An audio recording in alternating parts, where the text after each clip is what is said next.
Can you hear me?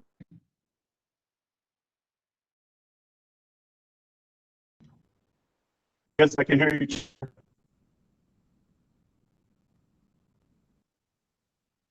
Yes, I can hear you. So first, my last name is Dan. Thank you. And you're going to register.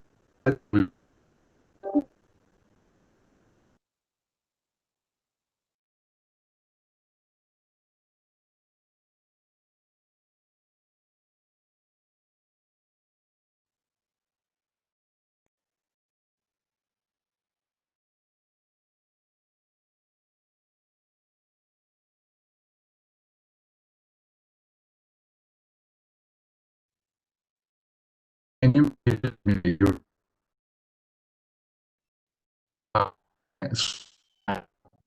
yeah.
Chair Brockline, can you hear me? You seem to have a bad connection. Can you hear me? Wayne?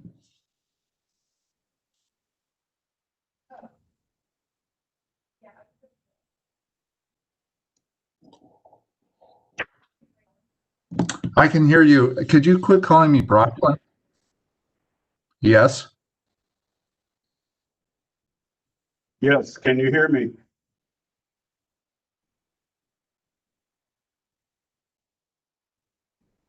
Chris, can you hear me? I'm sorry.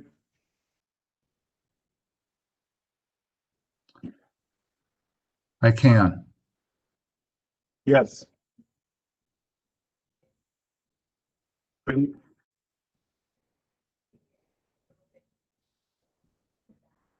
Yes, I can hear you.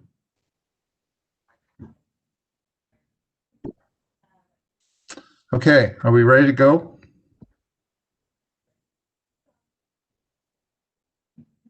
Are we ready to go live, Wayne?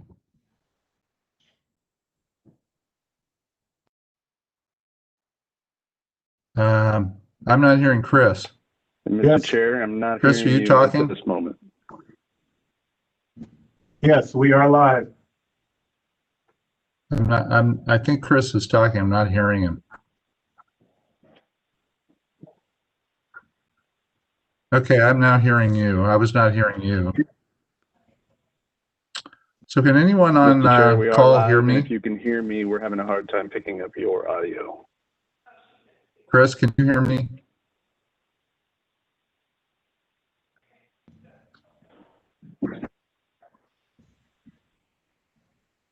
Yeah, I don't know what the problem was. I was just talking to We just Julie heard that, sir. before the call and a couple other people, so I don't know what has gone on.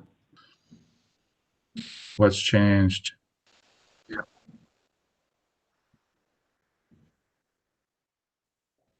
You heard that? I'm wondering if Wayne, it's people are not better hearing me. if people turn their video off, because I'm seeing low bandwidth on many I people. can hear you.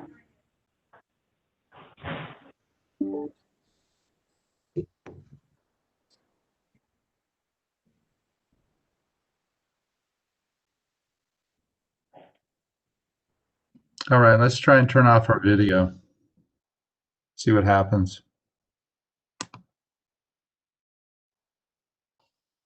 Is that helping? I was just going to say, Director Strickler, Chair, just so you know, our whole computer system's running really low. My guess is that's affecting this.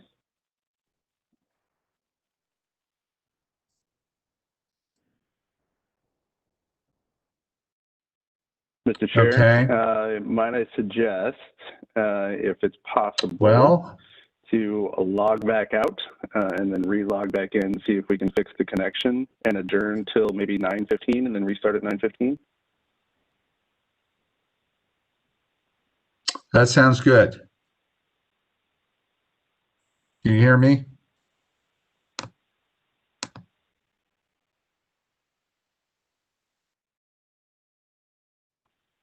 Sounds like we're going to adjourn until 9:15. Yep, so we can fix these technical problems. Can you hear me, Maurice? Yeah, Mr. Chair, the state system appears to be running slow at this point, and so hopefully logging back out and logging back in will help, and we can Okay. adjourn at that 9:15 hour if that works. Thank you.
Wayne?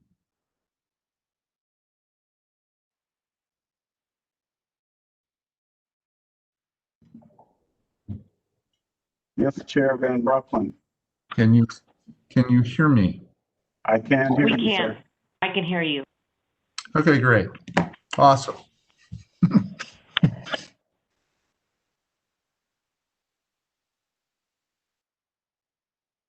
All right, Wayne, are we live? Can we start the meeting? We are live, sir. Okay, let's make sure we have a quorum. Commissioner Smith, I'll just call roll. Commissioner Smith? I'm here. Commissioner Brown? Welcome. Here. Commissioner Smith? Welcome. Julie? Orlando Simpson? Commissioner Simpson? I'm here, sir. Thank you. Okay.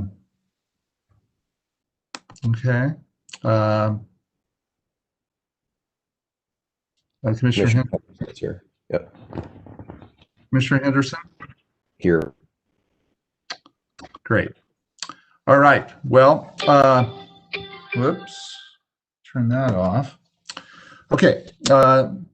Call our December 1st, 2020 meeting of the Oregon Transportation Commission to order. Welcome, everyone. All I can say about the last 15 minutes, as it's indicative of a year that we're closing out this month. So we got here despite a lot of trouble and toil throughout the year. And so I want to first note a slide that was up for a while, and Wayne may be able to put it back up, dealing with our closed caption capability. We do have closed caption, and there is the information regarding it. So for those of you who are interested in taking advantage of closed caption, it's available to you, and you can modify and customize the font and color and background to your liking. So I want to make sure everyone who's attending today is aware of that option. We also will provide a full written transcript to anyone who wants such a transcript, and encourage you to get one if you want it by contacting Michelle Bolin in the director's office, and who is a commission staff member, and she will provide it to you. So we are going to reorder the first couple of pieces a little bit. I think we'll do the Mary Olson awards first, then the director's report, and then the chair's report. So it's a little different order. So with that, I will turn it to Director Strickler for the Olson Award and then his report. Thank you. Thank you, sir. Mr. Chair, members of the commission, thank you, Chris Strickler, Director of the Oregon Department of Transportation. Thank you for a few minutes this morning to give what is the highest award that we have within ODOT. So the Mary Olson Award was created in 2014 to honor the late Oregon Transportation Commissioner, Mary Olson. She provided leadership, innovation, and energy to the commission and to the department. This award is the highest honor, as I mentioned before, that an ODOT employee or a commission member can receive for exemplary leadership and service. To be eligible, individuals or teams must exhibit leadership, promote innovation, display enthusiasm and optimism for the work that we do, collect and share successful practices across agency disciplines, and raise the image of ODOT and our public service. Past recipients, you'll remember last year, the first time I had the opportunity to really deliver the award, went to our long-term director, Garrett, the House Bill 2017 implementation team in years previous, and then again last year, Mobility Office Deputy Director Della Mosier, among others. 2020 has been crazy, to say the least. And as I look across the agency, quite frankly, I don't know that I can pick somebody who isn't deserving of the award this year. The pandemic, as well as wildfires, as well as the unrest that we've experienced just across our state in 2020 has been significant, and our people have really stepped up and stepped into the fray and really done a fantastic job. Selection of this year's award winners was really difficult as we think about everybody who has contributed to keeping ODOT and keeping Oregon moving as it relates to really a peculiar time, as you all know. Everybody has experienced hardship, and frankly, all of our staff have really stepped up and really helped to deliver for our agency and for the state of Oregon. As I thought about the recipients for this year, a couple of things rose to mind. In order for us to really work in the environment we're in and save the last 15 minutes of our technical difficulties there, we have had teams of people that have really come to the table and helped support the agency as a whole. We have clearly divisions within the agency that have been performing significant work, but the support service division in its entirety has done a fantastic job of really keeping our business operations going, whether that is opening offices in a safe manner for our facilities team within DMV, or whether it's allowing the commission meetings to be conducted in this manner, or converting what was a couple of hundred employees over to several thousand into remote work status. just the significant effort that our support services team has come to the table with has been nothing short of amazing. So for the first point of recognition for the Mary Olson Award for 2020, I'd like to acknowledge the leadership and the entire team of the Support Services Division under Division Administrator Bob Gebhardt. To name just a few of the leaders of the organization, the Enterprise Operations Manager, Thomas Amato, Chief Information Officer, who's new to the agency, Mark Sauer, a new HR Director, Stephanie Coons, our Chief Procurement Officer, Melissa Canfield, as I mentioned before, Facility Services, and Randy Gingler, and Business and Services Manager, Diana Kopis. All of those individuals have really helped within this leadership realm for the support services ranks to keep the rest of ODOT working. And the rest of ODOT cannot thank them enough for all that they've come to the table for. The one thing I would also like to mention is just our procurement office, and that's the one element that I didn't mention before. They've provided a significant infusion into not just how we respond to wildfire, but other work activities that they've been working on for quite some time. I'm happy to report that they have provided accelerated payments of invoices to subcontractors, allowing us to better support small and disadvantaged business partners. This division has really stepped up and really helped to allow ODOT to continue functioning. So I'd like to congratulate Bob Gebhardt and the rest of his team for a fantastic 2020. Given all of the circumstances, it's amazing what they have stepped into. The last one is Delivery and Operations Deputy Division Administrator, Mac Lind. So clearly at the beginning of this year, no one knew or anticipated what we'd be facing. And then as the wildfires hit in Labor Day, Mr. Lind found a new home over in the Anderson Readiness Center and has been responding to wildfire ever since. His know-how and drive as ODOT's representative on the state's Wildfire Debris Task Force has really helped to move us forward and move Oregonians forward to respond to this wildfire that we've all been experiencing. Over 4,000 homes have been lost, 5,000 structures, over 1 million acres burned, and ODOT is playing a significant role in the response. There are many others to name, but I do have to recognize Mr. Mac Lind for his efforts in establishing and responding to the urgent efforts of Oregonians to get back into their homes and into their lives. So, Mr. Chair, members of the Commission, it's my honor to give the 2020 Mary Olson Award to the Support Services Division in their entirety and Mr. Mac Lind, Delivery and Operations Deputy Division Administrator.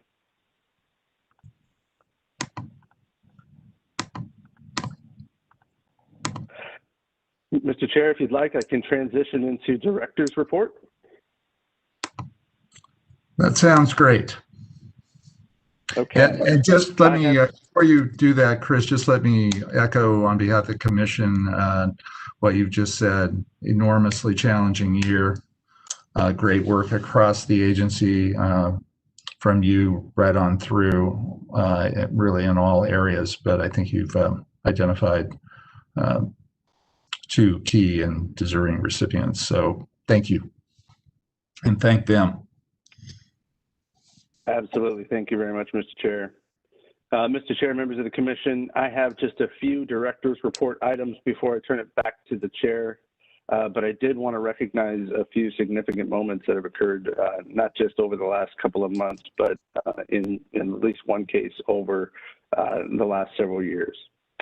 So let me start first with the ODOT Small Business Prime Development Pilot. Our Office of Civil Rights has created a Small Business Prime Development Pilot in order to provide an opportunity specific for COBID certified firms and to assist small businesses in gaining experience as ODOT prime contractors.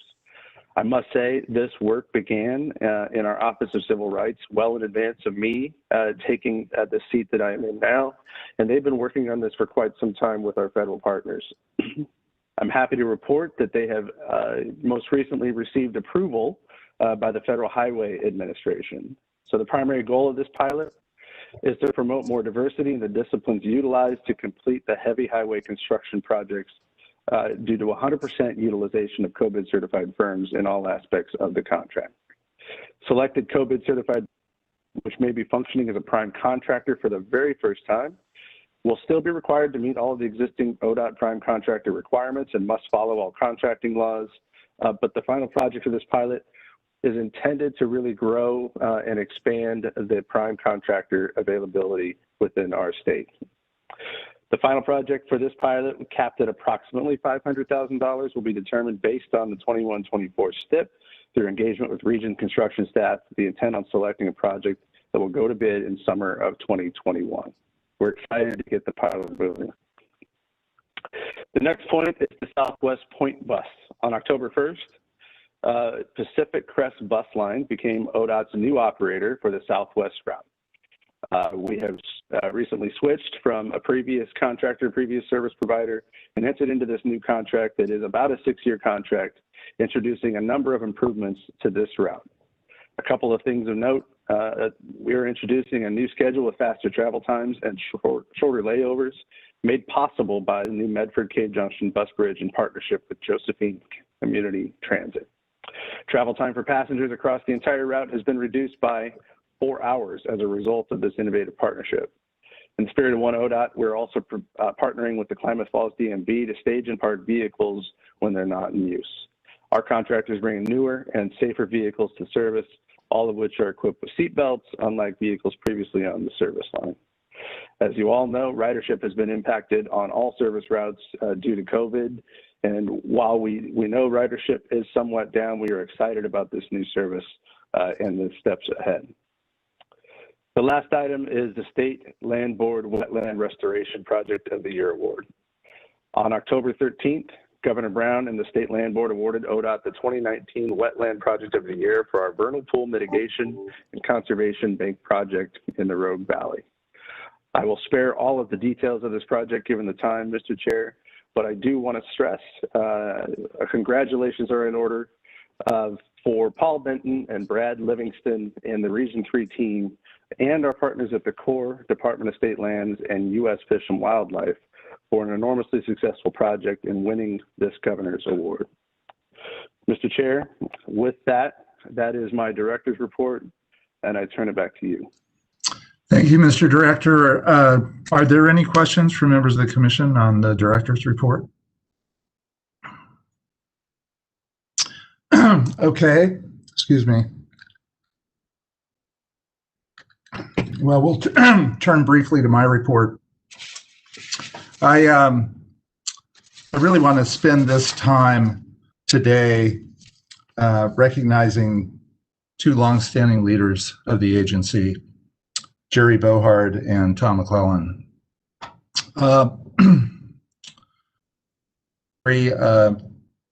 speak to them individually, but I would note that between them, they have dedicated 45 years to ODOT, which is exceptional. And they have been important leaders through a period of growth and change at ODOT. So let's start with Jerry. Jerry Bohard has been at the agency since April of 1999. So she's a multi-century member of the ODOT team. Almost 22 years. She is has been a leader in planning, among other things, in the agency, and has ushered through some of our most important work in planning and visioning for the future, including with respect to the development of the current Oregon Transportation Plan, the current Oregon Highway Plan, numerous other elements of our strategy and thinking on the future, the present and the future. She has brought superb work and commitment to that effort, and has helped transform ODOT from a highway agency into a multimodal transportation agency. She has been a mentor to many in the agency. She has been a woman leader and a pioneer in that respect. And she can tell you what that has entailed, but that is not an insignificant ceiling that she broke through. And So I'm very grateful to her for that, and she has led the way. And we're a better agency for her individual talent and commitments, and also for her leadership in moving the agency ahead in areas including diversification and opening opportunity in the workforce. So, and not just for herself, as I said, but also as a mentor. So she's trusted, she's talented, and she's a consummate professional. So I want to thank you, Jerry, for your intelligent, collaborative leadership for over 2 decades at ODOT, for your significant contributions to the agency's success. Many of your contributions will live on well past your time at the agency, and for your distinguished career. On behalf of all of the commissioners, not only sitting on the commission today, but throughout all of your service at ODOT, which number in the dozens, I want to thank you for your outstanding service to ODOT and your outstanding service to the people of Oregon. So congratulations. Before I turn to Tom, I'd invite comments from other members of the commission on Jerry's service. Vice Chair Simpson.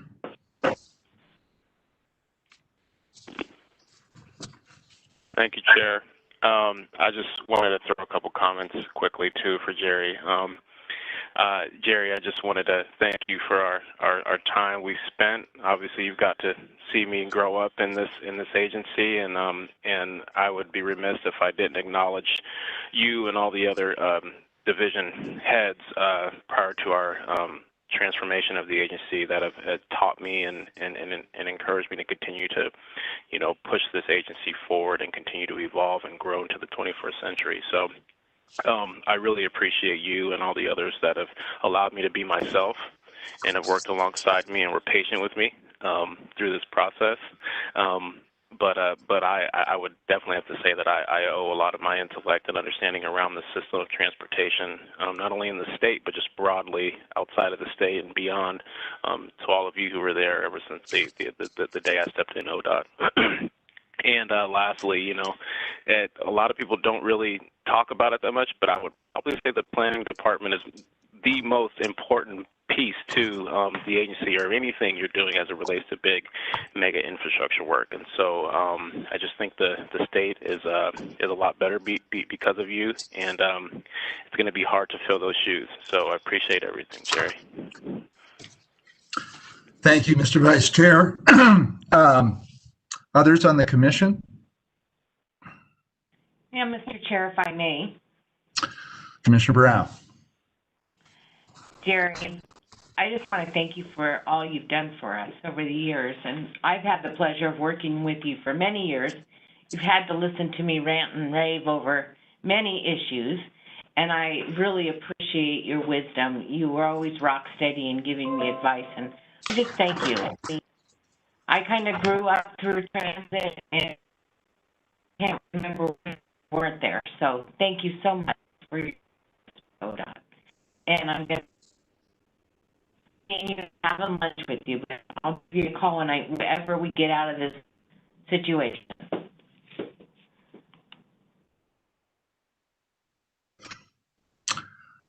Other commissioners? Mr. Chair. Mr. Chair. Commissioner Smith. Commissioner Smith. Yes, Commissioner Yes. Smith. Jerry, thank you for your Please. trailblazing work. Can you hear me? Yes. We can hear you. Sorry you couldn't hear me. Okay.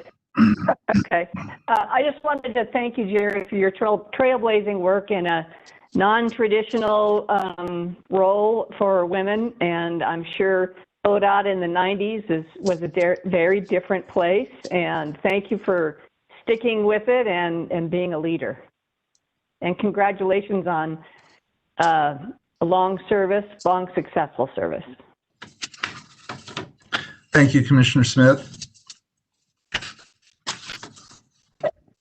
Chair, I just wanted to Commissioner Henderson. add I just wanted to thank Jerry. On my short time in the commission, I appreciated the work of her and her team, and appreciate the service that she provided, and being a trailblazer in this industry and the private sector. So thank you for your leadership. And as everyone has said, you will be missed, and we greatly appreciate your service to the state. Thank you, Commissioner Henderson. I'd also call on the director for comments on behalf of the agency. Thank you, sir. Hopefully you can hear me. Jerry, I just have to say pretty directly and from myself that quite honestly, the things that you have accomplished within the agency have been nothing short of amazing. When I first came into the agency, you were one of the first to really welcome me, to sit down and partner with me and really help me to see some of the significant issues that we have in delivering our transportation system. And not only were you a pioneer in the work that you were doing and the gender pioneer in a lot of the things that frankly just didn't exist within any transportation agency, regardless of whether we are talking about ODOT or other DOTs across the country. You've also been a great mentor and friend in a lot of the work that we conduct as an agency. I think the chair had mentioned before that you have been a mentor to many across the agency. It's something not only to be proud of for yourself, but just the legacy that you have left behind. Jerry, you will be very missed, and I hope that you are doing something that is fun and exciting and still socially distant until the point at which we don't have to be, because we want to make sure that you're safe and enjoying the next phase of what you have in store for you. Jerry, from me to you, thank you very much for your partnership, for your mentorship, and for your friendship. Congratulations. So Jerry, I guess I would turn it to you for a minute if you would like to reflect on your career, and this is your chance to send a final message to us. So, floor is yours. No pressure here. Is that what you're saying?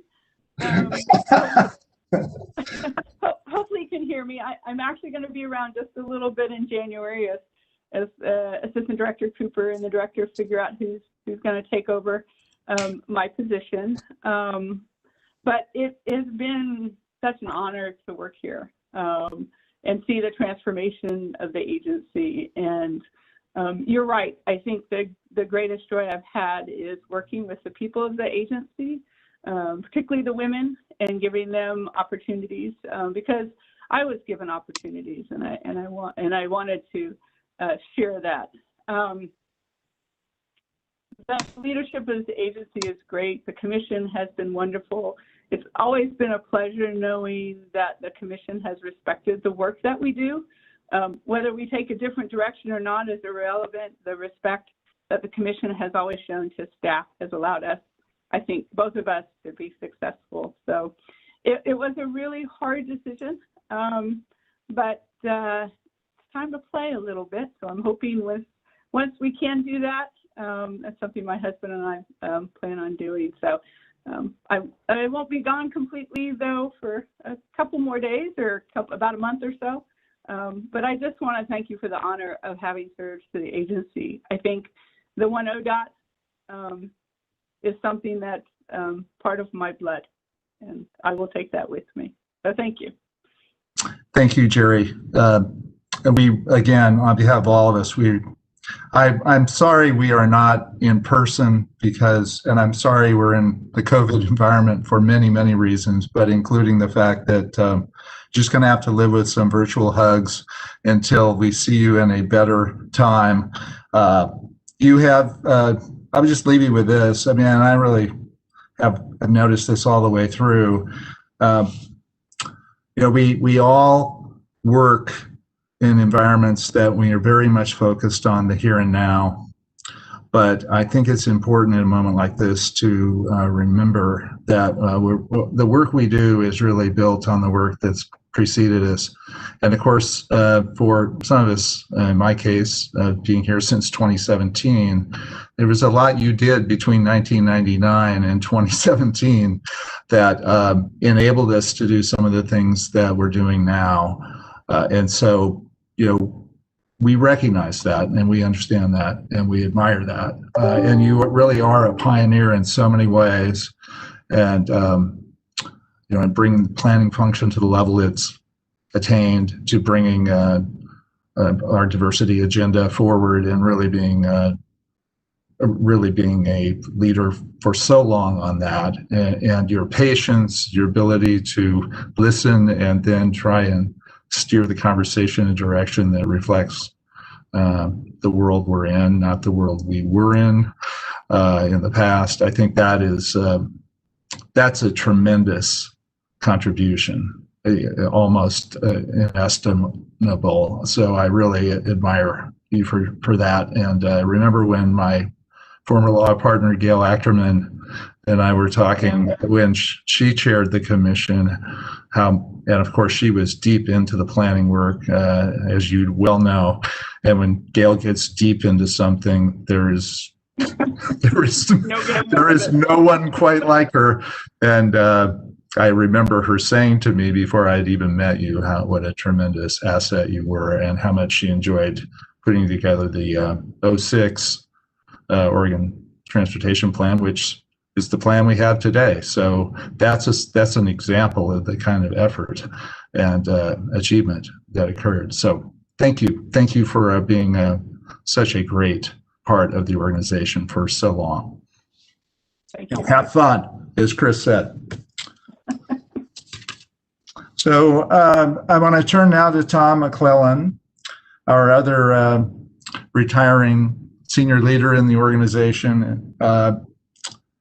Tom has been with ODOT for 24 years at DMV, the last 13 as administrator, leading that branch of our operation. Tom has led with integrity and great skill. He's driven significant change at DMV to modernize, including a massive effort on the service program, that transportation program, transition program that he led, and that has been an enormous success. So Tom is a person that leads by example, hard work, great ethics, and steadfastness in achieving our goals. Safety has always been a hallmark of his leadership approach in all facets of the work DMV does, and a tremendous priority for the agency as a whole that he has been a leader in. He's an important leader that's transformed DMV into the agency it is today, and so I want to congratulate Tom for all of his achievements at DMV. And after now almost a quarter of a century at the agency, he is retiring at the end of this month, or during this month. So I want to congratulate him and turn to the commissioners for comments about Tom.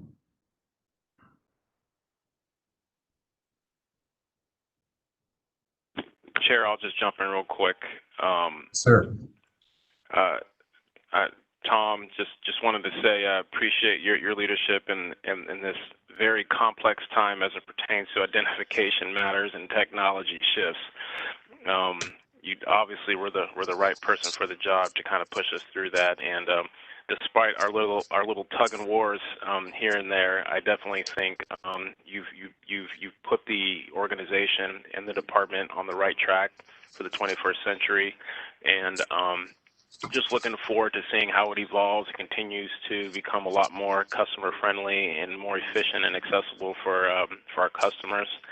And I don't think it would be at the place it is without your leadership. So I just wanted to say I appreciate all your hard work that you put in, and the state will definitely miss you. Other commissioners? Mr. Chair.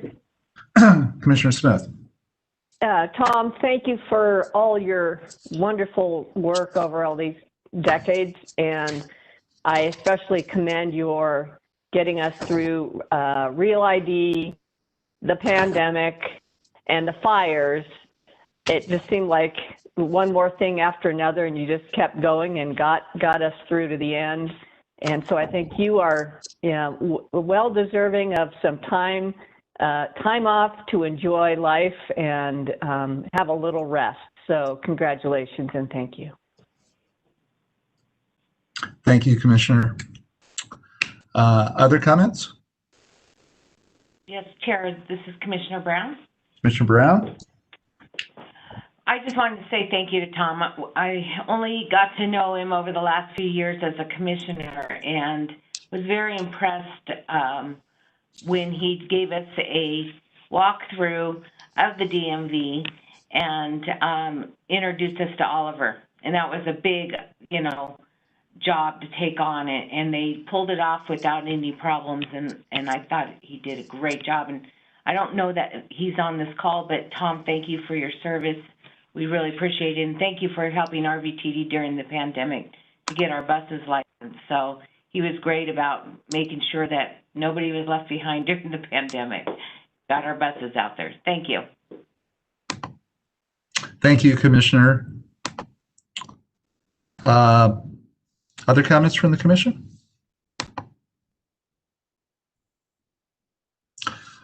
Okay, well, I will turn to Director Strickler for comments.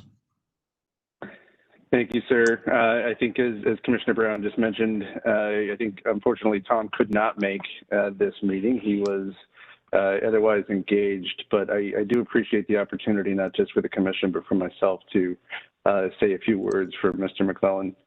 When I first came to the agency, clearly I came in and as a division administrator for one of the bigger divisions, and I have to say Mr. McClellan reached out and we had the opportunity to get to know each other from the very, very early stages of coming on board at ODOT. Clearly he has emphasized a one ODOT approach. He has really driven to bring partnership amongst the divisions, which hasn't always existed. And I think the most important thing that I look back on, quite frankly, is, we're a state that has a lot of transformation, whether that's within the agency or beyond our agency, just to the enterprise as a whole. And I look to Tom's leadership and just women and men of DMV that have done a fantastic job in supporting and helping to guide the service transformation program within DMV. It's a significant change for DMV, and I must say it's quite an accomplishment to have such a large and significant IT, and I'll call it IT infrastructure delivery program under Mr. McClellan's belt. I'm proud of the work that he has done. Nobody's probably more proud than he is. And I just have to say that his partnership and the coordination from day one, I've been very appreciative of.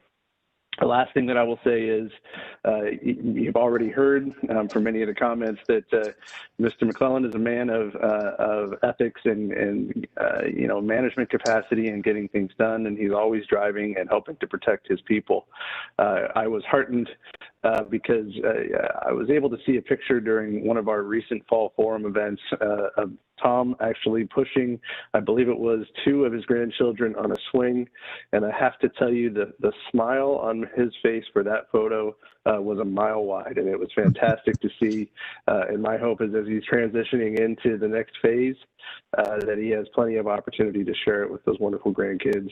And I really do appreciate Tom's service to the agency. So with that, Mr. Chair, I will stand down. Thank you. Thank you, Mr. Director.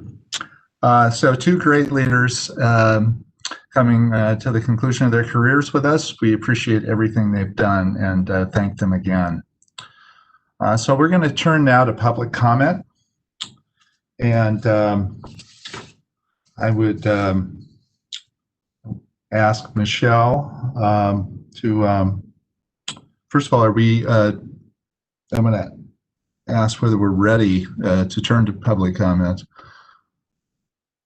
Wayne, yeah. Are we set up? Oh. Michelle? Chair Van Brockman, can you hear me? I can. Perfect. Welcome to the meeting, Michelle. Thanks. So yeah, we are ready to go for public comment. I do have 4 public commenters. We originally had 5 sign up, but I only have 4. Okay. So I am ready to commence the public comment session if you are. Very good. Please proceed. All righty then. So I will begin by announcing the caller's first and last name. As I unmute you, please state your full name, and please be mindful you do have 3 minutes for your public comment. And so we will begin with Jake Jacobs. And Jake, you are unmuted, but please wait 1 moment to make sure that we do have, oh, perfect. So Jake, you have 3 minutes. Please state your name for the record. Sound check. How do you hear? We can hear you. We can hear you, Mr. Jacobs. Welcome. Good. Thank you, Chair Van Brocklin and Oregon Transportation Commissioners. My name is Jake Jacobs. I'm the Executive Director of Oregon Aviation Industries, and I would really like to thank you for the opportunity to make public comments today. Before I start, because it's a day of recognition, I'd like to recognize ODOT for the fine work during the fire season this summer. The day after Highway 22 opened, I made an eastbound trek via automobile, and the devastation around Detroit was just unbelievable. And what a phenomenal job and a lot of work to clear that up. And yesterday, driving to the coast, I came through Otis, same kind of thing. I'm very appreciative that our roads are open. Thank you. We would like, Oregon Aviation Industries would like to explore with you the role of statewide air travel, intrastate, as part of Oregon's multimode transportation system. Our group, Oregon Aviation Industries, is a nonprofit organization, and we represent 100 aviation-related businesses in Oregon. Our focus is on aviation economic development, positive aviation legislation, and the possibility of rural air service coming back to our state. Most people, when they think of air transportation, they think of our 4 major carrier airports: Portland, Eugene, Redmond, Medford, and those are used to fly out of state.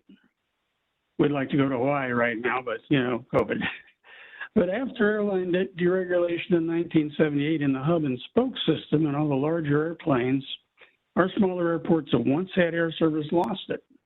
Some of us in my age bracket remember flying to Klamath Falls, Salem, North Bend, Baker City, but no more.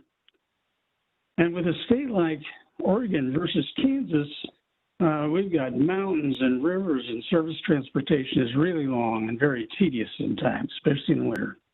For example, the trip from the Valley, Eastern Oregon, where I spent 8 years in Baker City, took about 12 hours round trip via automobile, and a visitor coming in from the Valley to deal with us when I was doing the SBDC business advisory over there for Blue Mountain Community College and other tasks. They would drive that 12 hours round trip for a 1 hour or 2 hour meeting or a 1 day meeting, hotel, and a small aircraft to make that same trip in less than 2 hours each way.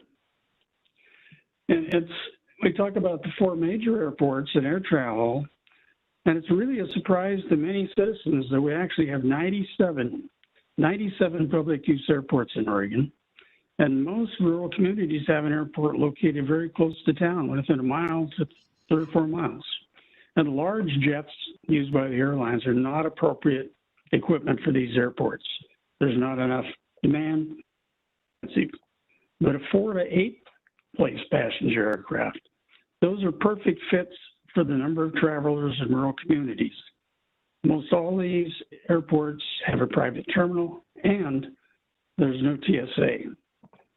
Now, the Department of Aviation focuses on the pavement and the maintenance, but the transportation part right now is a wide hole.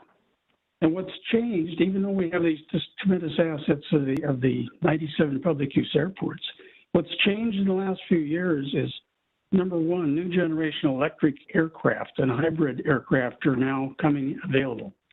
Mr. Jacobs, if you could, as much as 80%. If you could finish up, your 3 minutes has expired. Thank you. Okay, thank you. No, go ahead and complete your thought, but I just wanted to say that we're past your 3 minutes. Thank you. So very quickly, we have new aircraft. We have sophisticated on-demand scheduling software that can provide safe and affordable transportation via air, reduce carbon congestion on the roads and mitigate the urban-rural divide. So our question is, what can the Oregon Transportation Commission do to bring these resources together so that rural and regional air travel can be included in our state's multimode transportation system? Thank you. Thank you very much, Mr. Jacobs. We really appreciate your participation and your attending our meeting today. Michelle? Yes. So next we have Sarah Wright. Sarah, as a reminder, you do have 3 minutes, and I have unmuted you. And please, again, please state your name for the record. Thank you. Chair Van Brocklin and members of the Oregon Transportation Commission, thank you for your time today. I'm Sarah Wright with Oregon Environmental Council, and I'm speaking today about the 2024-2027 STIP funding. Oregon Environmental Council submitted a letter co-signed by 16 other organizations asking you to choose the non-highway scenario for the 2024-2027 STIP. You know from staff analysis that the areas where ODOT is failing its own goals most are in greenhouse gas mitigation and multimodal gaps. You know that to turn those results around will require really big changes to the status quo. You also know that the category of projects that best addresses these areas and also equity outcomes is the non-highway category. And the choice on the table today that most effectively addresses them is the non-highway scenario. The OTC's charge is to guide transportation policy and implementation in Oregon. Your strategic action plan calls for you to balance multiple goals, and I know that you take this responsibility very seriously. We are asking you not to abandon the other goals, but to recognize that there is always a shuffle with some goals taking priority. Climate and equity have never been centered in that shuffle. Transit, biking, and walking investments have never been ODOT's priority. This is the moment to center the goals that have never been centered before in order to meet the needs where ODOT is failing the most. When 2024 comes around, we will be experiencing even more local impacts of climate change, more fires, more floods, more extreme weather. We're asking you to set a marker now, a commitment to a more equitable, healthier, lower carbon future. Between now and 2024, I think we can all expect that a lot of things will change in the environment, the economy, and the political context. There will be a lot of change and likely a lot of chaos. Set this marker as a focal point, as an arrow pointing to the future through all of that. Please choose the non-highway scenario. Thank you.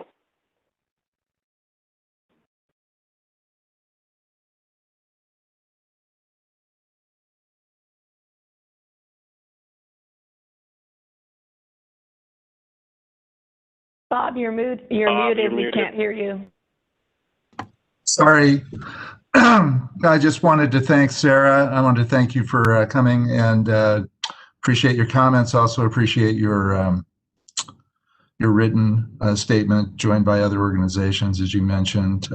We've received, as you can imagine, a lot of written comment on the STIP decision about allocation of funding, and we appreciate the comments that you and others have made. So thank you for attending, and thank you for making an oral statement as well.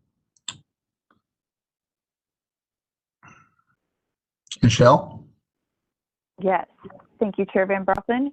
Next, we have Sarah Mazie.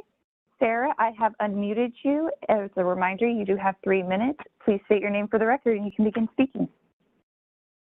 Hello, my name is Sarah Mazie, Chairman Van Brocklin and members of the Commission. I really appreciate the opportunity to comment. I'm speaking as the Safe Routes to School coordinator from the Eugene Springfield area to urge members of the OTC to vote for the non-highway funding package for the statewide transportation improvement plan. I'm basing this recommendation on multiple factors, guided by the overarching idea that there is a better way forward than our current path. In my role as Safe Routes to School coordinator, I've heard from parents who live less than 2 blocks from their children's school, explaining that they drive their kids to school because it's just too dangerous to walk. And on that same dangerous street, I've seen very young children who look like kindergartners, maybe first graders, walking home from school on their own, likely because for that family, there was simply no other choice. This particular street's being recommended for funding for improvement through the Safe Routes to School Infrastructure Fund. But my program has built a list of more than 100 unfunded infrastructure needs identified through walk audits of about a half mile around schools just in my district. And that's only a small part of the need for students, again, just in my district. The walk zone, where busing is not provided, is a mile for elementary schools and a mile and a half for middle and high schools, meaning that our huge list doesn't even capture half the need of the students considered to be an easy walking distance of school. Improving our transportation system should provide mobility to all members of our state, not just those who can afford to drive, those who are old enough to drive, and those who are physically capable of driving.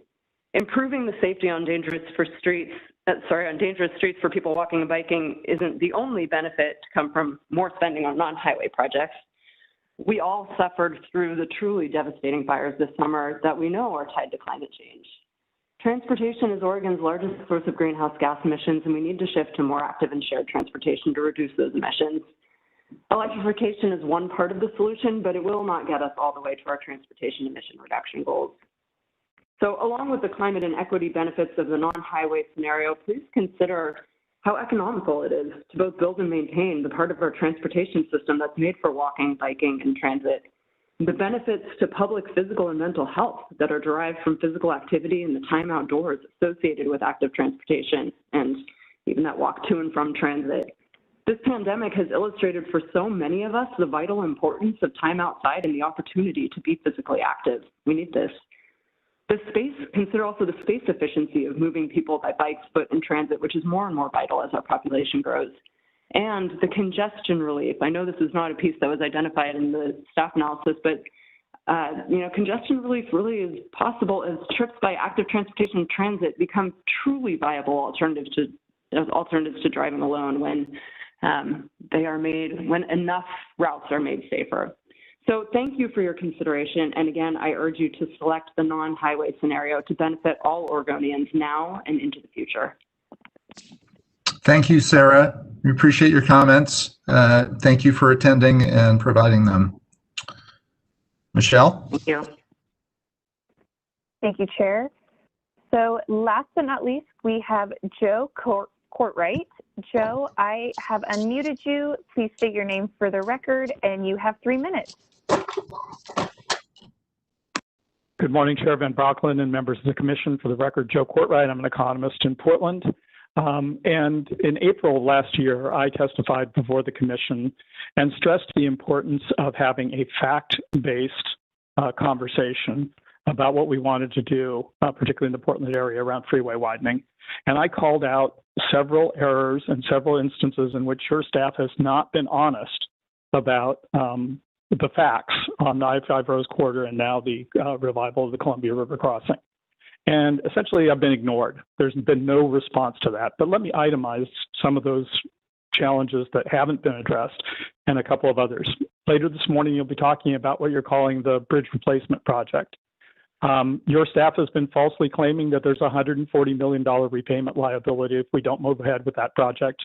They know that's not true. FHWA regulations provide that if you select the no-build alternative, there is no repayment liability. I'll also point out that there is about $1 billion math error in the estimates you're being presented with later this morning. They deal with in comparing in just calculating the gap in the financing. Your staff compared the wrong set of forecasts when you compare the low revenue forecast with a high cost forecast. The gap is about $3.4 billion, not the $2.3 billion they say. And they also used an inflation factor that's lower than the actual inflation. And if you use the correct inflation factor, that would add between another $680 and $860 million to the cost of that project.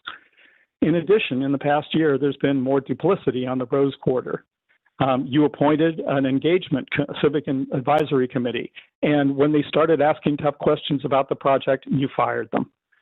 You created a peer review panel to look at the environmental aspects of the project, but they weren't provided with any of the critique of the environmental analysis, nor was there an opportunity for public comment.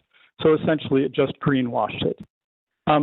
And what you've done previously with the Rose Corridor is suppress the traffic data that hid the fact that you assumed that the CRC was actually built in 2015, which exaggerates the base level of traffic and pollution. You hid in an appendix the fact that you're building a 126-foot wide right-of-way that will accommodate an 8-lane freeway. You denied the existence of engineering plans, which were later produced under threat of legal action that showed that the East Bank Esplanade would be overshadowed by the freeway, something that you've now fixed, but only because we exposed that by threat of legal action.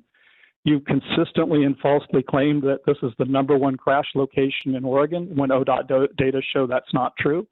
And your environmental analysis doesn't include congestion pricing, which has been mandated by the Oregon legislature. And when it comes to these facts, your staff has not acknowledged them, has not responded to them, has not denied them, has not refuted them. And it feels like, in a way, that we're stuck in a process that's become a kind of Kafkaesque kabuki theater in which your staff and you sit and listen and endure public comments, but then simply ignore them. We as citizens are owed more than that. We invest our resources and our public trust in you, and that should demand and should receive, out of fairness, a clear response to these factual objections to what you're doing. Thank you.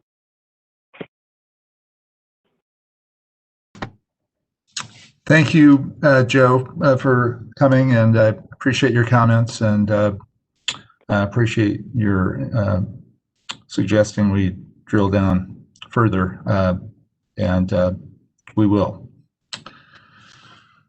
So with that, Michelle, have we completed our public comment for today? Yep, we have completed all public comments for today. Thank you. Thank you very much, Michelle.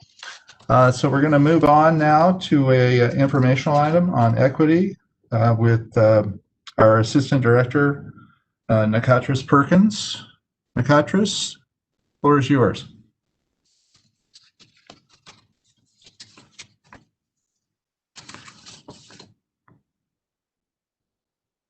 Is Nakatris here? Nakatris? Good morning. Good morning. Good morning, Chairman Brocklin. Good morning. The Commission, Nakatris Perkins, Assistant Director for Social Equity, for the record. I come before you today just to give you an update on the Office of Social Equity. We spent a lot of time talking about the strategic action plan, but I want to be able to just tell you how this is unfolding because it's a new priority in a new office and what that looks like. So just going through how we're thinking through some of the things and what that looks like. So if we could please go to the next slide. I wanted to start by, and some of these things are reminders, I feel like, but I know that I have not shared them in totality with the entire commission. So I wanted to be sure that I did that and didn't skip anything.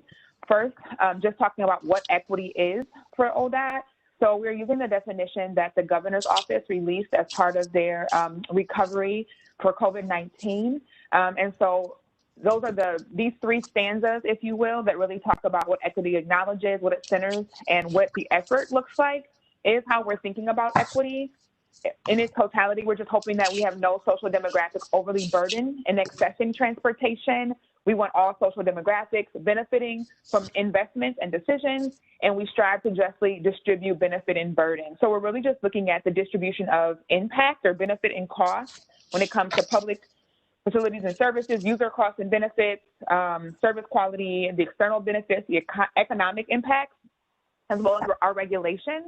And so we want to make sure that we're grounded in this definition and looking at the things from this perspective. If you go to the next slide, what we center in the Office of Social Equity is the definition of, or is the wording that we're using for the priority of equity. And so I kind of offer that this is almost a vision of the Office of Social Equity, that when we look up, the date I'm using right now in 2030 is 2030, that when we look up in 2030, that the Oregon Department of Transportation prioritizing diversity, equity, and inclusion by identifying and addressing systemic barriers to ensure all Oregonians benefit from transportation services and investments is a truth.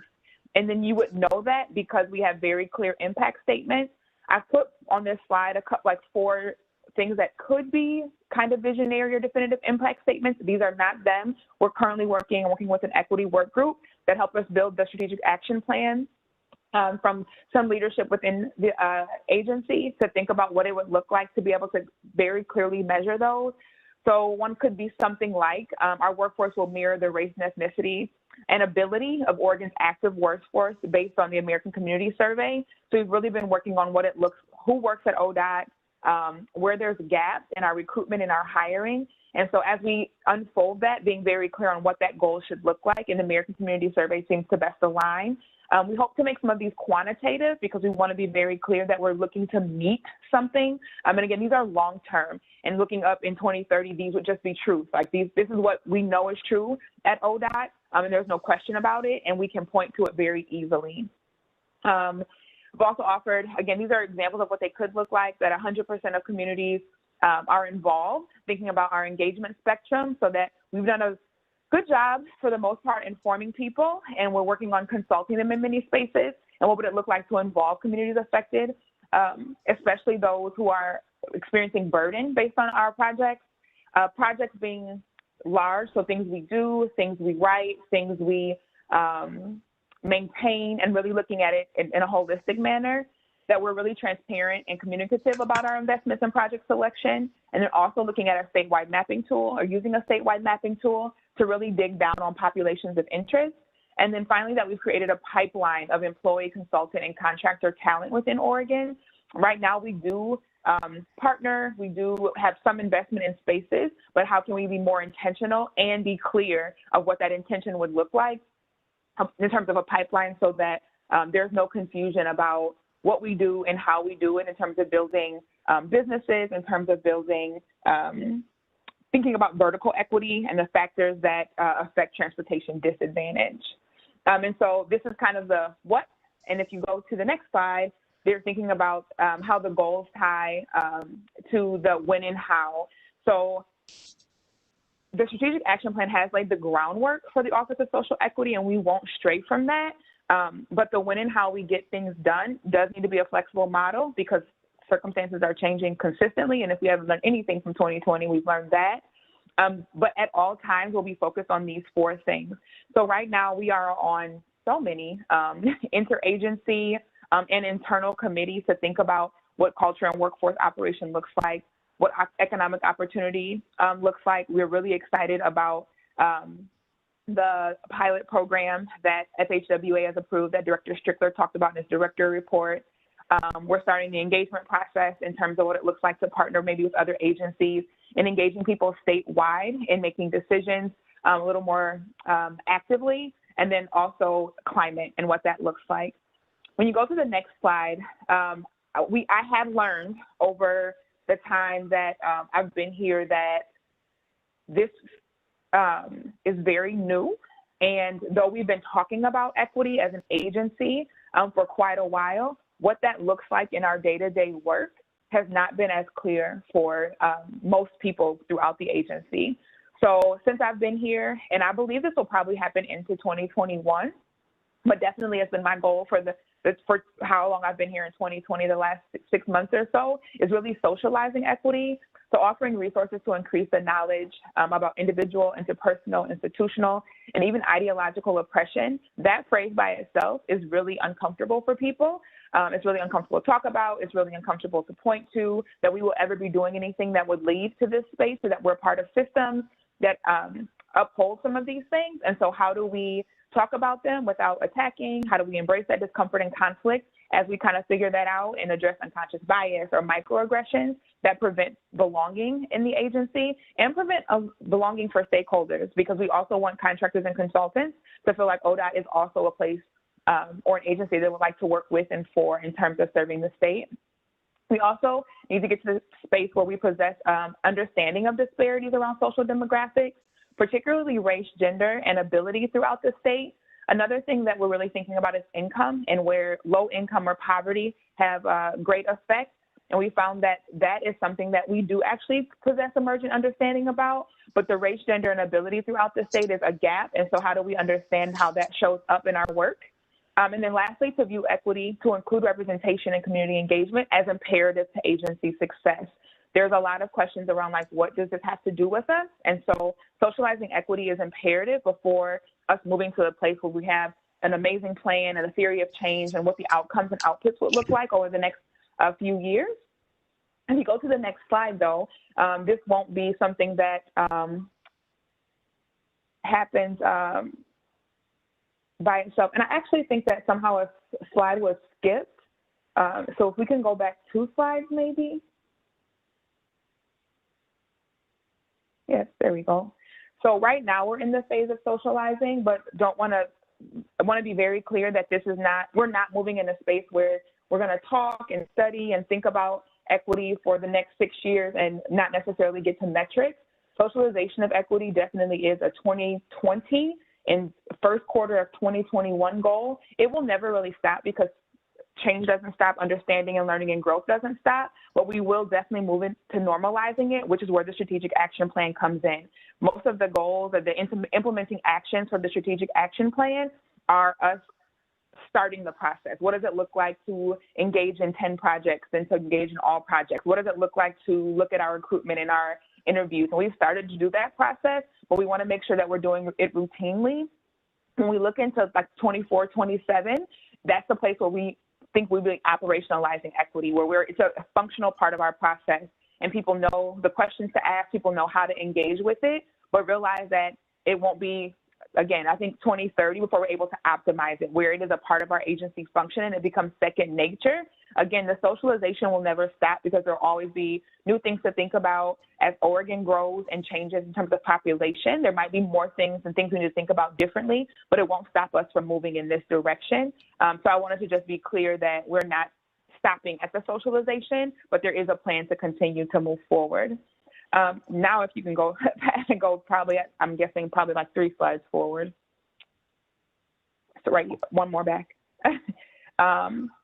This is something I alluded to a little bit. The goal is for everybody at this moment. We're doing a couple of things, a lot of meetings, a lot of manager meetings, being very safe and being able to visit some maintenance stations, and being able to talk in spaces where we can have discussion and dialogue so that ODOT understands what equity is and why it matters to ODOT, how it affects people's role in their individual teams, and then how that moves up to our agency as a whole, and then also helping people understand what's needed from their perspective. That's not something that I can offer to them, but it's something that teams need to talk about on the individual basis. So making space for that and realizing that the levers are not only just the people who work at ODOT, but the levers are also, again, some of our stakeholders. OTC is a lever, right? So making sure that OTC also understands this or thinks about it and is able to talk about it. And so creating spaces where this can happen consistently. The next slide just goes into our next steps and making sure that you're clear about what is currently being moving as we think about 2021. So of course, data collection and analysis. In one spot, almost the entire strategic action plan as it concerns equity is about data collection and analysis, partly because some of the data that we've collected does not match some of our goals. So when we think about population, we've often thought about it in terms of like maybe consultants or contractors. We thought about it in terms of certification, and we need to move outside of that to a bigger picture so we understand who could be certified, or we understand how that certification might be creating a barrier. We understand who's interested. We understand who's bidding. We understand who's applying to work at ODOT. We understand who's promoting and thinking about that across all levels. So our data collection and analysis is really being stepped up. And that also includes the mapping. So working on a mapping tool that the entire agency could use, really thinking about limited English proficiency, race and ethnicity, poverty, ages of people over 65, as well as ability. And then people being able to, different crews and teams and offices, being able to lay their programmatic work and their projects over that map. So we have a good understanding of who we affect and how we affect and what that impact is so that we can focus on how we make it more equitable. The social equity series for 2021 is a continuation of what we're doing right now. For the last 2 months, where it became very clear that we needed to really dig deep on socializing equity, every week we've been having an hour session that's open. They'll be recorded and uploaded to our intranet so people within ODOT can continue to look at them. It's really helping people talk about and think about equity from where they sit in the agency. So right away, ADA programs, social equity partners, which are 53 ODOT employees who are thinking about equity for about 3 hours a month from where they sit. So construction or maintenance or training, HR, planning. They sit throughout the agency, again, to really help us socialize what that looks like. The social equity series will continue in the next year, being monthly sessions where we're digging into things that are already in spaces that we talk about, like our leadership competencies, talk about cultural humility or what dignity looks like. And so how do we dig into those things to ensure that people can connect the dots between that and equity? We're also looking at resourcing. So I talked about the the social equity partners. So really being creative about how we can engage as many people as possible and also be very cognizant of our budget restraints. So the social equity partners have been able to offer, again, it was a program where people could apply. 53 people were chosen. They sit throughout regions. They sit throughout departments. They sit throughout divisions. We only meet for an hour, but then they also have reflection and resources to continue digging. They spend time talking to one another. They spend time talking to their own teams to really think about how equity should be operationalized, and so that it's not done in a vacuum just with myself and the equity work group. We also are going to be able to hire one person, which was done because someone retired and we were able to get that position, so it was no new funding. And so there will be some more help in the office to allow us to build capacity and get us closer to being able to be very clear about the metrics across agency. And then finally, the strategic action plan, which you know all about, will help us normalize that and really start the process towards operationalizing equity agency-wide. So just wanted to give you an update of where we are. If there's other things you would like to know or hear about or see, open to that or answering any questions. Just wanted to make sure you knew where we were and where we're going, since it is still new and we have really been focused on the strategic action plan up to this point since I started. So with that, I appreciate your time and I'm, again, happy to answer any questions. Thank you very much, Assistant Director Perkins. We appreciate your presentation. Are there comments or questions by commissioners or from commissioners?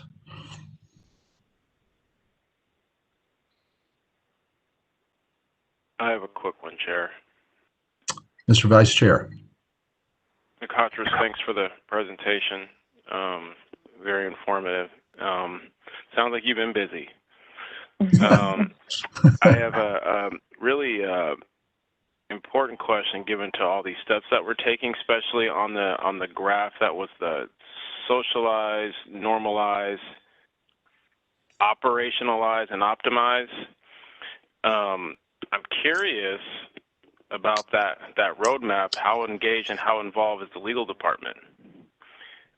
And I ask that because I would only assume, just on nature, that if everybody was just on board and happy about this, it would have happened a long time ago. So I know that in any time, in any circumstance, when you go through change and shift that's abrupt, it creates a level of uncomfortability for folks, or there could just be folks who are, rejecting the shift. For lack of better terms, or there could just be uniform support. But I'm curious whether or not if the legal department and legal team has been involved with you throughout this process, and I just was curious about that piece.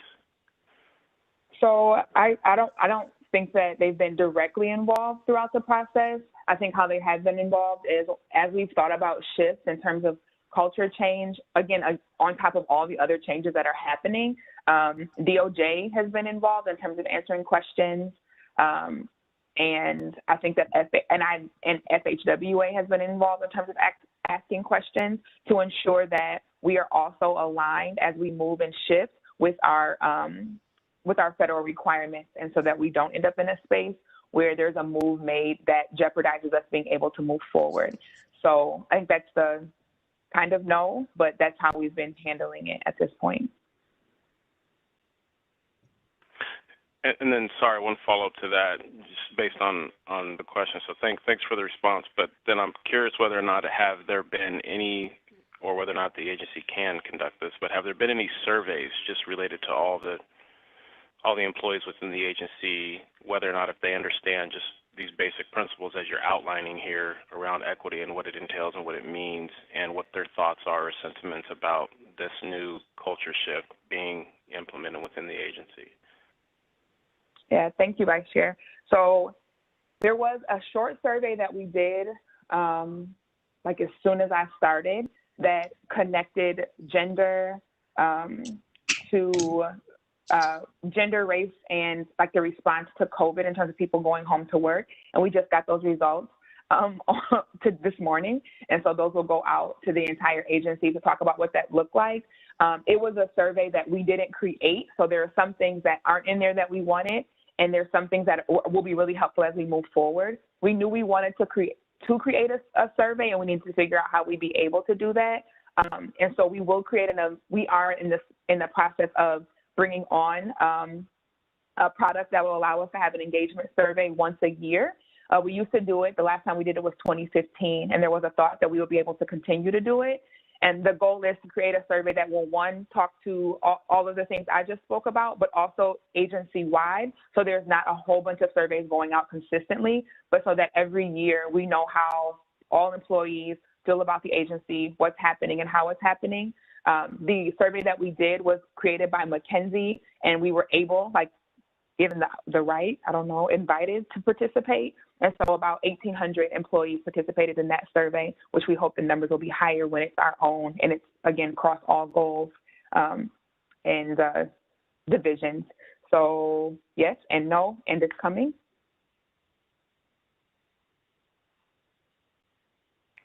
Thank you.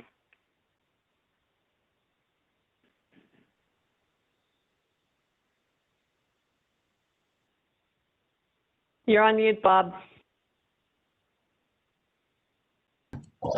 Sorry. Thank you, Mr. Vice Chair and Assistant Director. Are there other questions?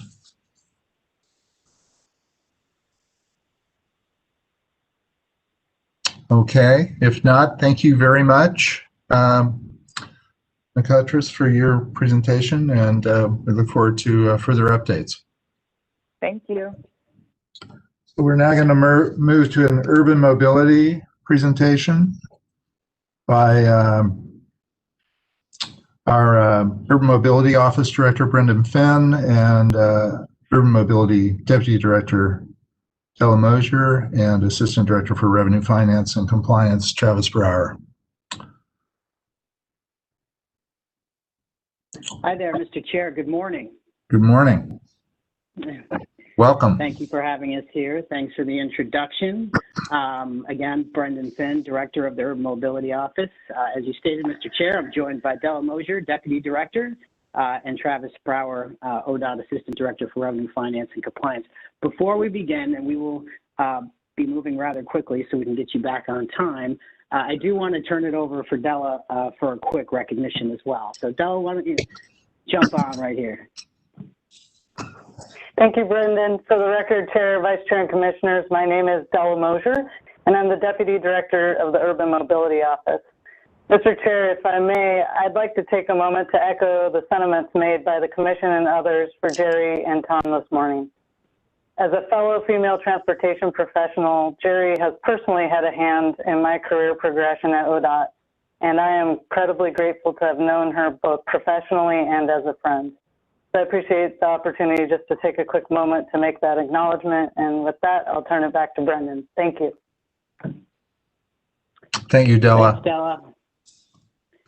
I appreciate that. I also just want to wish Jerry all the best. I got to know her in my previous role at the governor's office, and she really gave me a lot of education on statewide planning, and was really proud to be work with her on the commission's adoption of the statewide transportation strategy. For those of us planning nerds, that thing is a big deal. So thanks, Jerry. Best of luck to you in your next adventure. So Commissioners, Mr. Chair, you'll recall back in September, you directed the Urban Mobility Office to bring forward an investment and implementation proposal for the Comprehensive Congestion Management and Mobility Plan. That'll be our sole focus today, and I'm happy to report that we only have 4 slides. And we'll run through them. So, Michelle, could you go to the next one, please?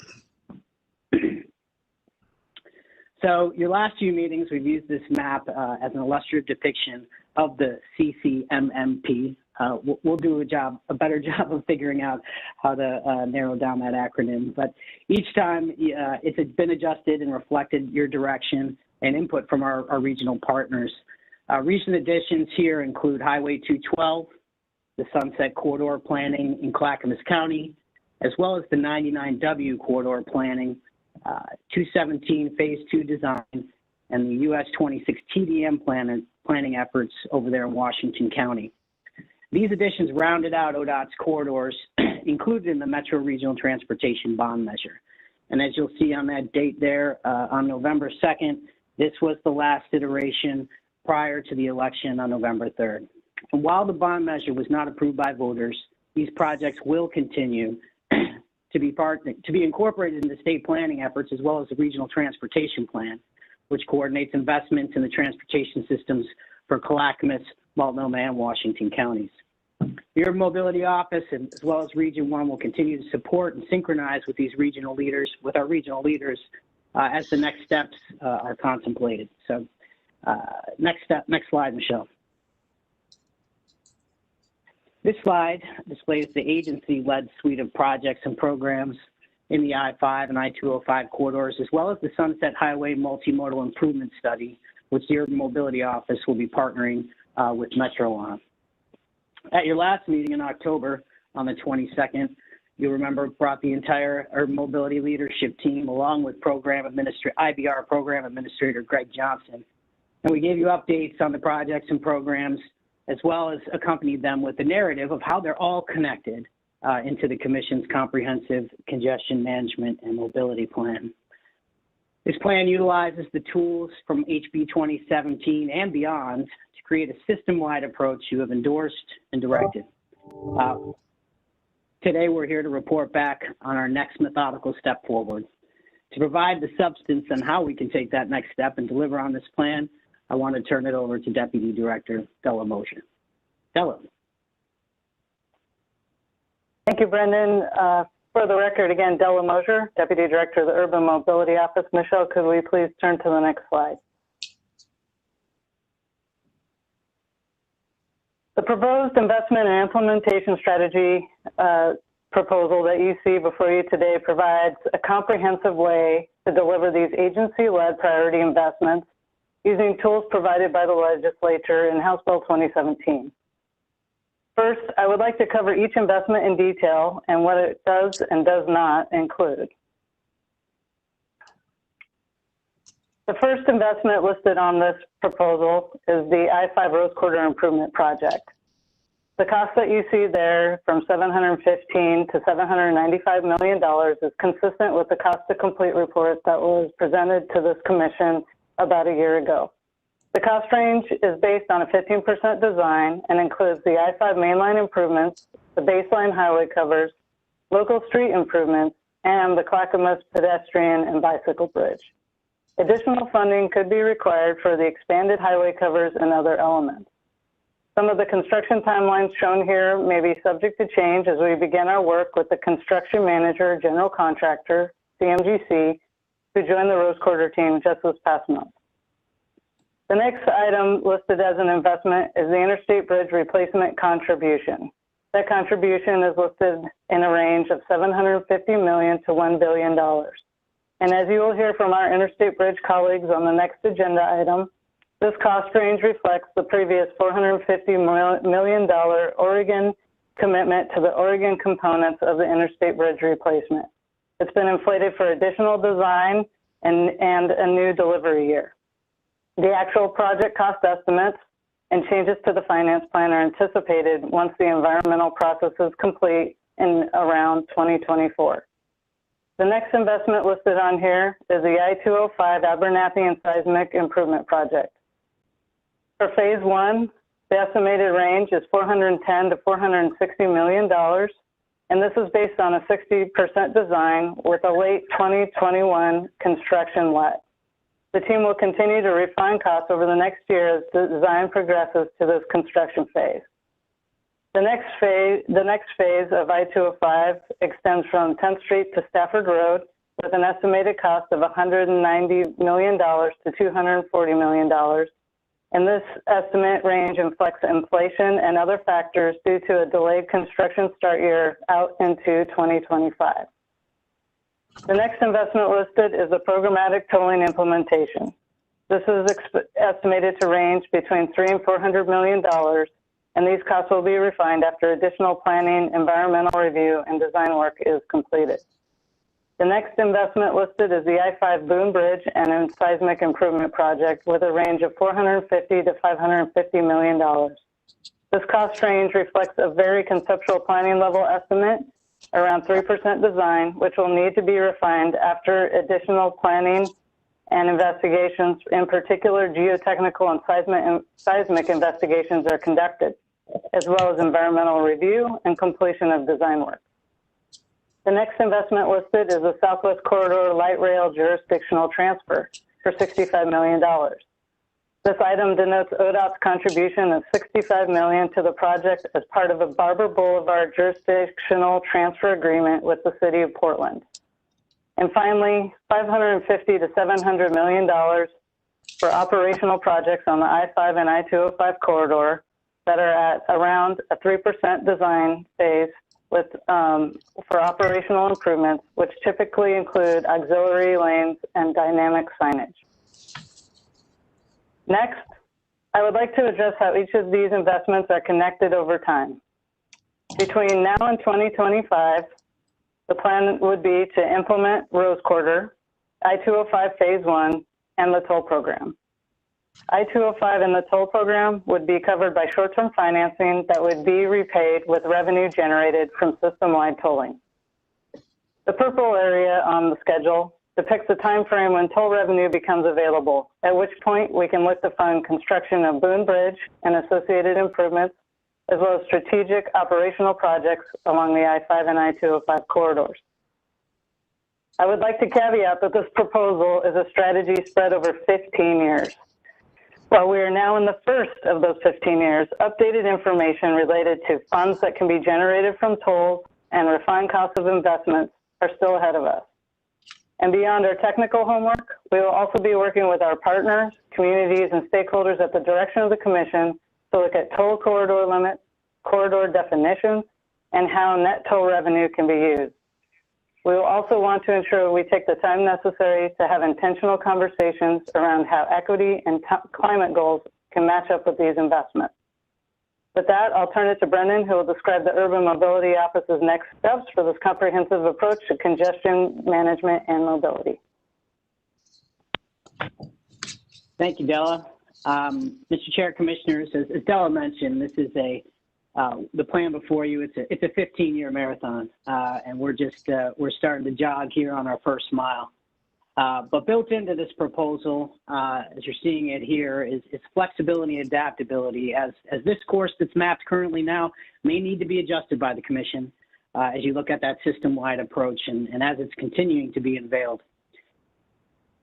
Today, with your concurrence, we'd like to take the next step, and that next step for us is to present this plan to the Legislature's Joint Committee on Transportation on December 10th during legislative days.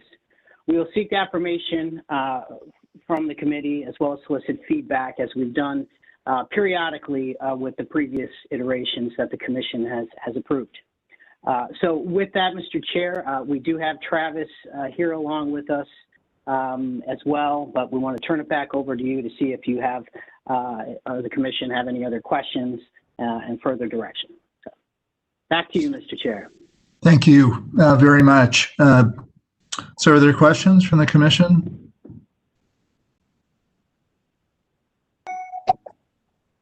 Mr. Chair, I don't have a question. I just wanted to express my appreciation to both Brendan and Della for a really thorough walkthrough of the proposed plan, and look forward to hearing from Travis, and I'll save my questions for them, and appreciate the adjustments that were made to the presentation based on that conversation. Thank you, Commissioner Henderson. Brendan, I think we're ready to hear from Travis. Great. Well, let's go to the next slide. Yeah, sorry, Travis, I was going to tee you up. Travis is going to be on the next agenda item. I think he was just here to answer any questions. Oh, okay. Are there questions for? He's been a, sorry. Sorry. You've been a Thank key you. partner in this process. So are there questions for Travis as well as Brendan? And I didn't see any. Okay. Let me just ask the commission, everyone comfortable with proceeding to this briefing with the joint committee? Any objection? Okay, we're good with that. I would just briefly say that this is our first meeting since the election. And there, of course, there were several major transportation proposals on the ballot around the state. Since this is a Portland metro area focused presentation, I'll just focus on the T20 proposal. So as you've said, that proposal did not succeed. I think that had a lot more to do with the funding source than the need for transportation investments in the Portland region. And so I just wanted to, and I'm sure I speak for the entire commission, recognize the good work, almost 2 years worth of work, I believe, to develop T20. All of the work of our local partners, Metro, the counties, the cities in the Portland metro area, ODOT, and others who were actively engaged, and it was a broad range of organizations and interests that were involved. So we appreciate that work, and we are, as a commission and as an agency, committed to going forward, continuing to work with our partners to address the challenges identified in T20 and that T20 had attempted to address had it been approved. I think for now, we're focused on the plan you just presented in terms of our mandated projects. And so we appreciate the investment and implementation strategy you presented. I think it provides a good approach to a comprehensive regional strategy on congestion relief and improving mobility in the Portland metro area through a multimodal set of investments, which are shown in the program that you've presented, on the map you presented. Obviously, a lot more work to do, and the devil's always in the detail on each project. But I think it reflects our vision to recognize that the region has an interdependent system of investments that need to be in place in order for us to properly address both mobility needs, equity needs, and congestion relief and economic needs, all of which are important. And while some try to kind of present an approach to choose one over the other, I think our view has collectively as a commission has been that all of these things are important. The economy is important. Congestion relief is important to attain a better economy. The environment's important. Equity is important. And I think our strategic action plan reflects the fact we're recognizing all these values as important values. In a perfect world, we would have a lot more money, but we don't. And so this effort was an effort to try to develop additional revenue. So in conclusion, I just urge you to continue your efforts to work on the pieces of this, including tolling, as you've mentioned, and to continue to work with our partners. And we're committed to making progress here, and we're mandated to make progress by the legislature and the governor. So appreciate all of that your work to date, and I'm looking forward to further progress reports as we move into the new year. So thank you very much. We appreciate it. Unless there are any comments from members of the commission beyond those I've made, I think we're ready to move to the next item on the agenda. Thank you for your good work, and look forward to future updates. So we will now move to the Interstate Bridge Replacement Project, and we have presenters on that, including, as previously mentioned, Assistant Director Brower and Interstate Bridge Program Administrator Ray Mabey, and Interstate Bridge Replacement Program Financial Structures Lead, Brent Baker. Gentlemen. Great.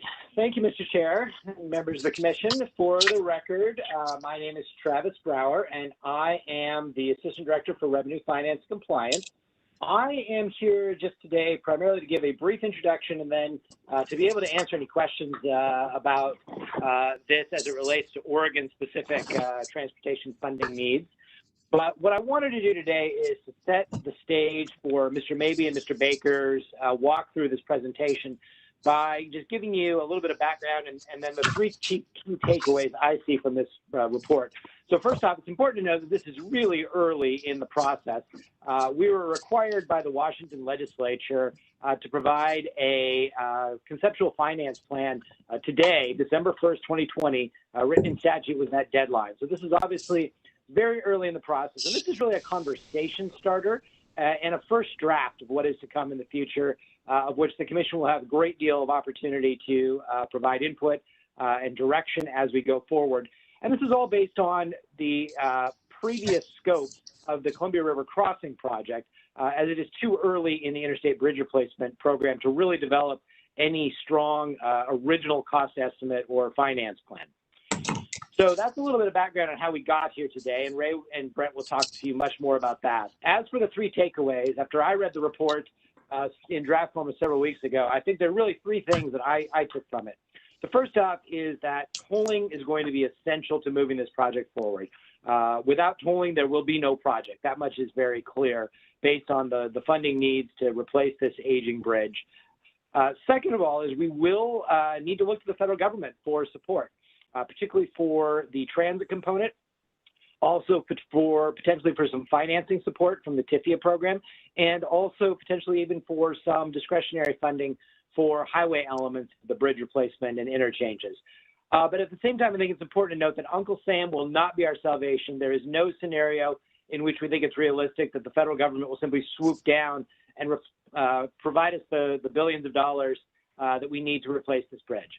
So that really brings up the third key takeaway, is that in order to complete this project, both states are going to need to have skin in the game. There will need to be a contribution from both Oregon and Washington to complete this project, particularly for the elements that are located on either side of the river, or the interchanges and bridge approaches. So those are the three takeaways that I drew from this report. There may be others that you draw as well. And I will turn to Mr. Baker and Mr. Mabey to walk you through the substance of the report. Thank you, Travis.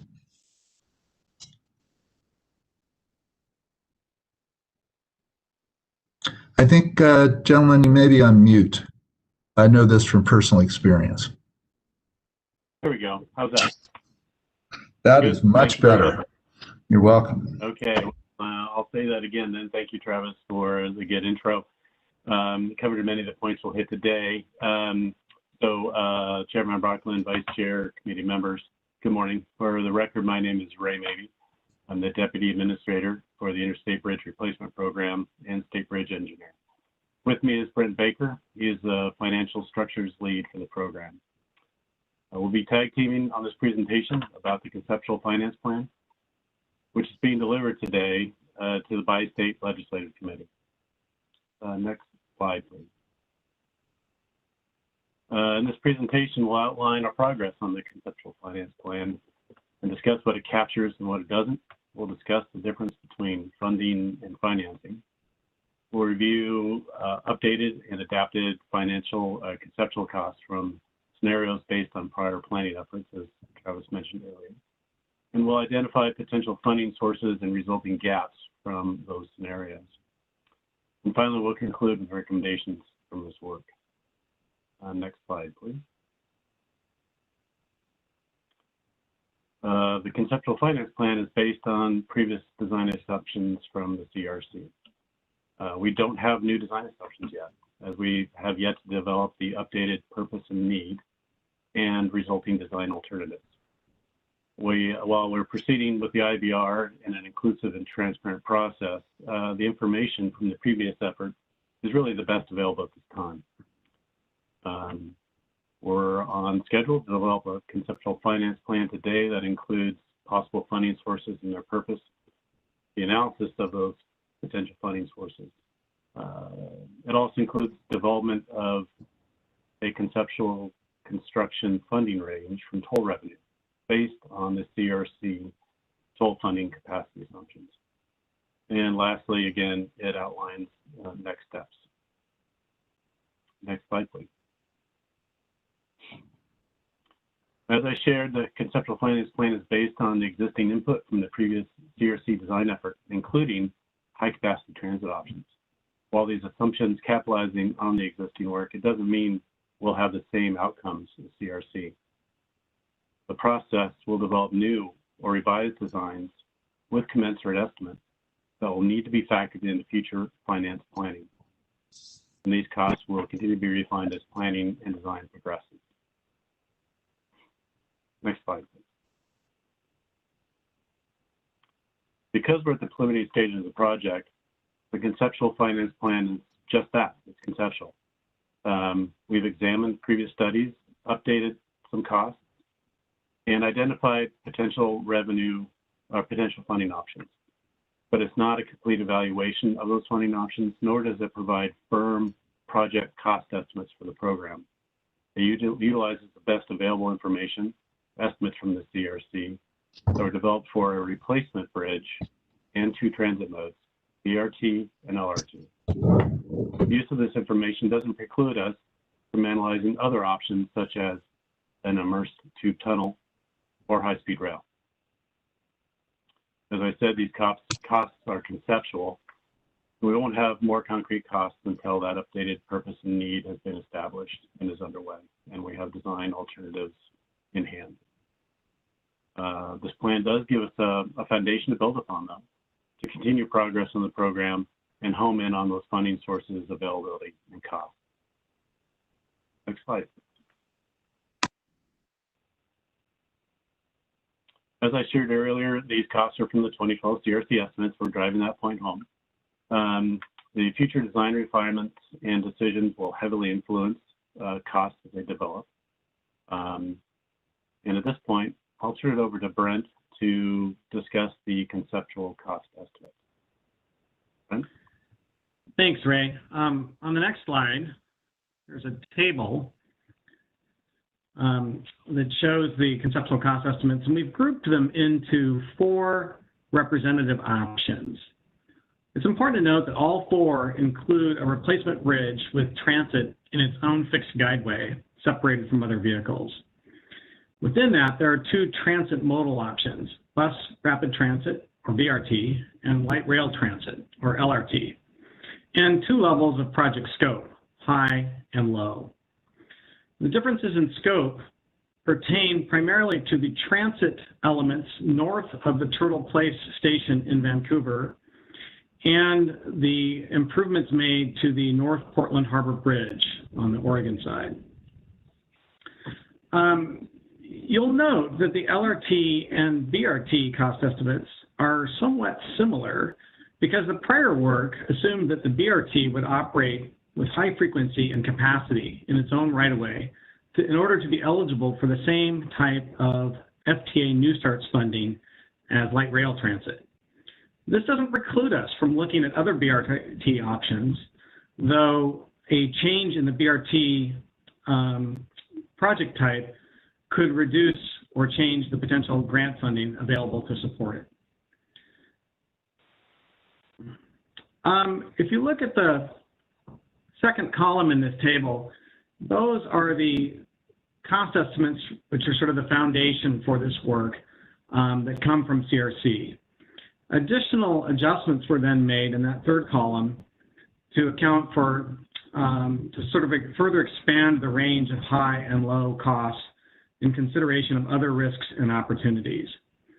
We then work our way to the right-hand side of the table where you see in the red box, those are those adjusted costs inflated to year of expenditure dollars based upon a schedule that has been extrapolated from the prior work. This schedule assumes that construction would begin in fiscal year 2025. A new bridge would be opened across the Columbia in fiscal year 2030, and all other improvements would be completed by fiscal year 2035. I'd like to jump now to the next slide, where I want to just take a moment here to make a distinction between funding and financing. Funding, and we cover this in the report, is money that can be used to pay for capital investments at the time it is needed. Whereas financing is a tool to facilitate the borrowing against some future revenue stream and convert that into funding earlier in time when it is needed. Of course, borrowed funds must be repaid with interest in the future. I also would like to acknowledge that public-private partnerships, or P3, which is a delivery method, and we have not precluded the P3 options. It's important to note that P3s do not represent a source of free money. They're going to require some sort of dedicated revenue stream as well, such as tolling. The conceptual financial plan does discuss P3s a bit and recommends this as a topic for further investigation. I'm going to jump now to the next slide, which covers how some other major projects have been funded. This slide shows 3 different projects in Washington State and what those funding sources are. And there's a couple of takeaways to understand here. The first is that a variety of funding sources is needed for large projects of the scale of the Interstate Bridge Replacement Program. In Washington, both state funding, which is those dark blue, and tolling have been important key elements of these major projects. Federal funding has also played a role. It was prominent in the SR 99 Alaska Viaduct Replacement Project as non-discretionary grant funding. It was used in the 520 program as Garvey bonds, so that's borrowed federal money that must be repaid from future formula funding federal payments to the state. And finally, with a discretionary infra grant on the Puget Sound Gateway program.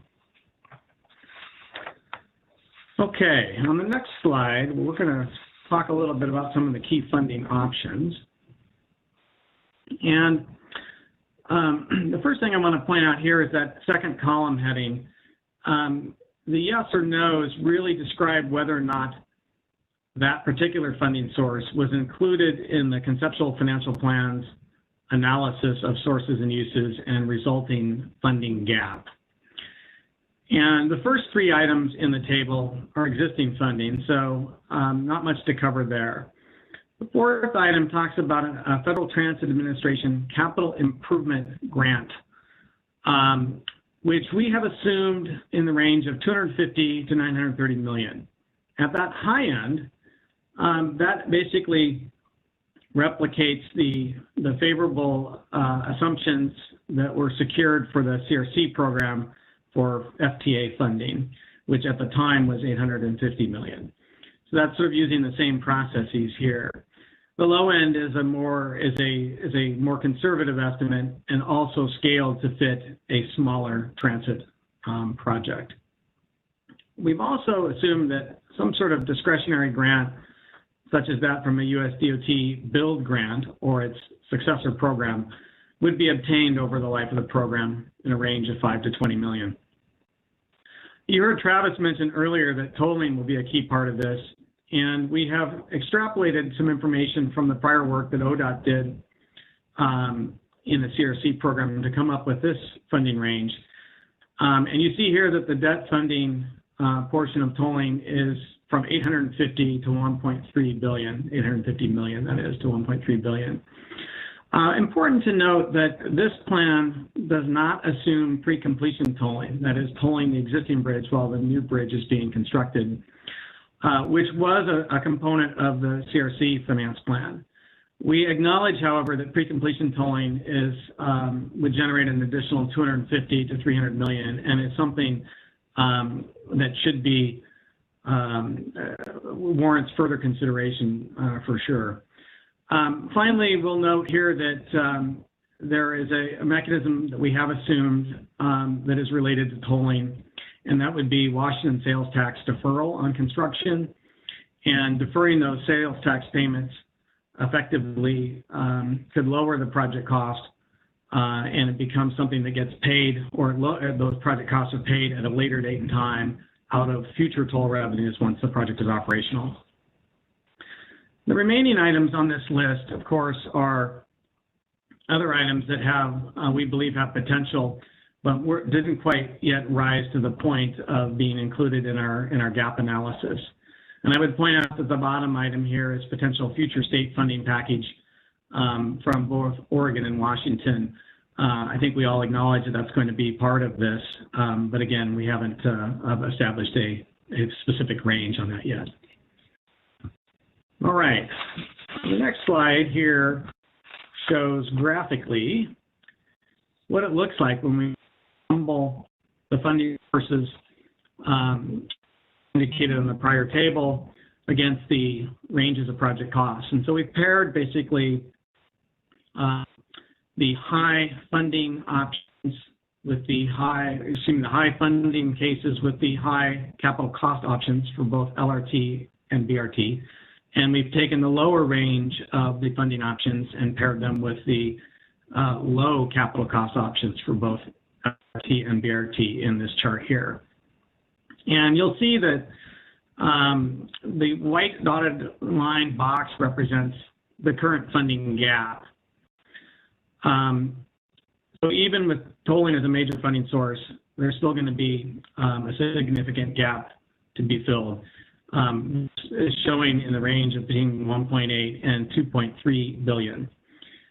And it's going to require a variety of funding options to do that. And Ray is going to walk us through those funding options for gap closure on the next slide.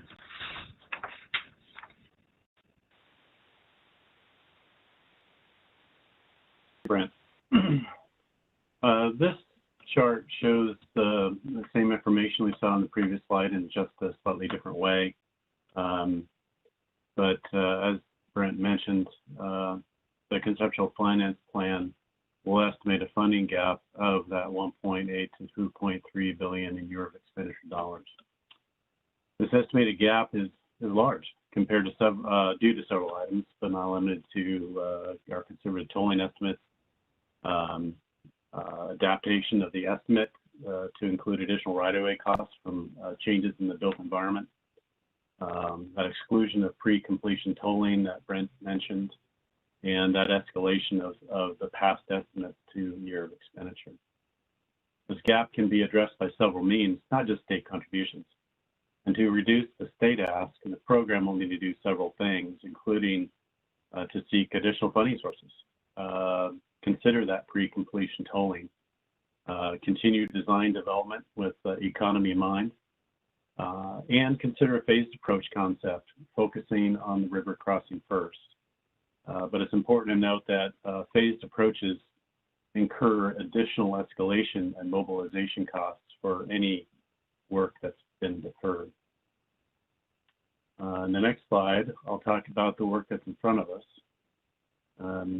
We need to deliver the conceptual finance plan today and continue to work with our partners to develop the program scope and costs. Looking at this chart here, the funding needs reflected include program development, right-of-way acquisition, and beginning of construction in the 23-25 biennium. We've said that program development could take 50 to 100 million, excluding right-of-way and acquisition and start of construction. These ranges presented here include these items. And finally, on the next slide, some key takeaways to augment the ones that Travis mentioned earlier. This information in this plan is not static. We expect it to change as we continue on the planning and design processes. A significant gap that we predict in funding will need to seek additional funding from tolls, state and federal funding to help bridge that gap. And we need to secure near-term funding to pay for the design, right-of-way, and pre-construction costs. This work does provide us a rough order of magnitude of those costs, potential funding, and the gaps between them. It sets the stage for us to develop program-specific finance plan using the design alternatives and estimates that meet an updated purpose and need. And with that, open up for questions for Brent and myself. Thank you. Thank you. Questions from the commission? I have a quick one for Travis real quick, and maybe it doesn't need to happen now because I know it's probably just way too lengthy, but maybe at another moment, can I be able, or maybe other commissioners too, if they're interested, see sources and uses of these breakdowns?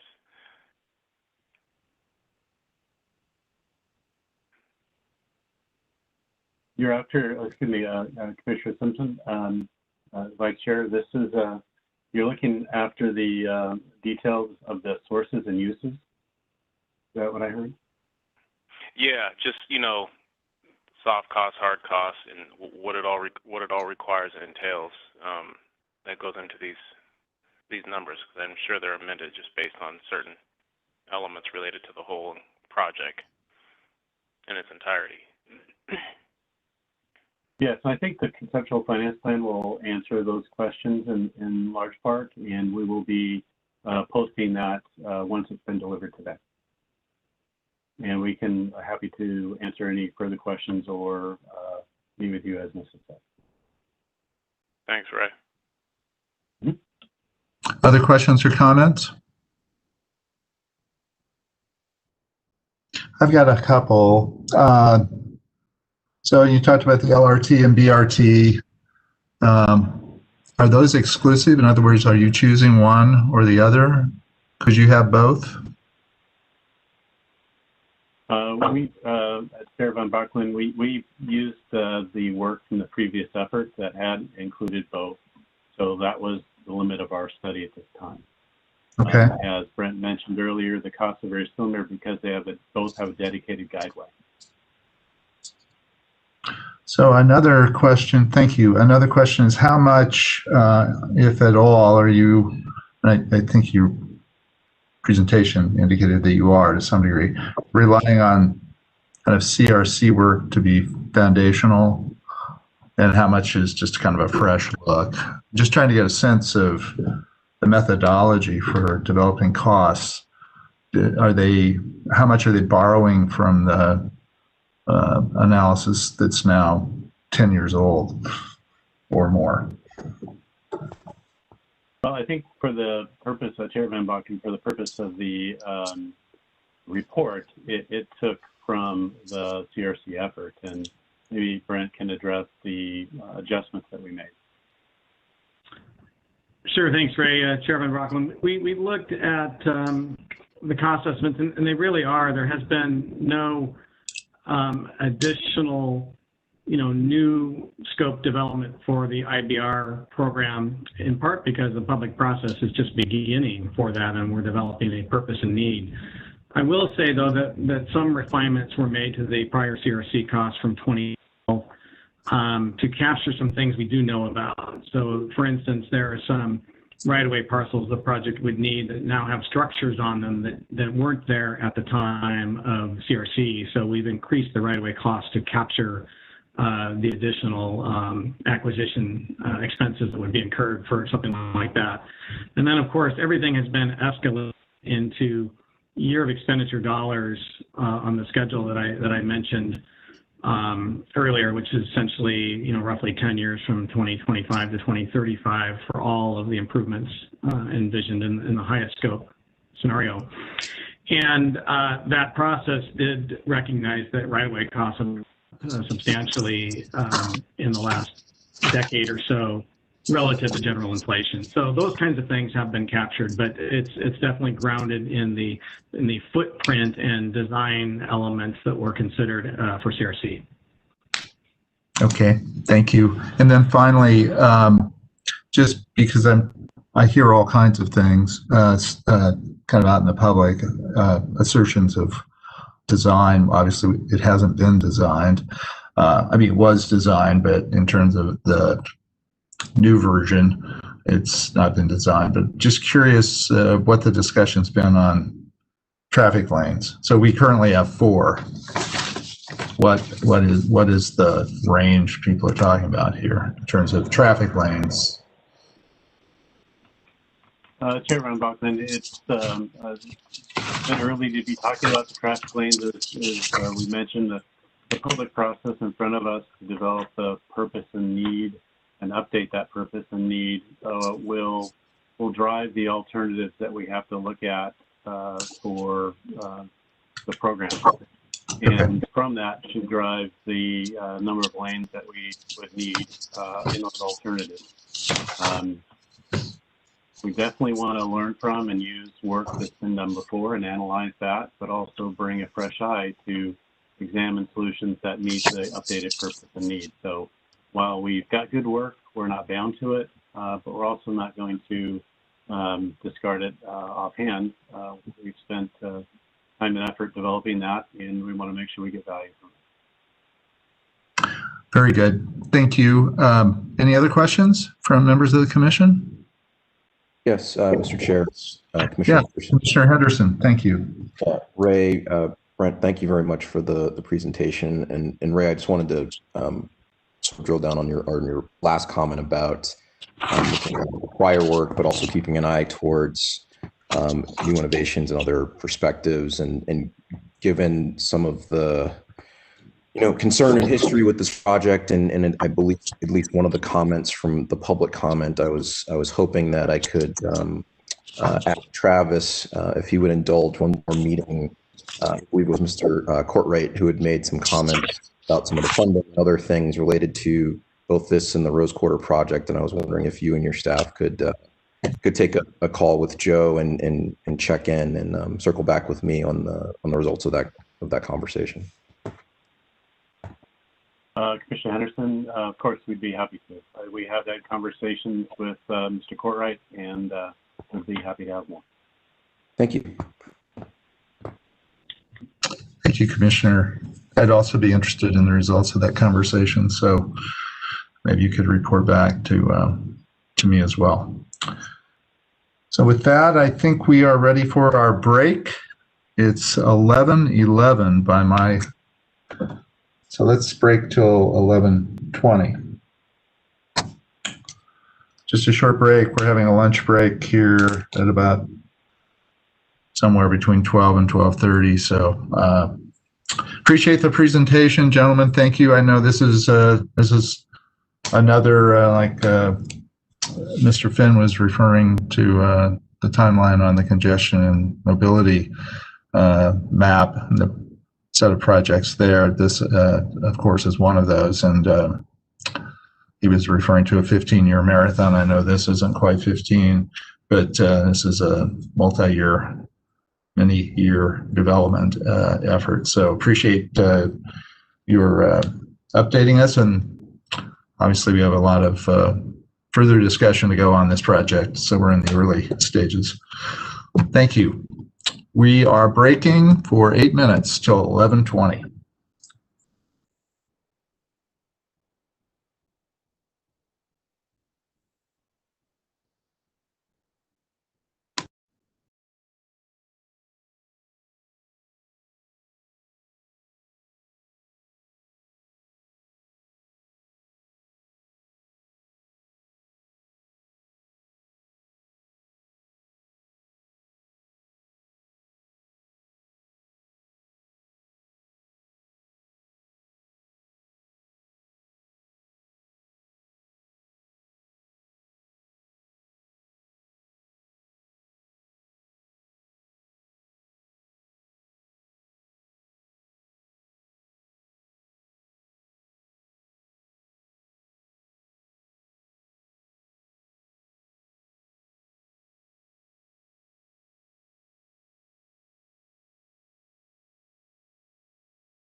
Okay, it's 11:20. I'm going to call roll just to make sure we're all here. Commissioner Henderson? Here. Commissioner Brown? Here. Commissioner Smith? Here. Commissioner Simpson? Here. Great. And are the assistant directors here? I see Lindsay. And Travis is here. McCatras is here. Cooper? And Cooper is here. Yes. Great. Well, I'll call the meeting back to order and we'll proceed with the strategic action plan report by the assistant directors. Welcome. Good morning, Chairman Brockman and members of the commission. Can everyone hear me okay? Yes, I can. Wonderful. Good morning. So for the record, Lindsay Baker, Assistant Director at ODOT for External Relations. I will be your tour guide this morning as we talk about the Strategic Action Plan. So recall back in your last OTC meeting in October, you all endorsed and sort of formally approved the 2021-23 Strategic Action Plan. So this morning, and I guess I'll pause for a moment to see if Wayne can pull the slides up. Wonderful. Thank you. And can you advance the next slide, please? So this morning, I'll try to sort of narrow in and focus on four main things. So we're kind of on two parallel tracks. So one thing I'll talk about is our progress report. I'll kind of dive through, and I think you all have seen the document and the sort of template itself and have had a chance to hopefully review and digest a little bit of that. So I'll talk in a little bit of detail about the progress report and sort of what we're hopeful to be providing to you, and then the cadence and the schedule that we're hopeful to provide that. So that's sort of thing number one. And then thing number two, we'll talk about some more of our communications work that we've been working on since the October approval of the Strategic Action Plan. So we'll talk a little bit about the website and the web page that we've been developing, as well as the sort of the online dashboard that accompanies that web page, and then some of our general communications work as we've been sort of talking about this body of work internally, and also preparing for external communications sort of launch of the plan come the beginning of the year. So let's go to the next slide, please. So the Strategic Action Plan Progress Report, recall back in the summer, we had sort of talked about two sort of different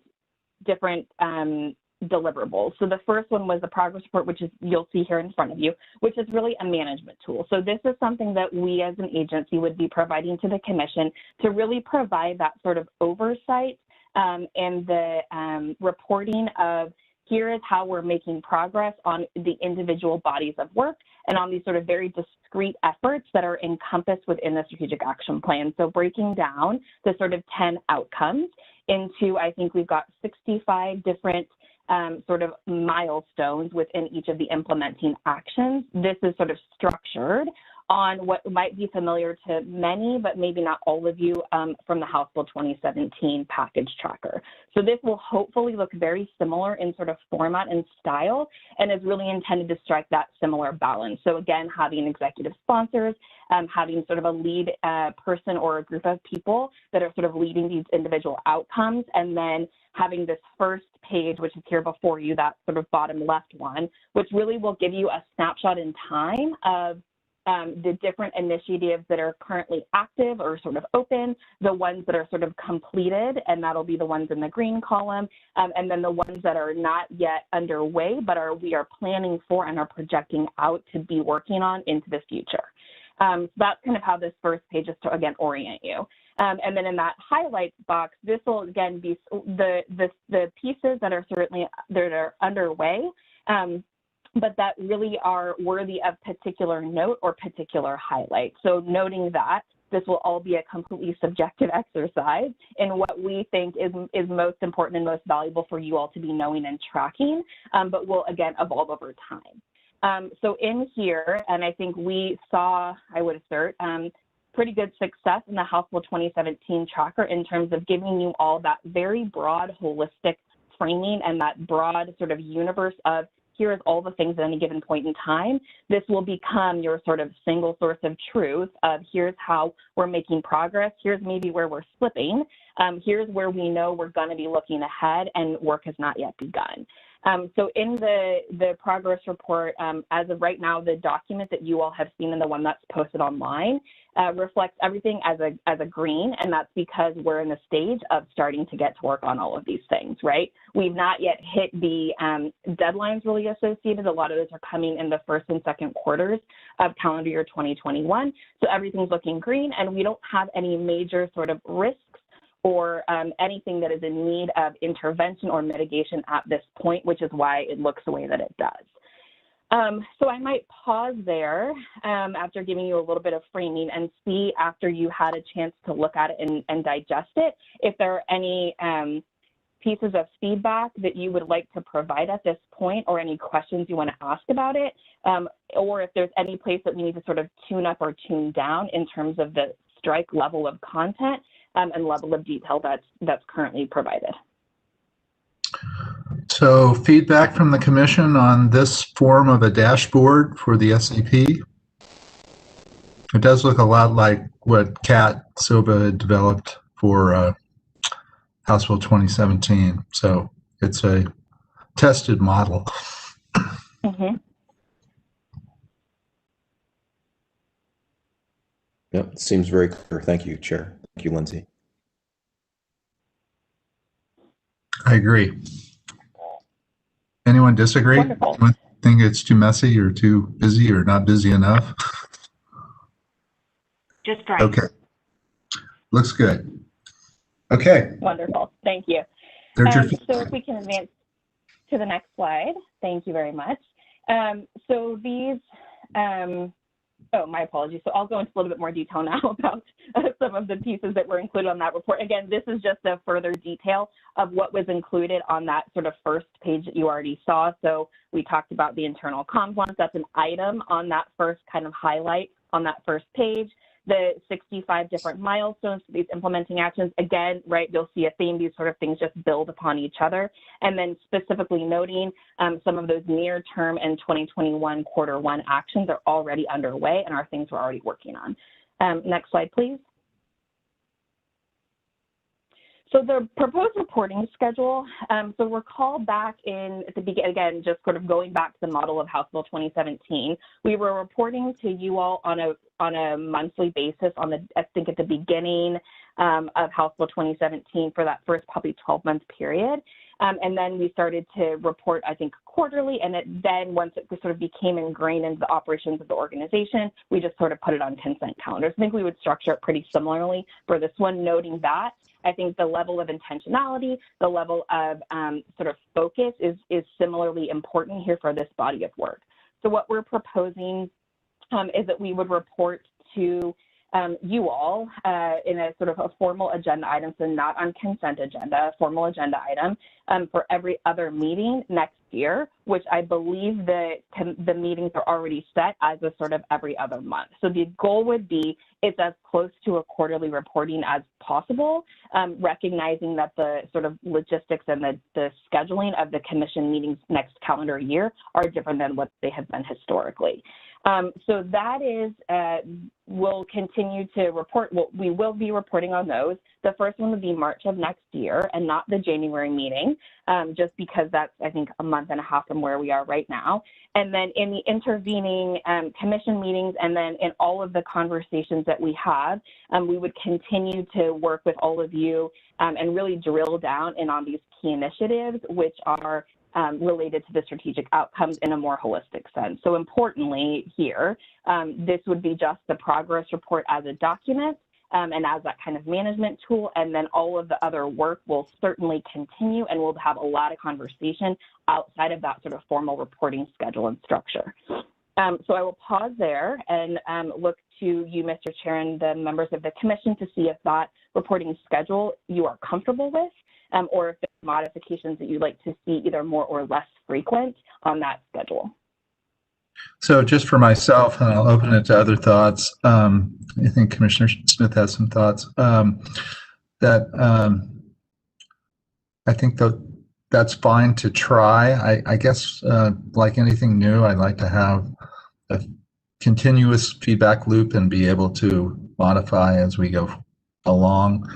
And I would want the leadership commissioner sessions in the months we don't have a commission meeting to be used to make sure we're actively checking in on the SAP, not just if someone mentions it, but asking the director and assistant directors asking.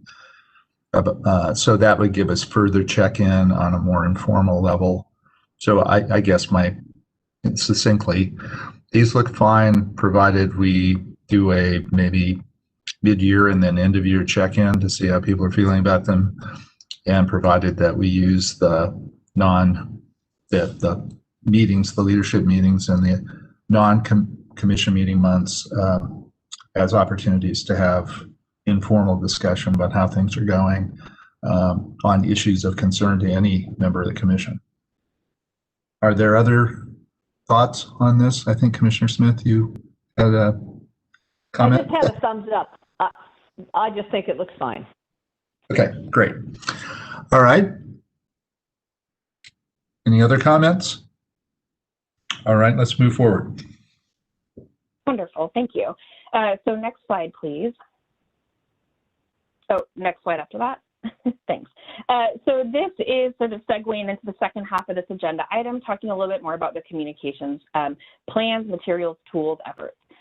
So you all should have received a link, I think, a little over a week ago with our sort of prototype draft 1 version of our webpage. So this, you'll see it's modeled very similarly to how sort of ODOT web pages look, right? Similar look and feel, but also called out in a very intentional way that this is a strategic action plan. It is a significant body of work. We have included, I think, more dedicated links on our sort of header and on our landing page so that it's very easily findable and very easily navigable, and we will continue to promote it over time. So recognizing that this is sort of taking in some of that feedback after you all looked at different, I think, versions of what a website could be back in the summer, this is what we've come up with.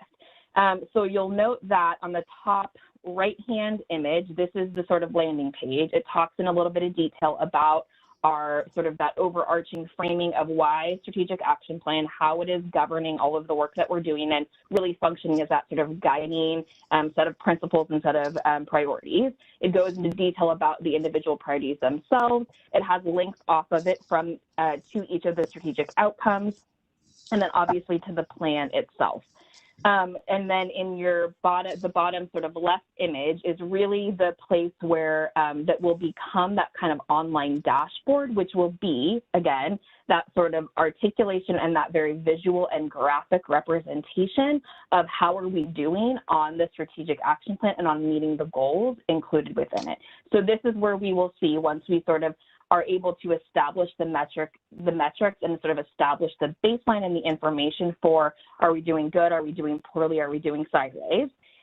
This is where you'll see that, well, you know, whether it's a red, yellow, green, or a check mark or whatever it looks like, this is where we'll see that as we start to make progress on the implementing actions as part of the strategic outcome. So hopefully you all have had a chance, again, recognizing it was over a holiday weekend, to sort of play around with this a little bit and get a feel for what it's looking like. And I will pause there to see if there's any feedback on the web page itself. And then recognizing that the dashboard is by very nature not fully fleshed out at this point, but will be forthcoming in particularly Q2 of 2021. Does this look correct to you? Does it look consistent with how we've discussed it so far? And do you feel like this is a good representation of the work and sort of to be our externally facing portal for the work of the strategic action plan? Comments from the commission?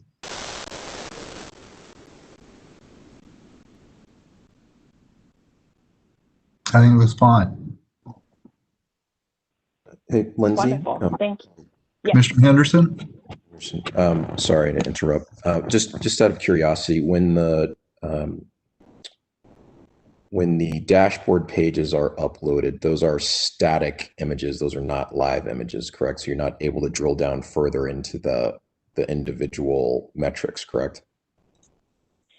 Chairman Brocklin, Commissioner Henderson, yes and no. So I'll put a fine point on that in response and tell me if this is sufficiently responsive. So if we look at the workforce diversity outcome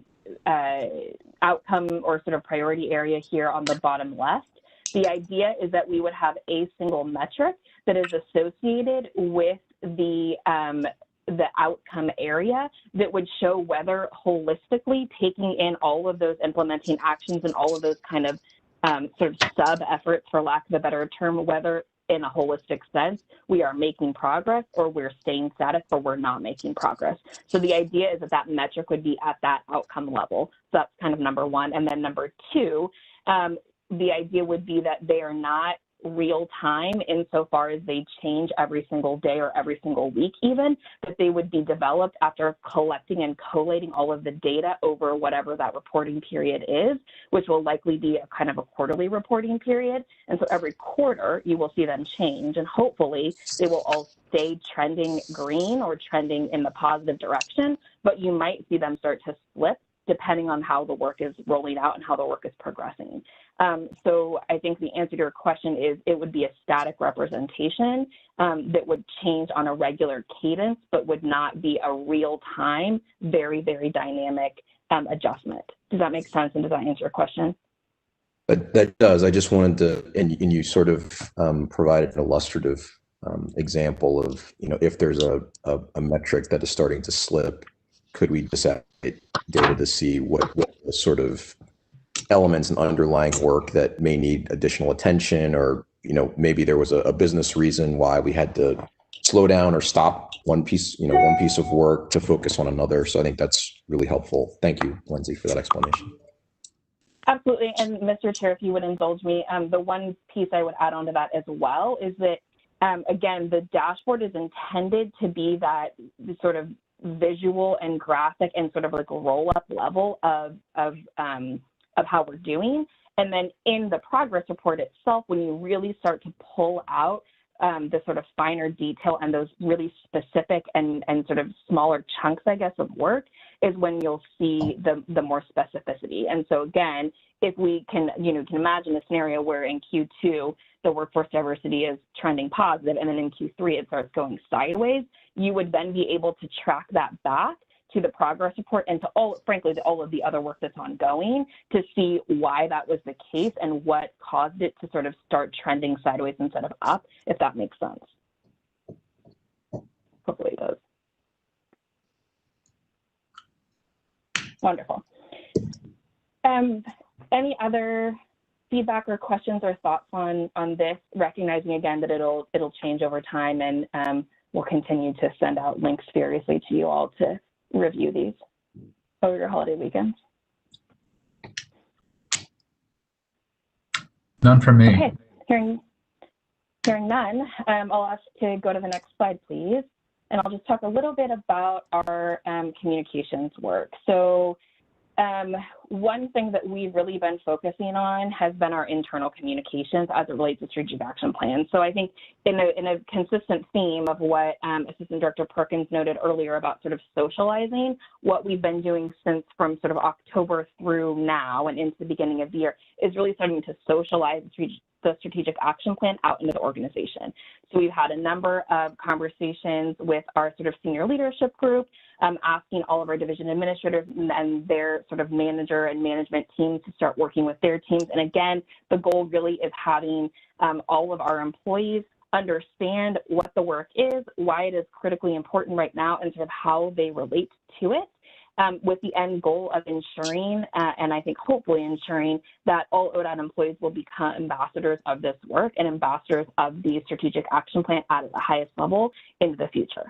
So that's a lot of work that we've been doing internally, which is a significant component of, I think, that comms, but also frankly that sort of change management. So that's kind of one. And I think the second thing that we've really been working on is getting ready, and I think preparing for that sort of more external facing launch, which would really happen around the beginning of the year.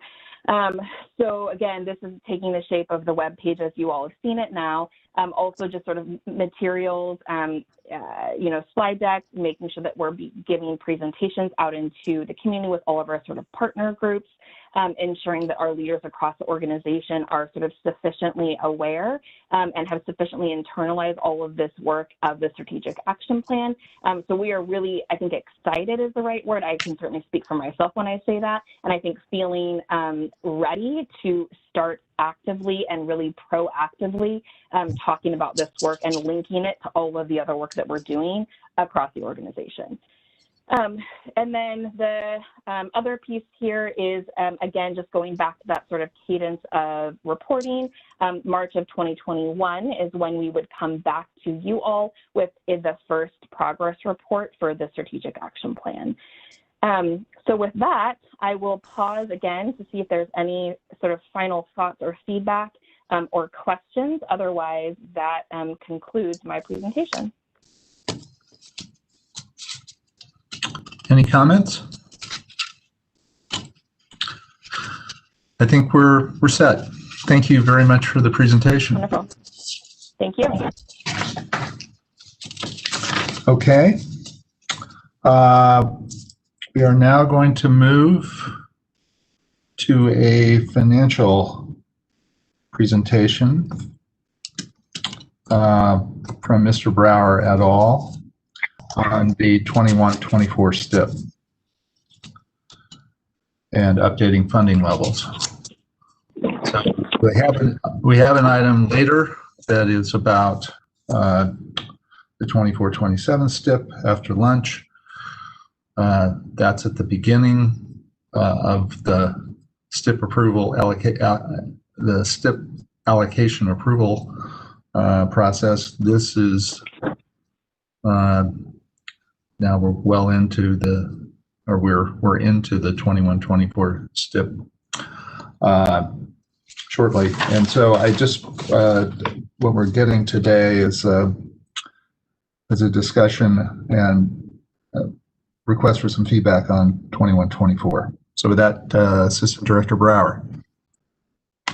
Thank you, Chair Van Brocklin. Members of the Commission, for the record, my name is Travis Brower, the Assistant Director for Revenue Finance Compliance. Today, we are going to give you a brief overview of the request to update the 21-24 STIP. You'll recall that you just approved the STIP in July, so you're probably wondering why the heck we're back so soon asking for an update to that STIP.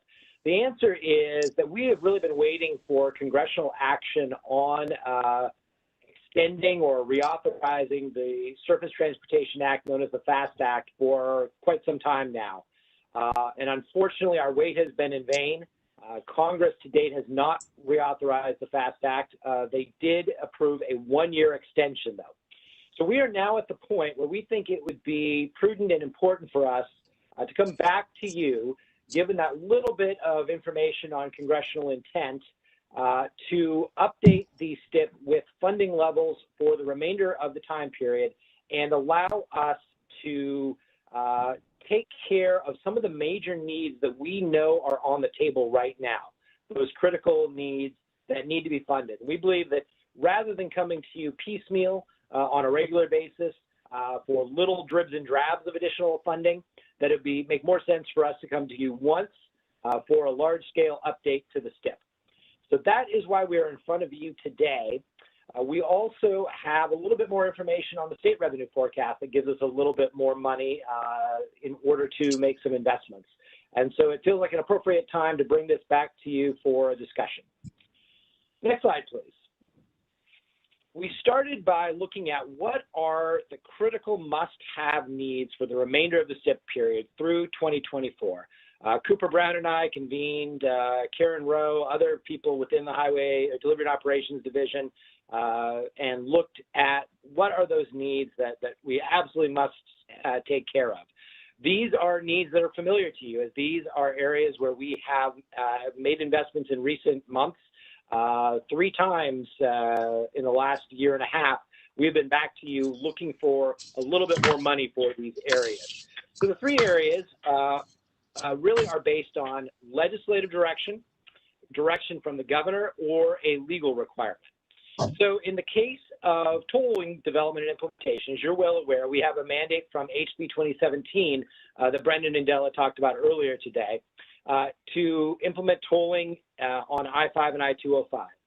We need about another $60 million to continue that work through 2022, likely will get us into 2023, at which point we can make some decisions about how to fund the remainder of the program, as it is likely that system-wide tolling would take a substantial additional investment beyond the $60 million.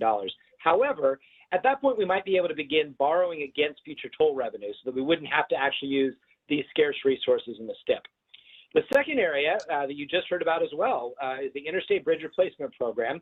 We have already provided $15 million through your action. The Washington legislature provided $35 million. We know that we need a bit more in order to get through the program development phase through this STIP cycle. So we are requesting that the commission put $30 million on the table for the interstate bridge to let us get through the STIP cycle, let us complete program development. And I would note this would then make up that debt that we have to Washington. As we've agreed to split program development 50-50, we'd actually be $10 million ahead of where Washington is at this point. And so they would likely make the next contribution to the program. The next item is one that you're very well aware of as well, ADA curb ramps. Under our settlement agreement, we have a need to do thousands of curb ramps every year. Some of those are tied to paving projects or other projects on a road. Others are standalone projects. And we know that we need about $237 million in additional funding over the course of this STIP cycle in order to complete that work. And in fact, that's even with making some assumptions about us being able to reduce the cost of these curb ramps going forward. So ultimately, it could be somewhat more expensive than this, but we think this is our best estimate as of today. So we started with looking at what those needs were for the system, and then we looked at how can we meet those needs over the course of the next several years. And so we looked at what funding might be available. And for that, I will turn it over to Jeff Flowers, who is the money man who looked under the couch cushions to make some determinations of where we could best find the money to meet these needs. Good morning, Chair and members of the Commission. For the record, Jeff Flowers, the Statewide Investments Management Section Manager. Next slide, please, Michelle. This graphic provides you with the historic numbers that we have seen from the federal funding assumptions that we have made, and starting in the 2021-24 STIP all the way into the 24-27, which we'll discuss at a later point. You'll see the dotted lines. This is the dotted lines represent a 10% reduction in federal funds with the absence of a federal authorization package. Most of you have seen this on a regular basis, as we assume that to be conservative and avoid the pain of cutting projects. But due to that significant uncertainty, we've always assumed that reduction. Yes. It turns out, though, that in 2021, this federal fiscal year, our assumptions are slightly below what we received in 2020. So we have assumed an even flatter number. As a result, we don't have as much federal funding than we originally projected. The OTC direction from 2017 was to spend the first $40 million in additional unanticipated funding on strategic investments in state highway system projects. The remainder on Fix-It. Our proposal is broadly in alignment with that, and I will kind of walk you through again where the assumptions come from on the money side, as well as what Travis mentioned to you just a minute ago about where the investments will go. Next slide, please. So the funding plan basically comes from 2 different places on the federal funding side of $160 million. That is $80 million in funding over and above what we assumed at $20 million a year, plus $80 million in federal redistribution. Over the last few years, redistribution has come in significantly higher than anticipated. And so by us taking the assumption that we're going to get roughly the same amounts every year, we're assuming $20 million a year to be able to allocate out in the out years and be able to program those today in hopes of keeping that going forward. House Bill 2017 has seen an increase in $47 million. This is due to lower anticipated debt service costs and the ability for us to get a really good interest rate on our bonding sales and what we've had there. And the last piece is borrowing from the 2024-2027 STIP for about $120 million. So this will allow us to help cover the ADA costs and be able to move some things around so that we can get that without having to cut current projects within the STIP to meet the ADA requirements that we need to do over the next multiple years. Travis, back to you. Great, thanks, Jeff. So as Jeff mentioned, really our proposal to borrow from the 2024 or 2027 STIP is not something we generally have done in the past, but since the alternative was to cut projects that we have already invested time and money in, many of them are under design, we thought that that was a prudent approach, particularly because we have a slightly smaller construction program in the outer years of our STIP, and reducing it further could cause issues for the Oregon construction industry.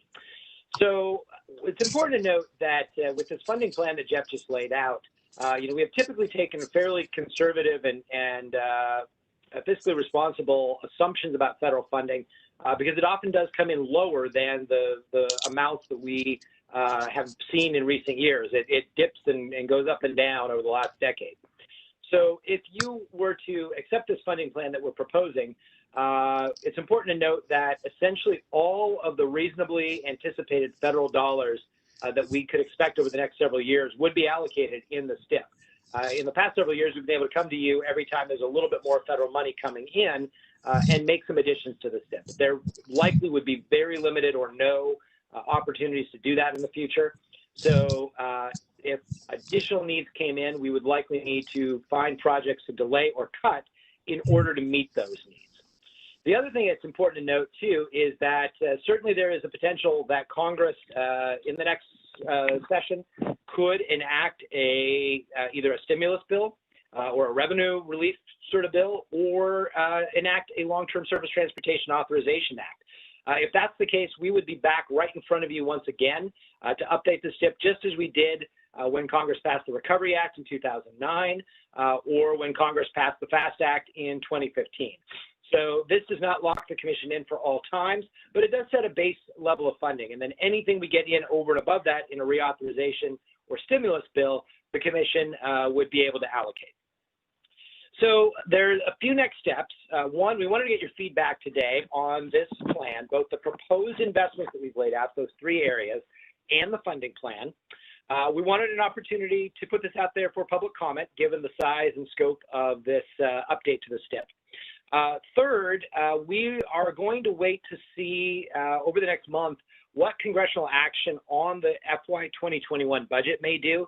There's a chance there may be a slight increase of some extra funds that we've gotten in recent years may be carried over into 2021. We should know that in the next several weeks as Congress takes up the FY 2021 budget. So waiting until January for final approval gives us the opportunity to true up the FY 21 numbers with reality.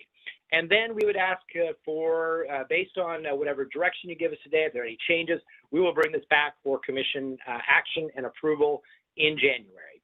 And at that point, you will have also selected a funding allocation for the 24-27 STIP, so there'll be a neat symmetry of these decisions.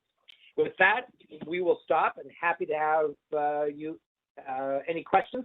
We have Cooper and Karen specific to any questions related to the investment side of the portfolio as well.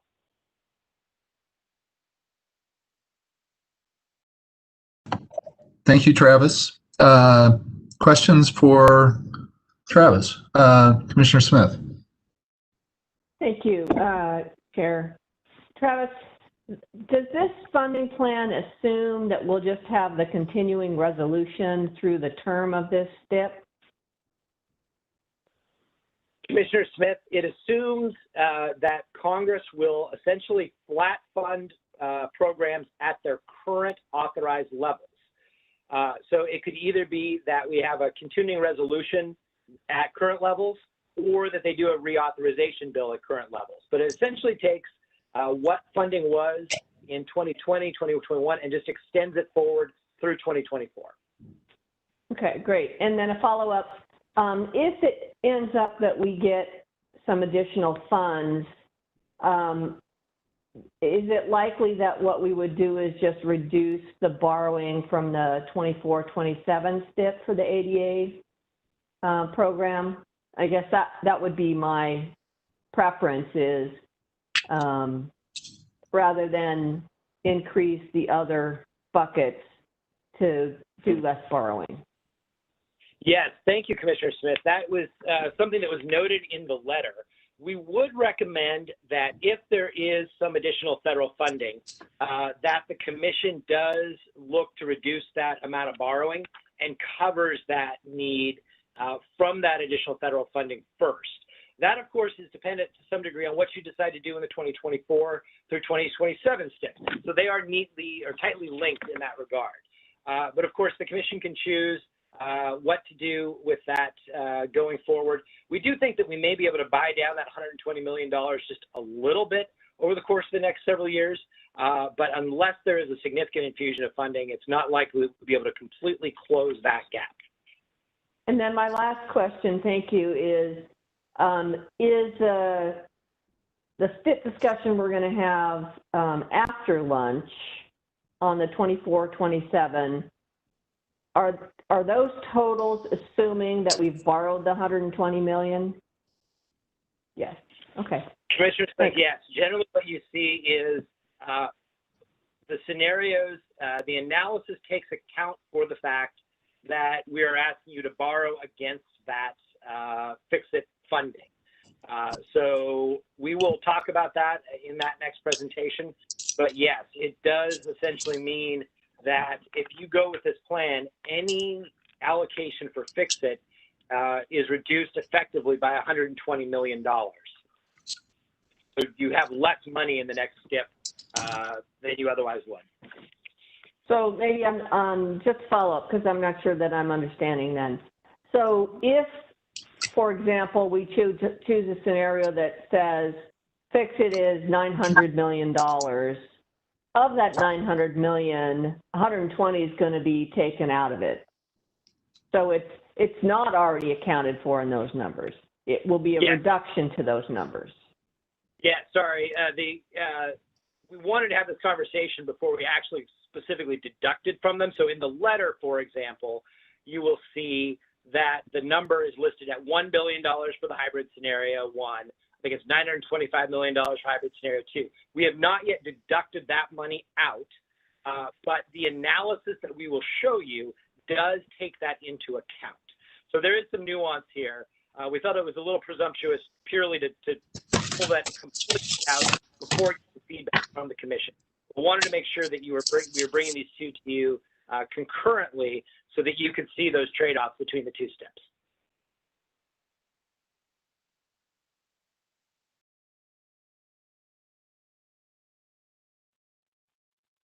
Not sure that I'm really understanding, but perhaps we can cover it after lunch. Yeah, Commissioner Smith, I think that's appropriate. That we can show you where the fix-it changes are factored in and where they're not, where they're just the pure raw numbers versus where the analysis is done. So we'll try to highlight that as we go through.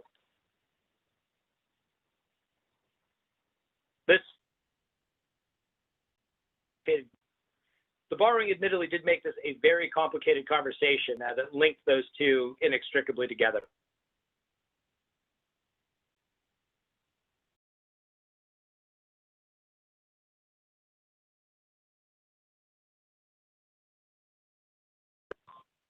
You're on mute, Bob. Other questions from Commissioner Smith at this moment? No, I'm done, thanks. Okay. Others? Okay. Travis, you want to finish up? Chair, members of the commission, that concludes our presentation. What we plan to do is come back to you in January. We will note any public comments received about this plan. We will adjust any numbers accordingly based on action from Congress and bring you a final proposal in January in order to fund these critical needs through the remainder of the STIP. Okay, thank you very much. So We are now a little early at our lunch break, which was supposed to be 12:20. It's now noon. So we had a plan for a 30-minute lunch. I need Assistant Director Brower to help me with this. I know we were this morning talking about some additional materials that would be provided to the commission prior to our discussion about the 24-27 STIP item I. When can we anticipate those being in our inbox? The PowerPoint has been updated as of this morning with the additional scenario that Vice Chair Simpson has requested. That will be shown on the screen, and I would look to Michelle about whether that is available online, or perhaps she can send you a PDF of that document for your review in the near future. Ideally, it would be good, I think, if we could have that during the lunch break so that we could look at it ahead of the presentation. And really, primarily, it's the new material, so I'm not, there's a way to segment that. Maybe it's just to provide that material around Commissioner Simpson's recommendation. Chairman Brockman, what I think we could do is there's some of it that provides some additional context before that. So we might just provide you the entirety of the presentation, but then note the slides that provide both the hybrid scenarios that were included in the letter, and then also note where we have a proposal from you for a modification to hybrid 2, and then a proposal from Commissioner Simpson for a hybrid 3. So we can note those. That would be great. It would be good to get them sooner rather than later. So what I'm going to suggest is we take a 45-minute lunch break, assuming we can get that material next 5 to 10 minutes. People will have it. People can have lunch. They'll have a chance to look at the PowerPoint ahead of the presentation, in particular, the information just referred to, and that you'll flag for us. And then we would be, I think, in a lot better position to have the conversation on the 24-27 STIP. And I shouldn't have referred to it as Commissioner Simpson's recommendation, as Commissioner Simpson's request for information. Mm-hmm. Okay. Sir, we will get that out to you momentarily. Either look for an email from Michelle or myself in the next several minutes. Okay, we will reconvene at 12:45. Give people a chance for lunch and diving a little deeper into what you've seen before, and then there are a couple of new pieces to look at. So we will reconvene at 12:45. We're recessed until 12:45.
So if commissioners would turn on their video, I can see who is back. I see Sharon.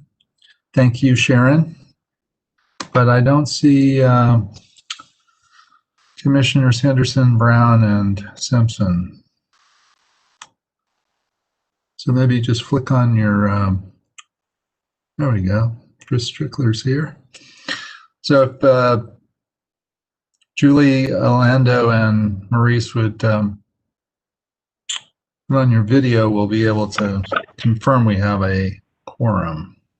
I'm running my video, Bob. I'm not sure what's going on. Can you Oh, I see see me? you now. I see you now. Okay. All right. Okay, I think that gives us a quorum. So, and I see Commissioner Henderson is back. I'm here, sir. Okay, then we're good. All right, thank you everyone for being back on time. I'm going to reconvene the meeting at 12:45 as promised. And we are now to the 2427 STIP item. I hope everyone was able to at least review at some level the material that Travis circulated on this subject, and we'll go through now. So with that, I'll turn it over to Assistant Director Brower to take us through a interesting PowerPoint.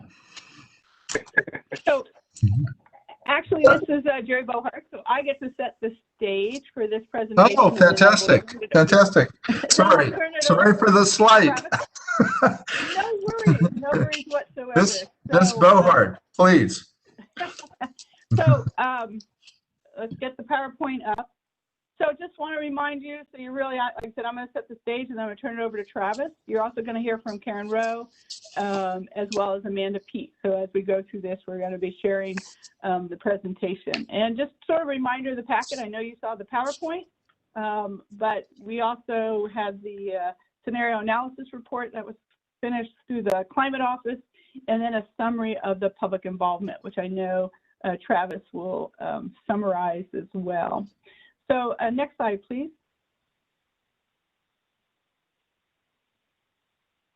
So, so what are we going to be doing in December and January? So we're going to talk about the decisions that we really need from you this month that will help lay the groundwork for January. You're going to hear Travis, as I said, talk about the public input overview. We were also able to get an update from the needs and issues survey. So you'll see that information being provided. And I think most importantly, talking about the scenarios and the decisions that we're going to need from you there. So we will spend a little time just sort of going over the initial scenarios. We're going to talk about obviously the hybrid scenarios and the other work that's gone on as we've had some discussions with each of the commissioners. And I think, most importantly, we're going to look at what are the outcomes of these scenarios. And we're going to really look to you guys this month, and I know it may be challenging, to come up with that scenario that you want to move forward. So there will be that decision point about which scenario do we want to move forward. So next slide. Just a little bit of a history. Whoops, you jumped. There we go. Thank you very much. Jumped a little bit. We've been spending a lot of time working on this. And as we often say, we've always got 3 STIPs going at any one time. And so we should remember back in July, you approved the 21-24 STIP, although as you heard earlier, we're having little conversations about some amendments to that. But we've really been spending this fall and into the winter talking about scenarios. So developing the scenarios and really looking at what are the trade-offs, particularly with regards to the climate lens as we thought about these scenarios. So if you think about the presentation that Amanda did the last time we met and how it was helpful for you guys as we walked through the scenarios. And then really what becomes important here in December and January is that we finalize the program funding, so that sort of ends this phase of it. But that's only just the beginning really for staff, because then we go actually into the project selection process, and we still have a lot of work to do there. I believe Amanda Peet talks about how do we look at each of the projects as we think about the climate lens. So a lot of work to do, even though it seems like there's been a lot of work done to date. So on the next slide, just sort of that reminder. So we're looking for you to select a funding scenario in December. But I think most importantly, really, the final actions come in January. So the final numbers, and then any direction that you want to give us with regards to additional funds. So the conversation that Assistant Director Brower had with you in the earlier presentation.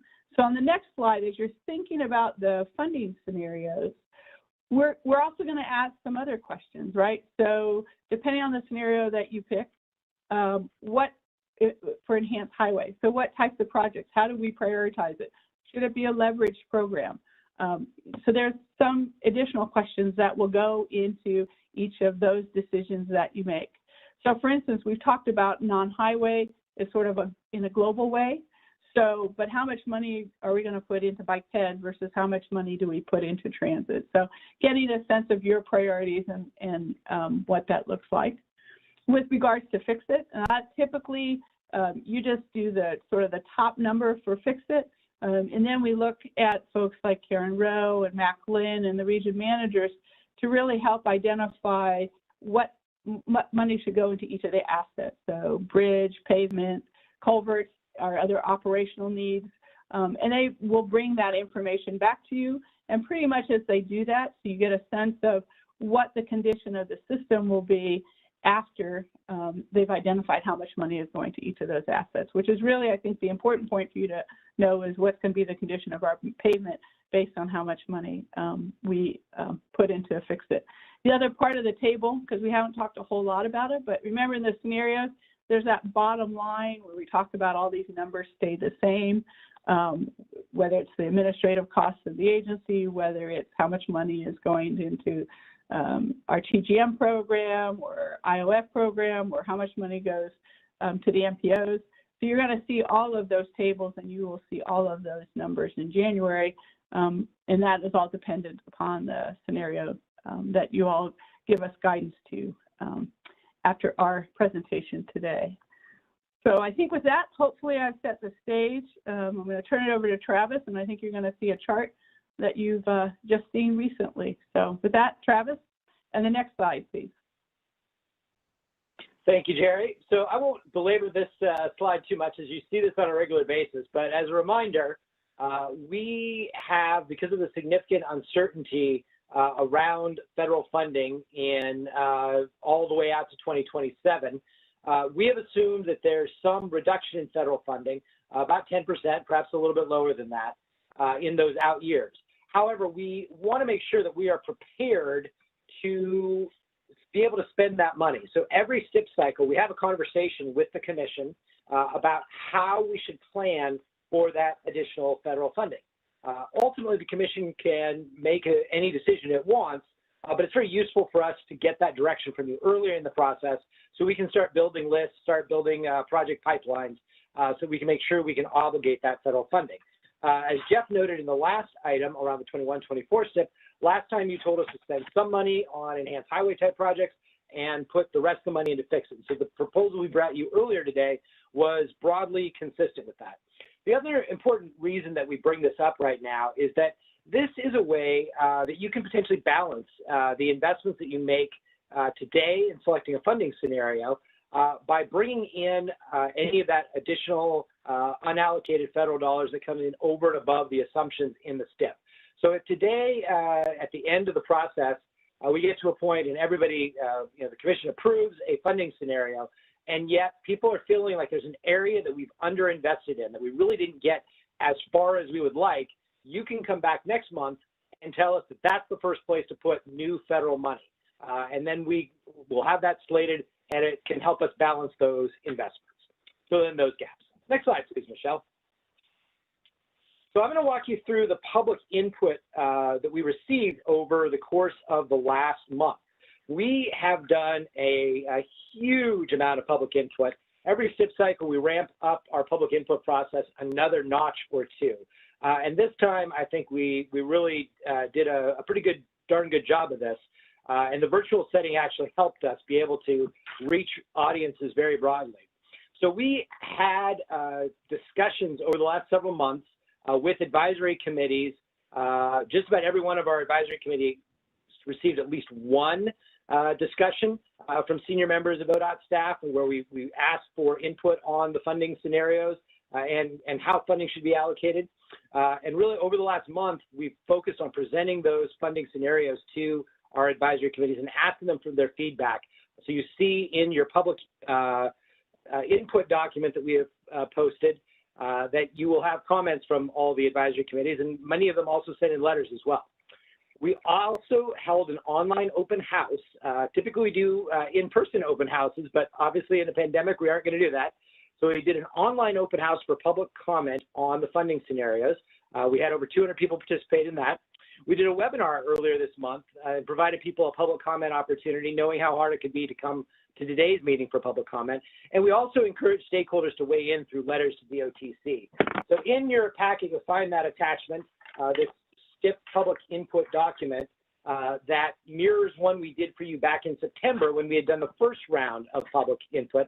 I believe it is over 200 pages long, but we did some work to really distill the themes that we heard through these varieties of survey instruments and other opportunities. So go to the next slide, please, Michelle. What I think we really heard from the public were real three major themes. One, there was very strong support to increase non-highway funding to advance equity, address climate change mitigation, and enhance accessibility and mobility for all people. Second, there was also pretty strong support for fixed investments and a real reluctance that we heard to cut spending on bridge and pavement preservation in a way that would accelerate system deterioration. So people really wanted to make sure that at the very least we were preserving the system we have today. And third, what we heard, particularly from our area commissions on transportation, was support for enhanced highway investments that can help reduce congestion and help our economy grow. So those themes, I think, are very broad themes that we heard from the public and our stakeholders. And I would say they also generally matched what we heard from all of you, the members of the commission, over the last several months as we had these discussions with you as well. Next slide, please. One of the things we presented back to you back in September was a STIP funding priority survey that we undertook earlier this year. About 800 people responded to it over the summer. We compared that to data from our scientifically valid transportation needs and issues survey that we do every 2 years. The last time we had done that was in 2018 at the time. And you asked us to come back when we had the 2020 transportation needs and issues survey data. And lo and behold, a couple weeks ago, I got an advanced copy of that. So I am sharing with you this data. It has not yet been published, but we have the data from Oregon State University, which does this for us. So what you see is that in a lot of areas, the data we received from the Transportation Needs and Issues Survey closely matched what we saw in the STIP survey, particularly with maintaining roads and bridges, improving safety, seismic improvements, protecting the environment, senior and disabled transportation. They're both universally strongly supported in our scientific survey as well as the self-selected survey that we did on the STIP. There's some other areas that don't have quite that area of consensus around congestion or expanding roads. But obviously the STIP survey we did, because it was self-selected, it wasn't a population sample that really mirrored the population of Oregon. So you always have to take those with a grain of salt. And yet it was really important data to get a sense of where the public saw the needs for investment. Next slide, please.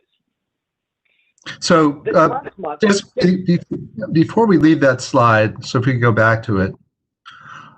So the TNIS survey was scientifically accurate. It was a reflection of the actual population, and the STIP survey was not. Is that right? Correct. Yes. Okay. Thank you. Yeah, in fact, we didn't ask for demographic questions other than county for the STIP survey, but what we saw there was that over 50% of respondents came from Multnomah and Lane counties, even though those are only about 30% of the state's population. So it's just an indication that it wasn't a balanced pool or sample of the population. We don't know anything more demographically because it wasn't really meant to be that way, but it gave us a sense. Thank you. Next slide. Here's another quick question, Travis. Was there a reason why you picked Multnomah and Lane counties?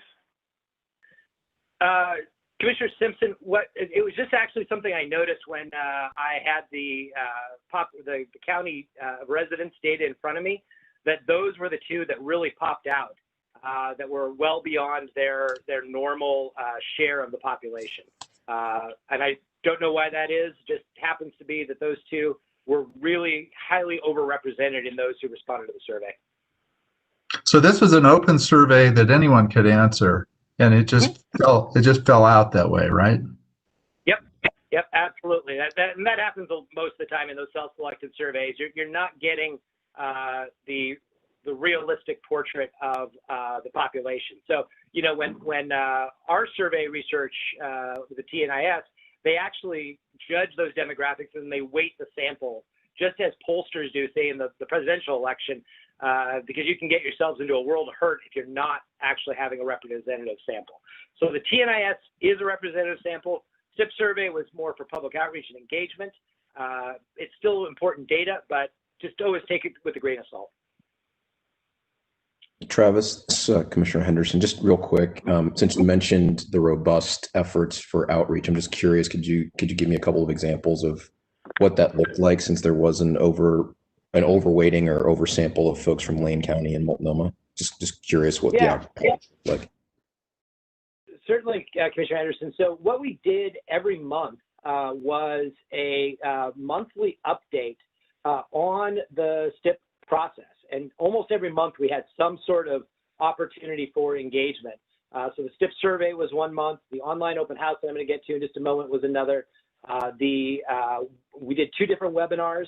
So each month we basically gave people an opportunity to learn more, engage with us on the STIP, and encourage people to provide public comments. Those were then picked up in a number of places. So I know, for example, Bike Portland did a great blog post a couple of weeks ago, or maybe just last week, on this. It's the only media I've actually seen cover the STIP funding scenario. But then we also saw that, I know, say, the Oregon Environmental Council picked up the survey and shared it with their members. So we saw that people took the materials we sent, shared it more broadly, and then I think that drove some of the traffic to the website in particular, and to the survey that we had. We also did presentations, I think, to, if not every one of our area commissions on transportation and modal advisory committees, but to, if not everyone, almost everyone, and some of them we hit twice. So we've had very robust discussions there, and that is, again, several hundred of our most engaged stakeholders, largely community volunteers and local elected officials and business officials at that regional level that we engage there. Thank you. So I mentioned that we had an online open house. We actually brought forward at the beginning of November the scenarios that were approved by the commission back in October, presented the basic information about the funding, about the outcomes based on the work that Amanda's Climate Office did. We shared that color-coded chart and a brief narrative description of each, and then asked folks to rank them by how they viewed them as best, which scenarios would best help advance Oregon's transportation goals. So we didn't just ask which one do you like the most. We asked, how do you think it would help advance Oregon's transportation goals? And got back responses from over 200 people. What I would note here is that this is a fairly narrow range. Sometimes there's one runaway winner when you do these things, that everybody loves a particular scenario and everybody hates another one. With these, on a 5-point scale, we're within 1 point, basically. The non-highway and safety scenario was first, followed fairly closely behind by the non-highway and the fix-it scenarios. What's interesting was that when I actually did a little bit of statistical analysis on this and ran the standard deviations on all these, and there was actually some people have two minds, I guess I would say. They're highly polarized around those 3 scenarios to a significant extent. So some people loved them, other people really ranked them much lowly. And I think that really is a reflection of that note we had earlier, that people are, the general theme we saw, very strong support for non-highway funding, but also very strong support for fix-it funding. So people rank them a little bit differently. Next slide, please. In that online open house, we also gave people the opportunity for an open-ended comment. Those are all laid out in that 200-page document that I'm sure you've all read front to back. But there's about 10 pages in there where we lay out all those comments. We did a content analysis and noticed a few themes. A lot of support for addressing climate change and making investments in non-highway improvements. Also strong support for prioritizing preservation and safety. So you can see the number of people who mentioned those themes in their comments. There's a lot of overlap there. People may have mentioned multiple things, and there's some overlap between these comment categories as well. So that is the outcome of our work. You can also see all of the letters that were sent in. You received a very large number of letters from local governments, area commissions on transportation, just general citizens as well, that were sent in over the last month. So a lot of opportunity for input, but wanted to distill that down to a few themes for you. Any questions before we move along to the scenario discussions?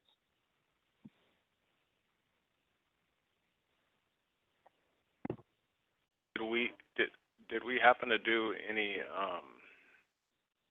demographic or gather any demographic data on who the online participants were? Commissioner Simpson, no, we did not ask any demographic questions in the online open house. We typically have not done that for most of our online open houses in the past, but it's something we could do in the future if that would be helpful for the commission. I think it's always helpful to understand who's watching, who's staying engaged, and where the loudest ones in the room coming from. So it's just good intel. Yeah, Commissioner, I would generally agree. I mean, that was why it was helpful, just even to have location data on the STIP survey showed that we were highly overweighted in the two major urban areas in the state, which helps you understand perhaps some of the responses that we got back. So we'll look at ways perhaps we can do that in the future that try to be non-intrusive, because a lot of people, as you were well aware, don't want to give demographic data, but maybe even just some of the basics around location might be helpful. All right then, why don't we move on to the next slide to start talking about our scenario discussion. And you can go to the next slide too, Michelle.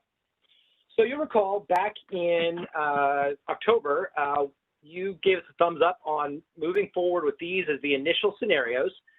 Each of these scenarios modified the funding in a different way, pulling on a different lever to try to impact the outcomes that we were going to be gauging. So about a third of the funding was sort of in a flexible category that shifted across the different scenarios so that we could gauge how different investments impacted the outcomes you're trying to achieve across the system.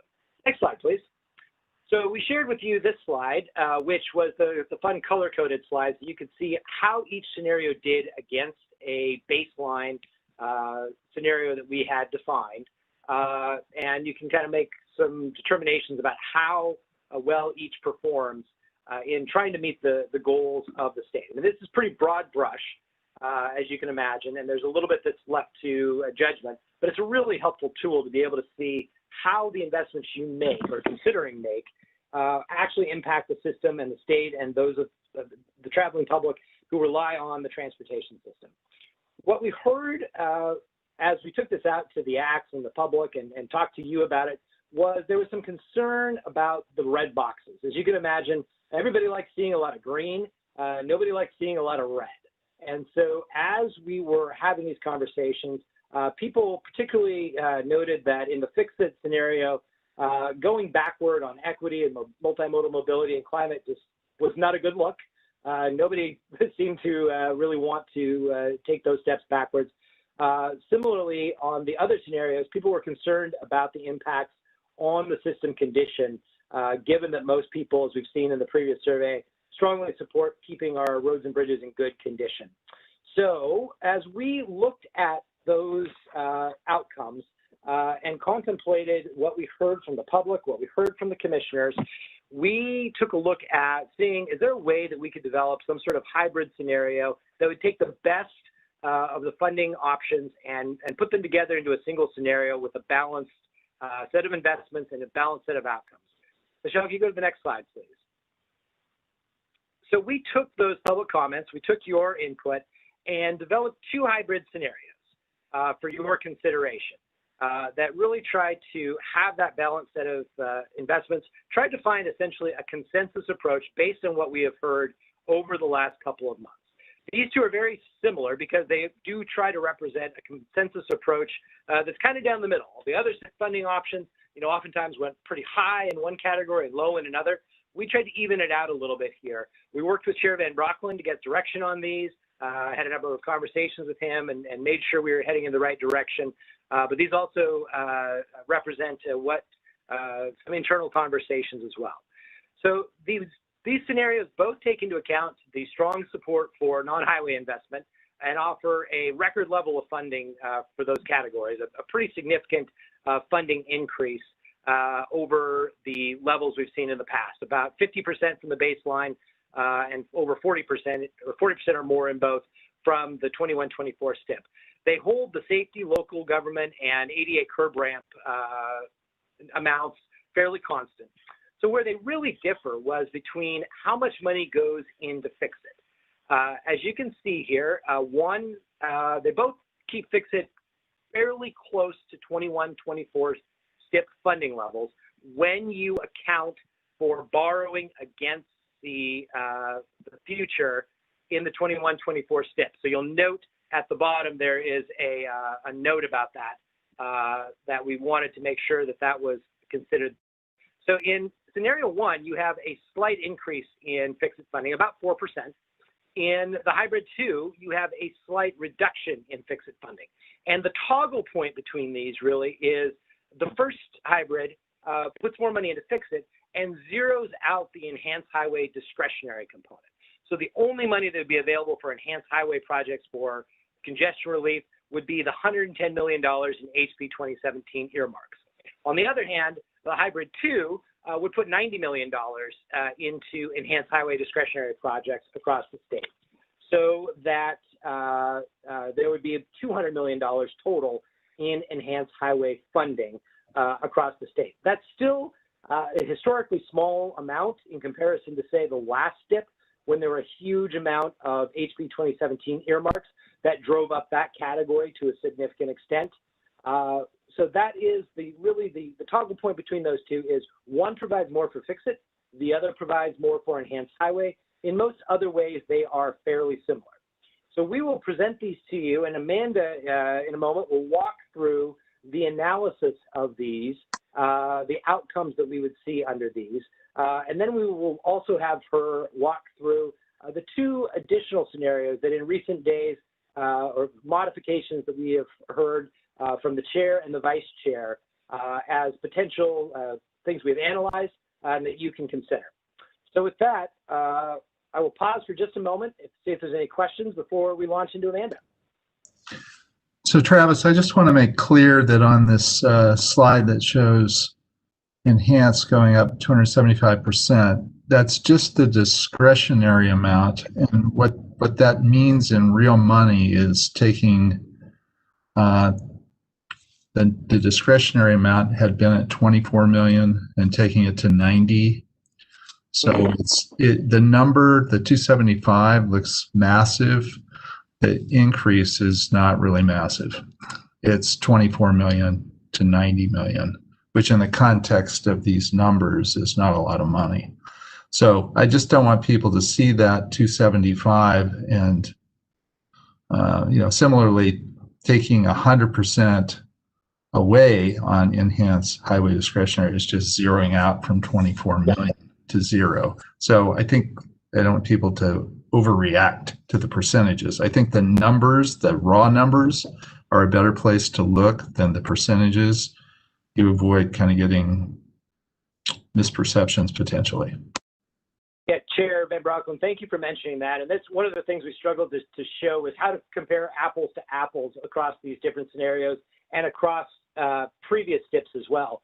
So with the handy dandy spreadsheet I have in me, I added up how much was available in the previous STIP for the Enhanced Highway program in total, and then I can compare it to Hybrid 2, and Hybrid 2 actually represents a 71% reduction in Enhanced Highway funding compared to the 2021-2024 STIP because of those HB 2017 earmarks that are greatly reduced in this particular STIP.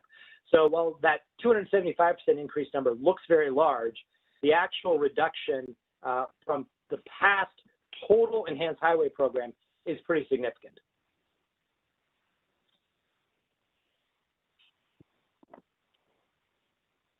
All right, then why don't we move to Amanda, and she will walk through the analysis the Climate Office did on these scenarios, and then we can turn to any questions and discussion. Great, thanks, Travis. My name is Amanda Peets. I'm the director of ODOT's Climate Office. Good afternoon. So Michelle, if we can go to the next slide, please. So before I go into the results of the new hybrid scenarios that Travis just introduced, I wanted to share a few considerations as you mull over which scenarios to select. First of which is that program funding categories are distinct but not siloed. So some people think of fix-it funding only fix-it projects or safety funding only safety projects. But in reality, the projects that we have are not of a singular focus. They're designed to meet the multifaceted needs of our communities. So for example, in the 21 through 24 STIP, we found that over 70% of projects were funded by a blending of dollars between these categories. Another important point is that safety is ingrained throughout ODOT investments and is an outcome that shows up no matter which category you invest in. We completed a return on investment analysis of each investment category, and that showed that no matter if you invest in the fix-it, in enhance, or non-highway, at least 60 cents on every dollar spent benefits safety. Lastly, and importantly, the OTC is required to consider greenhouse gas emissions in STIP decisions. This requirement comes from the Governor's Executive Order on Climate, which is Executive Order 2004. To help fulfill this requirement, that's why I'm here, the Climate Office developed a new process to evaluate the impacts of different program allocations on GHG emissions. So that's that color chart that Travis showed earlier, and it is that kind of powerful tool to help show trade-offs. So that's the analysis I presented in October, and I'll share with you today.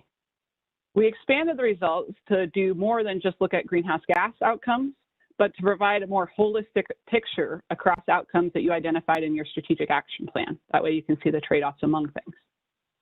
We have further plans to inform STIP processes at each major decision point that Jerry mentioned earlier. So after you determine the program allocations that we're discussing today, we'll work with regions, the Climate Office, and program managers on project selection. And we'll complete an accounting of emissions when the OTC approves the final STIP. So those are the ways in which we're doing analysis to meet the executive order requirements. But these analysis steps are important for meeting the executive order. But really the intent of the executive order is to get at different actions that result in emission reductions. And so you'll see as I show results in the next few slides, which boxes are green that indicate reductions of emissions. Next slide, please. So with those considerations in mind, let's move to the hybrids that Travis mentioned. This slide shows the results of the allocations. As a reminder, in terms of looking at the color codes here, dark green is when there's notable improvements that are anticipated. Light green is when we anticipate modest improvements. Gray is when there's no appreciable change from the baseline. And red is when negative impacts are anticipated. So the scenarios that Travis mentioned, these two hybrids, depart from those original scenarios shown back in October in an effort to minimize the hit to the Fix-It program.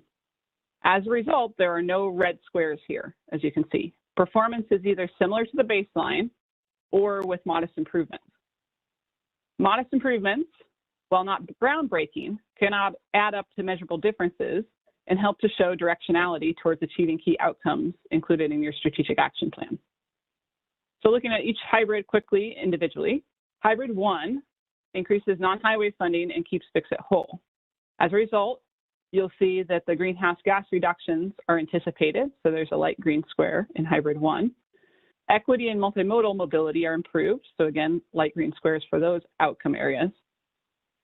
Overall improvements are not significant as the non-highway scenario, but nonetheless, they show directional improvements. The impact of cutting enhanced highway on congestion is somewhat offset by multimodal projects that help relieve congestion, and thus that square remains gray. So Hybrid 2 increases non-highway funding to pretty similar levels as Hybrid 1, but also has an increase in funding for the enhanced program, and it has minor decreases to Fix-It funding. In this one, we see that equity and multimodal perform roughly the same as Hybrid 1, so those are light green. However, unlike Hybrid 1, no reductions are anticipated for greenhouse gas emissions because the increase in enhanced roughly offsets the increase in the non-highway program. State of good repair declined slightly, but not enough to trigger a significant change, and therefore a red square. To better understand some of the impacts, particularly to state of good repair, per the request of the Commission, I'm going to turn it over to Karen Rowe to go through a few slides that just focus on that topic. So next slide, Michelle. Hi, Chair Van Brocklin, Vice Chair, Commissioners. I'm Karen Rowe, Delivery and Operations Division Administrator. I'm here to show you about the state of good repair and the trade-offs that we'll have when you make these decisions. It's important to note that the condition will decline for either of these scenarios, one a little bit faster than the other, but the decline is slower on priority corridors. Again, you've seen that before. There's Fix-It priority corridors where we focus our repair for bridges and pavement. Now I'm going to focus on bridges and pavement because they're our primary Fix-It funding. But however, you have to recognize too that Fix-It funding also does culverts, signals, ITS devices, and some other items.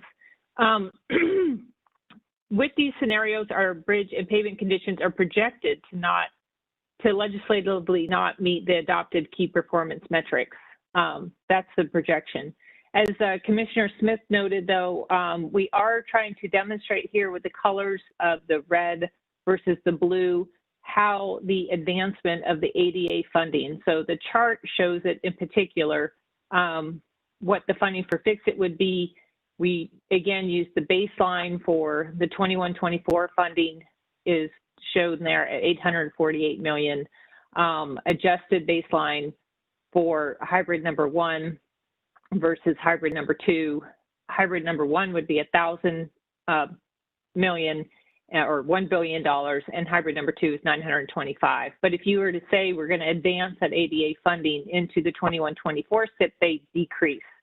So you can see in that second column, and it shows what the relative increase or decrease would be. So for hybrid number 1, it's a 4% increase over the 21-24 SIP. For hybrid number 2, it's a 5% decrease over the 21-24 SIP. So it's all relative. I'll go to the next slide. Now, again, what we heard from the survey was that keeping our good repair on our roads is a priority. Fixing our roads and making sure we can still drive on them with reliability is important. However, so here's what the trade-offs would be under hybrid number 1. Here's a chart that shows the key performance metrics for the bridge conditions. So right now we are meeting our key performance metric for bridge conditions, which is the metric is 78% of our bridges would be non-distressed. So that's what's shown here as that green line. That's the target. The red dash line is where we're projected to go. So currently we're at 79% of our bridges are non-distressed. We are projecting with current funding to go below that line, about a 4% decrease over the next few years. Now, as you see some of the notes there, what we're trying to do with our bridges is just continue to repair them. The replacement cycle, if we were to look at this, would be 900 years. Bridges off priority corridors would really maybe have load restrictions in the near term if we're not able to maintain them. And our pavements, again, replacement or pavements would be about a 50-year cycle. We try to replace the pavements every 20 to 25 years is ideal. So those conditions would go down and also decline. Next slide.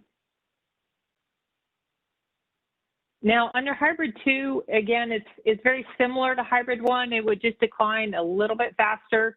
Some of the examples, instead of showing you a graph of what that would look like, we might have more load postings on bridges. The maintenance on the rural highway would probably decrease.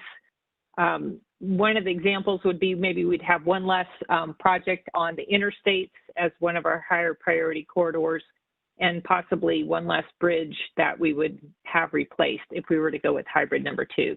So that's kind of in comparison of the two scenarios and the trade-offs that would occur if we went with hybrid number 2. So with that, Amanda, I'll hand it back to you. Thanks, Karen. Next slide, please, Michelle. So you'll see that on the titles of these slides, we call them trade-offs, because as Karen just mentioned, when you take from one program like Fix-It, it has negative consequences. But when you give to another, there are positive benefits that can be realized. In the case of the two hybrid scenarios, additional non-highway funding benefits equity and multimodal mobility, and in the case of hybrid 1, also greenhouse gas reduction. As a more specific measure, that 40+ increase in non-highway funding between the two hybrids can cut the time frame to complete the biking and walking system from 150 years under today's funding to about 85 years with either one of those scenarios. Next slide, please.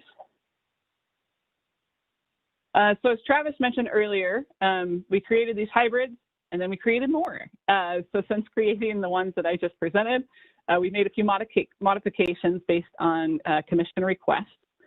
So they're shown here as hybrid 2B and hybrid 3. So hybrid 2, we renamed hybrid 2A just to make a distinction because one pivots off the other. So the modification of 2B is pivoting off of hybrid 2 in an effort to move in the direction of greenhouse gas reduction. So trying to get that greenhouse gas reduction box to turn green. So in order to get there, it reflects a reduction in enhanced funding from that 2A from 90 million down to 70 million and places those funds in non-highway. So it increases it from 225 million in 2A to 245 million in 2B.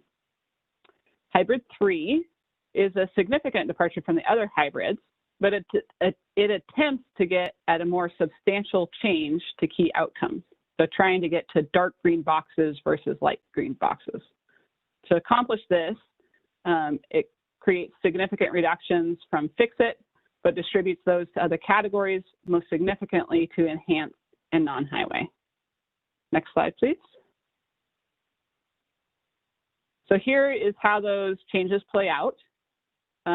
Hybrid 2B, you'll see that from 2A, the GHG box turns from gray to light green so that we see some reductions for greenhouse gas emissions. And congestion goes from dark green, a notable improvement, to light green, a modest improvement. In hybrid 3, you can see what it would take to make more significant progress towards key outcomes. So congestion, equity, and multimodal see notable improvements. Those are the dark green squares. Greenhouse gas reductions and safety see modest improvement, the light green squares. But all of this comes at the expense of state of good repair and adaptation, which turn red.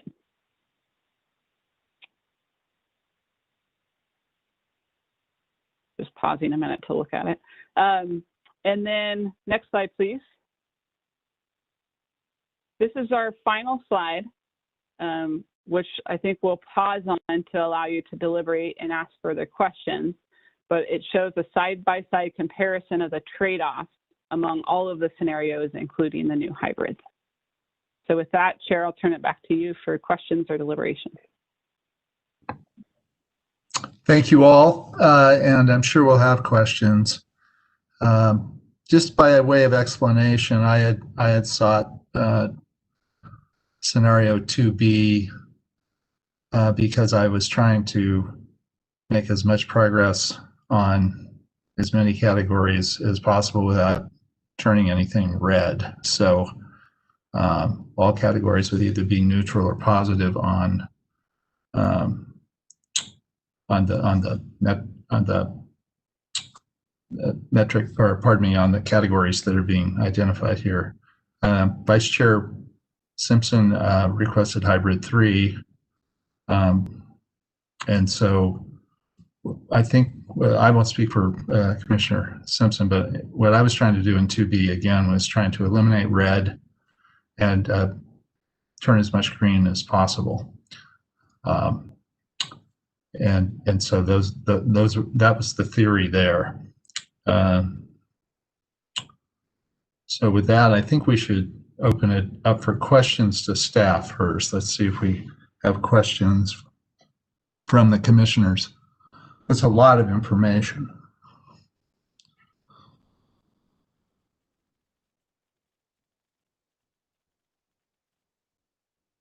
Well, the first question is, given the fact that this is an identified decision item on the agenda, what are the decision options now that we have so many? That's going to be my first question. And then, because I mean, to be honest, I'm a very strong advocate and fan of public deliberation on what makes, what makes most sense, because not everybody thinks the same. Not everybody believes things are the same. I mean, staff, commission, other folks, stakeholders, advocates, whoever it may be, everybody has a different perception on how this work, on how these things work. And furthermore, we don't even, the one thing that's kind of tricky here too is we don't even understand the algorithm that went into color coding these boxes. So it's really on sentiment. And for me personally, who's been involved with a few of these already, I always am respectful that the staff look to advocate strongly as it pertains to fix it. And I agree the system has to be maintained and upkept.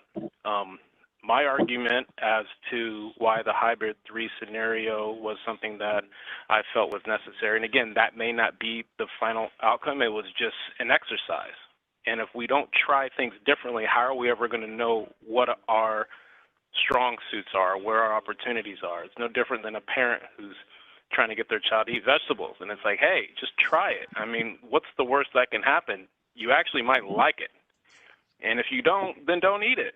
But what's the harm in trying? And so with this effort, it's really about, let's try something different. We're in a global pandemic. We're on the verge of a depression. Why not we try something different that is completely separate from what we're kind of comfortable with typically and see where it takes us? And the greatest gift in all of this is that we have the authority, as Travis mentioned earlier, to amend and change this anytime we want to. So my thinking was really thinking about the future, thinking about the strategic action plan, thinking about the direction we're trying to go in as an agency, thinking about all the different challenges we face today in society, and figuring out how do we plug in as an agency, what could we do differently, innovatively, and why don't we just try something different? We could always be safe and do the same thing over and over, or be close to doing the same thing over and over, but why not us just try something different for once? And if it doesn't work, we just go back. But if it works, then we proceed and we look to the future in terms of how we make investments. So before I hear from others, I just want to thank you, Commissioner. I just want to kind of address the very first thing you asked, which is how do we get to a choice here? So this falls to the commission to decide. So ultimately, whatever process we use for any additional information we want from the public, and we're trying to make the decision this month, is that I think we have to narrow to something a lot. We need to narrow this to a couple of options, I think. and then any input we want to get from the public, we should get. And if this takes us, I've already talked to Chris about this, if this takes us out 2 weeks to make a final decision, that's what it takes us out. I'd like to make the decision this month because we need to move this along, and I think we have a lot of information to make it. And of course, we can change it because it's the 24-27 timeframe, but we want to get it as close to where we want it to be as possible. So I guess one thing I would like us to do today, well, I'd like us to get to a decision today if we can, but if we can't, I'd like us to get, and the public input maybe driving a 2-week delay to a decision where we can get more input. But I think we have to give the public a couple of choices, and I think we need to give ourselves a couple of choices. So at minimum, I'd like us to narrow from 8 choices, which is what's in front of us. And of course, we could have 15 choices because you could play with all of these endlessly, down to a couple of options. My own view is that those should come from among the hybrids, but 2 of those 4, but others may feel differently. So there are just some ideas about how we narrow the range of choices and get move the decision-making process forward.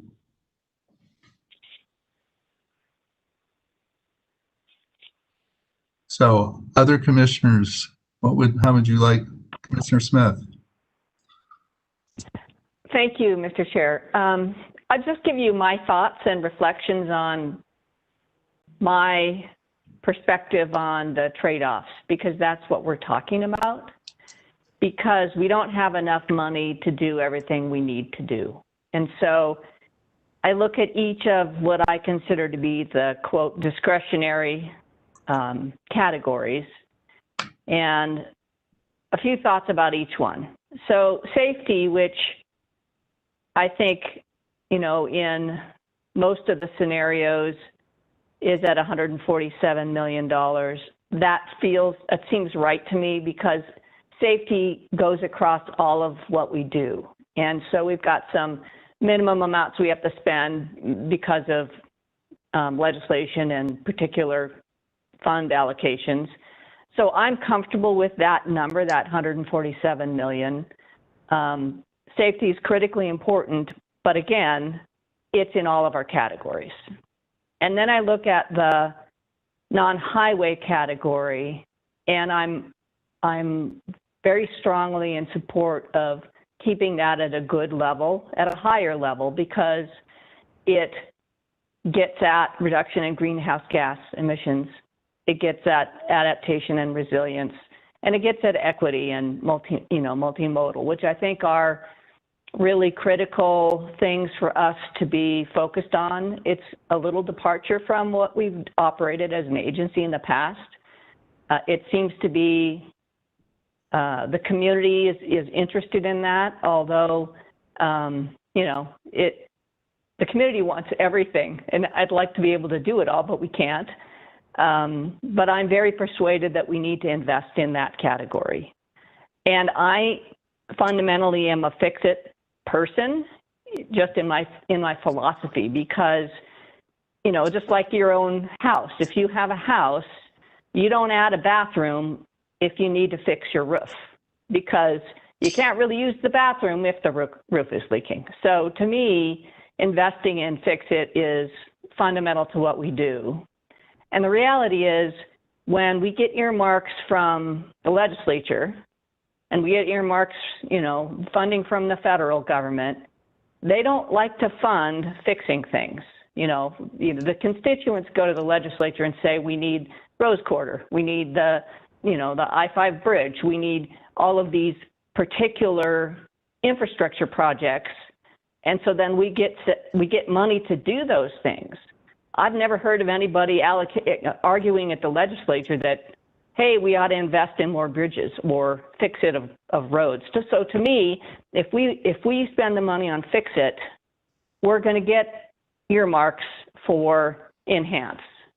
And so to me, enhance is one of the last categories that I want to fund, because we have a lot of enhanced dollars already.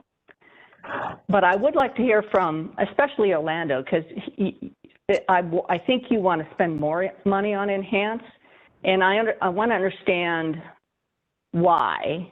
I know that my sense is it's important to have some money for it because there's projects that the legislature is not going to earmark that are important that we need to do. We need to, be able to be nimble enough to do projects as we need them.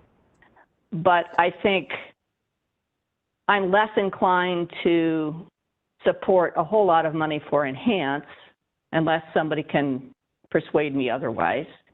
So my initial thought was preferring hybrid number 1, but I like hybrid 2B because it sort of, it allocates some money to Enhance, but not at the expense too much of Fix-It and non-highway. So those are my thinking, that's my consideration in looking at all of these scenarios. But I want to hear from the rest of the commission because I'd like to be able to us all come to a consensus on what the best approach is going forward. So that's all I have. So thank you, Commissioner Smith. I do want to follow up, and I certainly want to hear from Orlando on this because he's been involved in it heavily as well. But I just want to speak to the earmark for a second. So it's true, we have several projects earmarked. But I think it's important to note that, and you've noted this in your comments, Commissioner Smith, that we have the need for some Enhance, and this is where I am, because most of the designated projects in House Bill 2017, most of the earmarked projects are not funded. The only money that was given in House Bill 2017, generally speaking, there may have been a couple of little amounts, but the only real money that was given in 2017 was to the Rose Quarter, and it's estimated to be $450 to $500 million. That's the vast majority of what came out of 2017. There was no money for I-205, replacement of the Abernathy Bridge, anything we're going to do on the Boone Bridge, certainly nothing on the Interstate Bridge. So there are lots of, and those are just the bridges, and then there's the highway improvements, the auxiliary lanes on 205, on I-5, et cetera. Most of that, the assumption was we would get that from tolling. So there is an identified revenue source, but it's not the same. It's not a bonding authority the way we have it in Rose Quarter. It's a go set up tolling. So when I look at Enhance, one of the things that worries me is there's no money in House Bill 2017 or anywhere else to set up tolling. And setting up tolling is not an inexpensive proposition. It's hundreds of millions of dollars. So you've got to set up a back office. You've got to actually, implement it before you can start charging. And that's where I think we need some Enhanced money. For example, what we were hearing this morning in the Interstate Bridge presentation, we started, and I remember this from last August of 19, Washington came forward with $35 million for the Interstate Bridge. We were going to put 9 in. I argued we should put at least 15 in. So we found 15. We put 15 in. That puts us 20 behind. Now, to get evened up with them, we need another 20. And as they were saying earlier, they've earmarked 30 because the Washington side is going to put more in. So that stuff, we need to have what they refer to as funding, capital, as opposed to financing, which is bonded. And we need some Enhanced money because between 24 and 27, there'll be some of that. And we just need to be able to continue to keep the projects alive.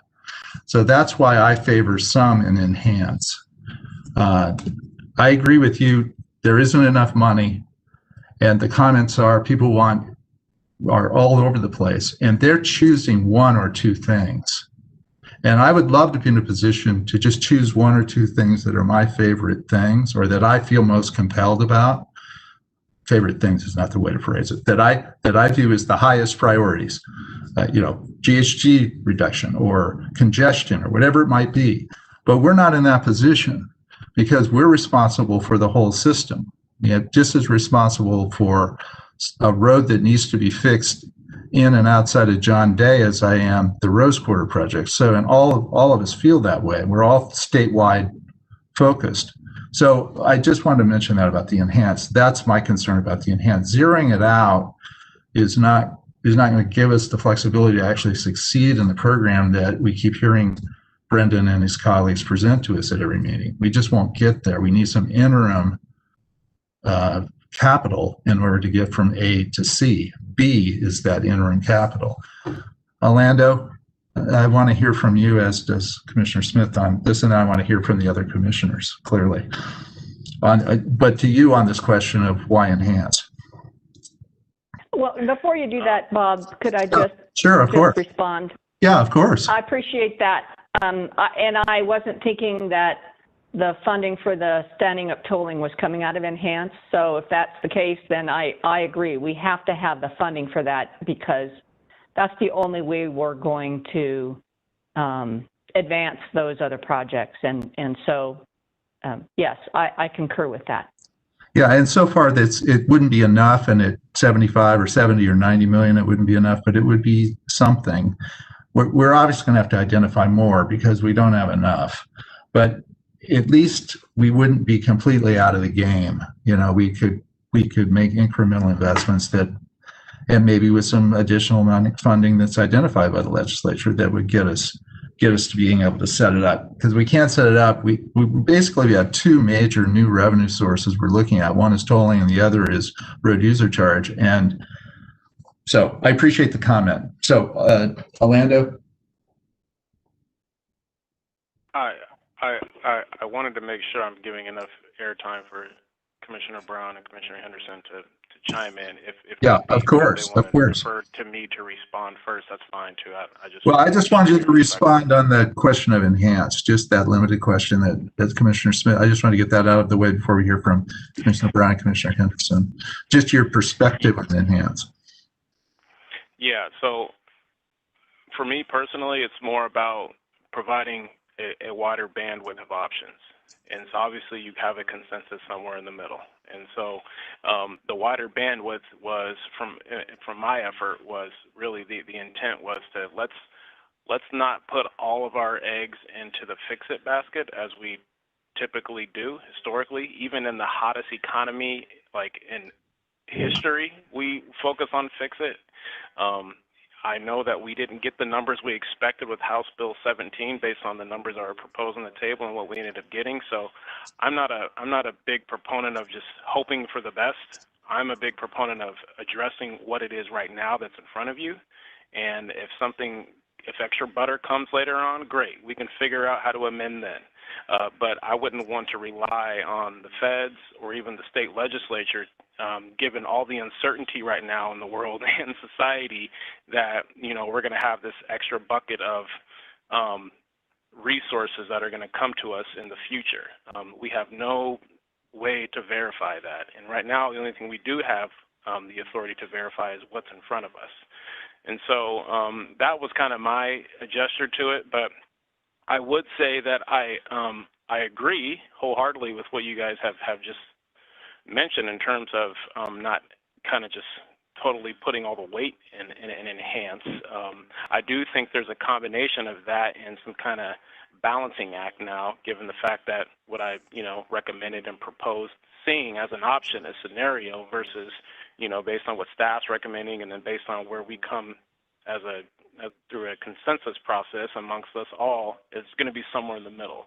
So I just wanted to push a little bit or nudge a little bit so that we can actually get out of our comfort zone sometimes and have real explicit conversations around what we think is in the best interest for the future, but based on what we have now, because we can't predict what's going to happen in 24. No one predicted we were going to be meeting digitally for an entire year either. So we have no way to predict what's going to happen.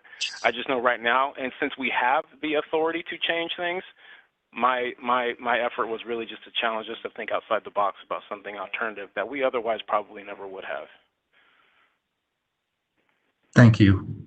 So Commissioner Smith, unless you want to follow up with Commissioner Simpson, I'd like to move on. I mean, for the moment, I want to get Commissioner Brown and Commissioner Henderson in the conversation. So I'll start with Julie.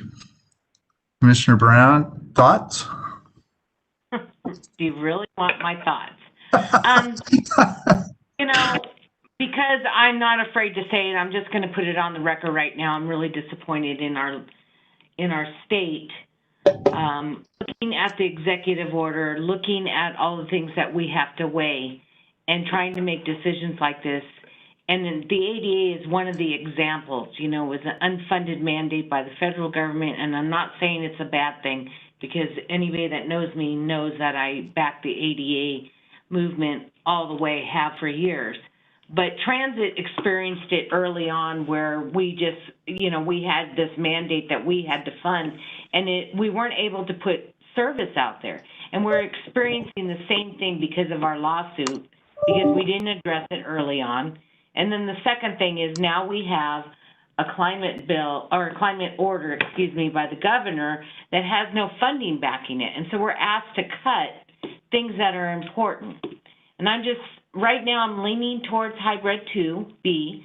I personally have traveled a lot of the Eastern Oregon, on the other side of the Cascades, and the roads, you know, we can't let these roads keep going. And here's the other piece of it.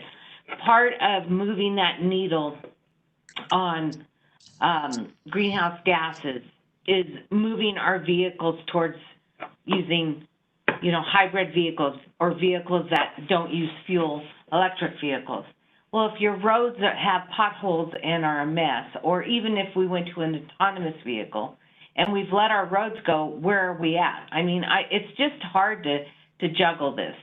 And I'm really disappointed, and I'm not going to stop telling everyone that I'm disappointed in this, because we can't take our foot off of the pedal and let them just give us you know, pass their problem on to us of cutting this budget like this.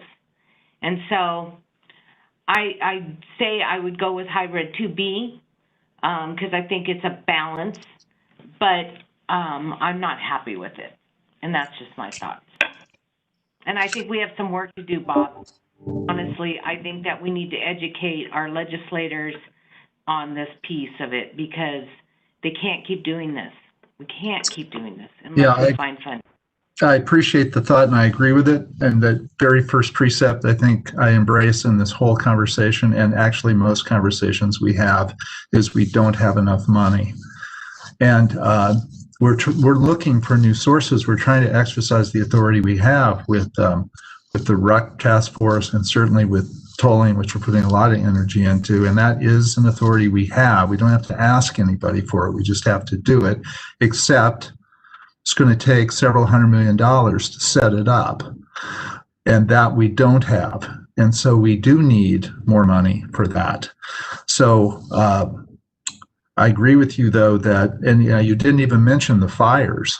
I mean, we're now a lead agency on fire recovery, and I don't think that's been funded either.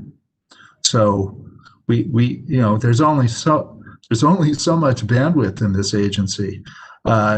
If you just look at this chart in front of us, GHG, congestion, equity, multimodal, safety, state of good repair. I mean, that's just a partial list. We're kind of being asked to solve a lot of problems in the state, and we want to solve those problems, and we're willing to make the hard decisions, but we do need some help. Commissioner Henderson, apologies for keeping you sitting so long. No, this is really helpful perspective, and let me first thank the staff for the work in providing the deep dive on all of these particular scenarios. I think, as Commissioner Brown just stated, these unfunded mandates and the challenges that we are facing and being asked to address are substantial and significant. And you know, I'm very familiar with scope creep, and you know, in this case, we are, you know, ODOT has been asked, as many transportation organizations have across the country, to do more with less and do it regardless. And we have the the privilege of being the people in a position to make some decisions here to at least help move the ball in some way or another. And I appreciate the scenario that you supported and laid out with the team, and Vice Chair Simpson's scenario B and his, I'm sorry, scenario 3, and his thinking around that. If I heard your admonition sort of towards the beginning of this discussion, I think we're desirous of trying to either get to a decision or at least narrow the decisions in front of us. And I also wanted to again thank the staff, and Amanda pointed out that in all of the scenarios that safety was continuing to be a funded priority and a focus of ODOT, and I wanted to make sure that that was something that was missed in this conversation, that even at any of the scenarios, there are enhancements that are made in multiple places across the board. So things are not being pushed to the side. It's just a matter of where the prioritization is being focused. Where I sit now, having seen the new hybrids, I too am leaning towards probably one of the 2A or 2B scenarios. I also wanted to make sure that I heard Travis right, that we will probably have data points on new numbers towards the end of this month or next month. So we may be coming back to this next month. Did I hear that correctly? Commissioner, we will have data points potentially on the FY21 funding, which would be worked into the 21 through 24 STIP, not 24 to 27 STIP. Got it. I just wanted to make sure I was hearing you right. Thank you. So that being said, if we're trying to narrow the field a little bit, I'm certainly more inclined to lean towards one of the hybrid 2A, 2B scenarios. But to Orlando's point about shaking up our thinking, I'm certainly open to entertaining hybrid 3. So, Mr. Chair, if I may, does this mean if we're leaning towards these newer scenarios in the new box, the latter 4, do the first 4 go off the table for discussion at this point? No, I think we should talk about them. If any commissioner who wants to talk about any of these 8 scenarios should do so.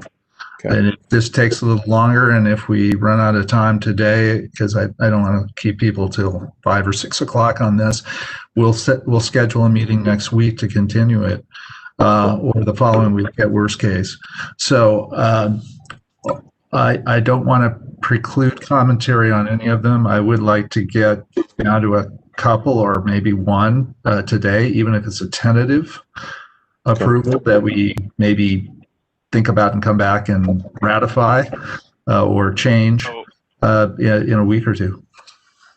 Real fast, Chair. I will say that I'm not going to support the main goal is to not have any red. I'd say that right out the gate, because obviously, and again, I have no idea what algorithm or who created this and color coded these and how they even got to the color code. I have no idea. So But the goal would be to not have any red. Definitely not 2 reds. I would say that. So where we come as a result of that, I'm not sure. But what would be really helpful, because I think this is, I don't think it was intentional, but it's beyond confusing when you start showing percentages up and down in the hundreds of percentage and 5%. I mean, those are massive spreads. So yeah, it would probably be more practical if we just put the dollar amounts out there. And then as we start shortlisting, because again, I don't know, I want to work in a concerted effort amongst the rest of the commission to come to a consensus on what is the most sense for the state, right? So if we can start talking about dollar amounts that we feel is adequate, I think that'll get us closer to where we're trying to go, especially now that we have these color codes and the percentages up top. It'd be better, I think, for us to say, okay, well then, if we're trying to, what is going to enable us to get out of the red in a certain area? Is it going to take $50 million cut? Is it a $10 million cut? What is it for us to try to balance it out? And then where do we shift those resources to? So I think that is probably personally, I just believe that that would probably help us get to a more fair balance of how this thing is going to play out. So to Vice Chair Simpson and Chair Van Broekelen, I was curious because that was actually leading me to my next question when I was asking about the original 4 scenarios. I think it's slide 27 shows us numbers related to hybrid 1 and hybrid 2, and I wanted to make sure I was clear on what those represent as it relates to this slide that we're looking at currently. So Amanda or Travis, if you could just give me some perspective on that. Yeah, so Michelle, could you go to slide 27? It was a reserved slide, and it was not updated to include the 2 hybrid scenarios. We also do have the slide 23, which does show those 2 hybrid scenarios with funding for some of the key areas. So between those 2 slides, we had these in here to be able to show you essentially what the funding levels were. We did a number of back and forth to Commissioner Simpson's point of trying to get no red and as much green as possible. And hybrid 2B was where we landed as really the way to get almost all of the cells green and none of them red. So it sort of had the most balanced outcomes overall. And that is because of the mix of funding between the various types. One thing I would note is, while certainly the Commission could delay toward January, there are costs of doing so. So for example, we need to start the project scoping process. And if that process is delayed for another month and a half, then the amount of time we have to do that is reduced. And many of you have been on the Commission seeing that we have had some challenges in project scoping. And for this STIP, we want to make sure that we have the time to select the right projects and get the right funding numbers. We also will have a lot of time that we will need to do some of the non-highway program development to actually develop the programs given this historic increase in funding that is proposed under these various scenarios. So certainly we would hope if, it sounds like the Commission is gravitating toward a couple of these, and if I had to be a little Shakespearean, I would say the question at some level is to be or not to be. That really is the question here that many of you are grappling with. Sorry, I had to throw that in. What is the risk associated with slide 23? Slide 23. Can we go to slide 23? And I don't want to run over Orlando's question, but let's go to slide 23 first and then Orlando. But the question was, Travis, can you elaborate more on the risk associated with this decision being delayed as it relates to scoping for 30 days? Is there a cost impact to that? Is there a contractual issue with that? I'm trying to understand what the risk factor is there, if need be. Commissioner, and I may turn it over to Karen as well, but typically we send our scoping teams out to projects to pick them and determine the scope and to begin to develop the cost estimating. And while a 3-year cycle to develop a STIP sounds like a lot of time, in reality, we are generally pretty pressed for time in several of those areas, including scoping. So the less time that we have for scoping, the less likelihood that we're going to pick the best projects, that we're going to select the best scope for them, by which I mean making sure that we've got all the elements correct, and then also, in particular, that we have enough time to do a good cost estimation. So you saw the last time we had a major STIP update was a year or so ago, when we had to go in and update cost estimates for many projects in the STIP that perhaps had not been scoped appropriately because of some of that shortening of the time frame and for other reasons as well. So we want to mitigate that risk. And your next meeting is, I think it's on January 17th. So it would be about a month and a half delay. That's not to say that there aren't some things we couldn't start doing, but if there is general consensus among the Commission on one of these, I would ask at least for you to consider trying to approve it today as opposed to pushing it off for a month. Or worst case, Travis, next week or the following week. So let me just mention something and then I'll turn to Amanda. I just want people to look at this and just look at the numbers, forget the percentages. So if you take the first column, fix it in hybrid one, I mean, just talking about the 4 hybrids we have. In hybrid 1, it's 880, and hybrid 2A, it's 805, hybrid 2B, it's 805, and hybrid 3 is 579. So you can just go across these and just look at the dollar amounts. These are in millions, obviously. And that gives you the kind of information that the Vice Chair was talking about that would be helpful. Before I turn to Amanda, I'd just like to suggest that we work from the 4 hybrids to try and narrow them to 2 or 1. I based really on the Vice Chair's comment that they're the most balanced. I think Commissioner Smith said that as well. I think Commissioner Brown said that, and they have the least red in them. And I will say one other thing before I turn it to Amanda. Just from having worked on 2B or not to be, I would say that this model, which I think Amanda knows the most about, is sensitive to even modest changes.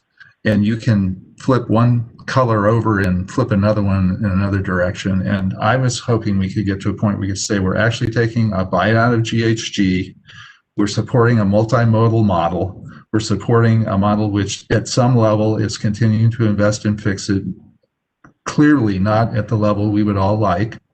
That's true for a lot of these categories. And that we're doing something in transit in particular, which is what bike and ped too, but primarily for me, transit. And when we were going around the state, one of the things that really I found to be really interesting was communities all over the state starting to have some kind of transit function and the way in which that made a difference in those communities. And I think with an aging population and a population that's got, students that are going to need to make up time, people are going to have to get, new education to take new work.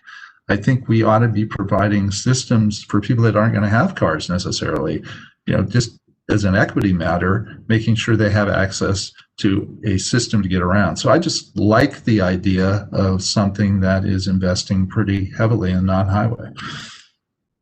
Amanda. Thank you, Chair. So I did want to speak to Vice Chair Simpson's comments a little bit. So yes, I'm probably the most knowledgeable about the model and tool and why certain things turn different colors.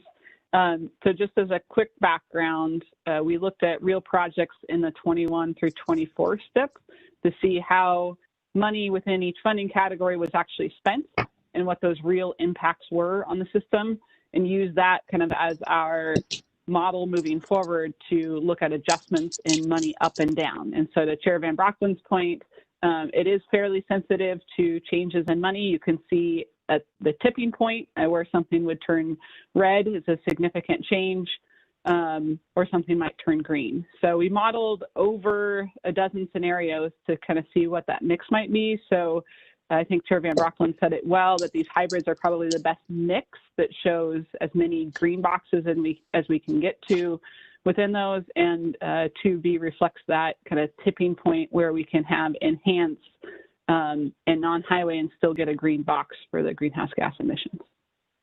Thank you. Thank you, Amanda. Chair, may I speak? Of course. Commissioner Brown. I wasn't sure you weren't going to mute me permanently. The one thing that I really think is important, and we haven't really spoke to this, although Amanda spoke to it in the beginning, talking about safety and that a lot of these projects have safety in them across the board. At this point, they're pretty neutral there. They're not receiving any more additional funds from the baseline. And I guess what I'm concerned is that that doesn't get lost. At some point, we need to probably think about that if there's additional dollars, trying to shore them up if we go with any of these scenarios outside of Hybrid 3, because that one has 55% increase. But it's important that I think we don't lose sight of that. On the ones, when I look at the different colors, and I'm guessing that the gray means neutral, Yes. maybe what we need to think about is, you know, at what point would we need to shore some of those up if we did receive additional funding? And that's the end of my comment. So, Chair Van Broecklyn, can I just ask a question to clarify? Of course. Sure. So when we're looking at the gray in those boxes, and this is probably to Amanda and Travis, this is against the baseline, correct? So there's still funding against those priorities. They're just not moving in a quote positive or negative manner. It's against baseline, correct? So Commissioner Henderson, I'll take that one. That is correct. We do see changes, but the changes are anticipated to be minor. So for example, in hybrids 2A and 2B, you see a 5% reduction in fixed funding, but on the slide after this one, you see that that is still gray in terms of the outcome. It's not red. It's just a marginal decline, so that not enough to trigger it red.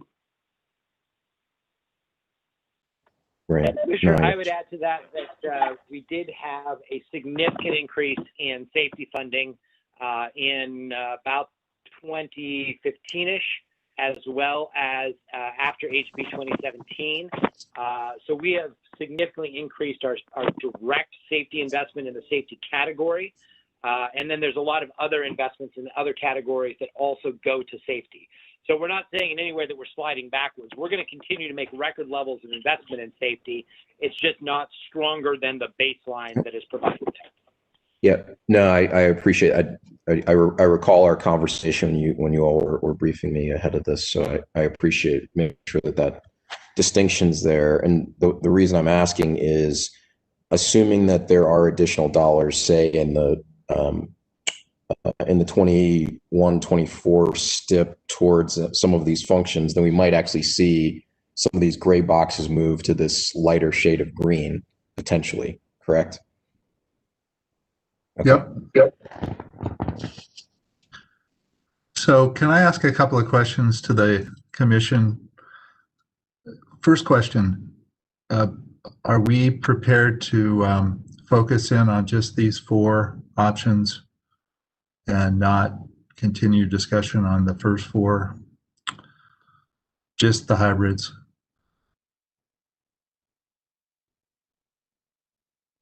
Yes. This is Vice Chair. I hear Commissioner Smith says yes. Commissioner Simpson.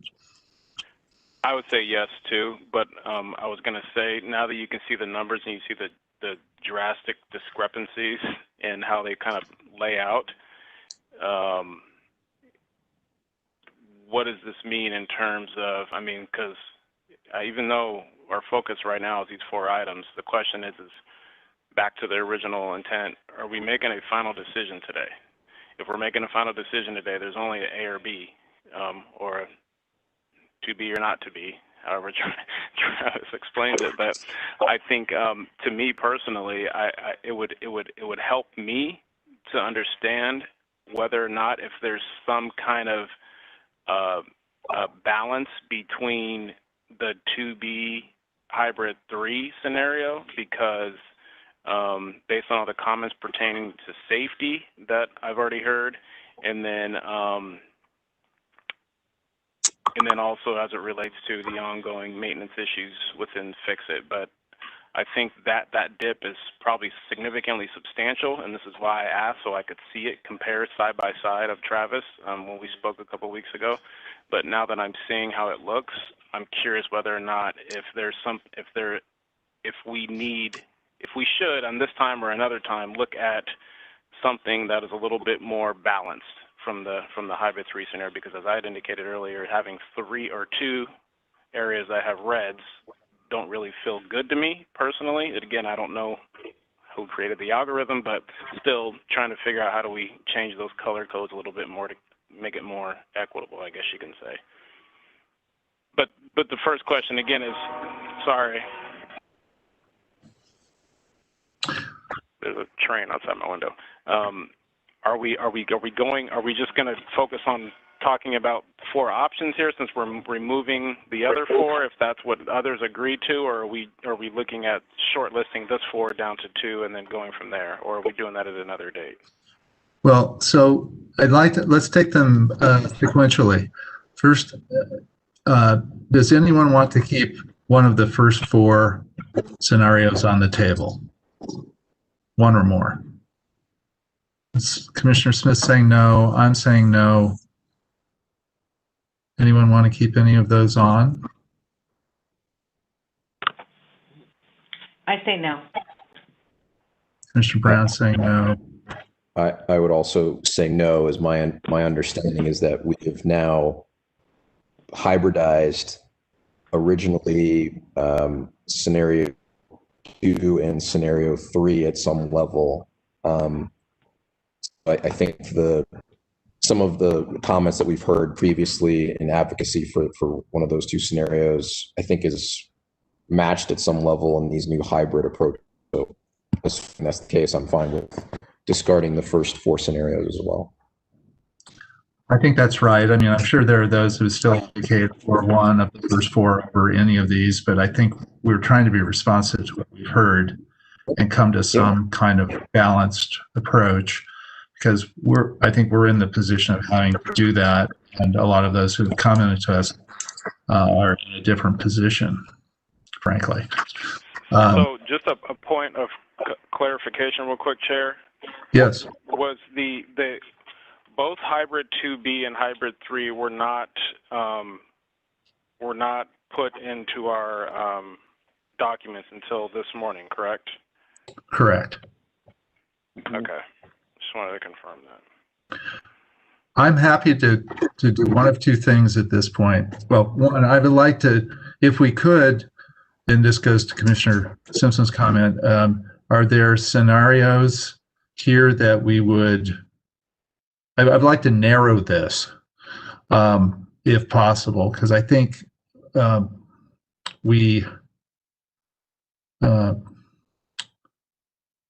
I think we need to get to a couple to have a final conversation. I don't know if others feel that way.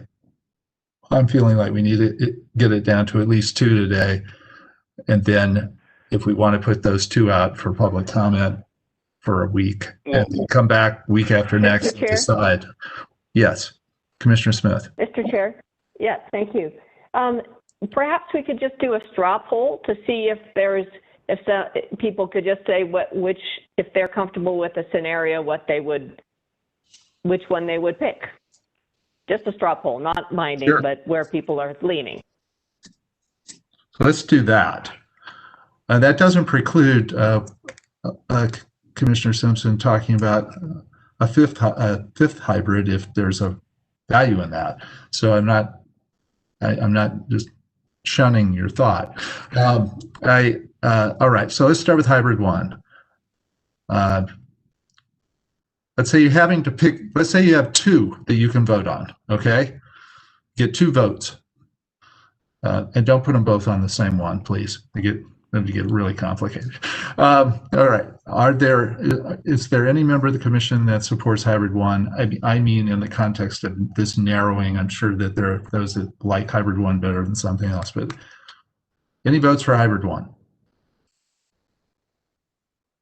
Hybrid 2A? Hybrid 2B? So that's, I'm counting, I don't see Julie. Is Julie's hand up? Oh, sorry. Julie's hand is up. That's for Orlando? Where are you on this? Yeah, I do.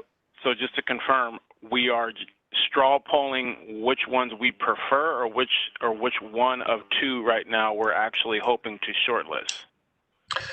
The latter. Which one we want to, which one of, up till 2, you might only vote on one, but which, you get 2 votes if you want to exercise 2 votes, okay?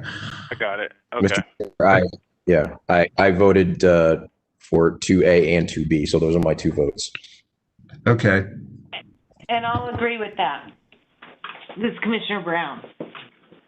Commissioner Smith, what are your 2 votes? I'm kind of gonna go all in on 2B, but if Okay. there's a consensus for 2A, I could be persuaded. At this point, I Okay. would pick 2B. Okay, great. Commissioner Simpson? I like 2B since obviously I just saw it this morning as well. And then I would like to see an additional option that's a little bit more transformational, a little bit more aggressive as it relates to the I guess the budget adjustment to the fix-it pot. So you would like something that shows more than 579 but less than 805, and Absolutely. doesn't trigger red. Well, I don't know if that's going to be possible. I just don't want to get two reds.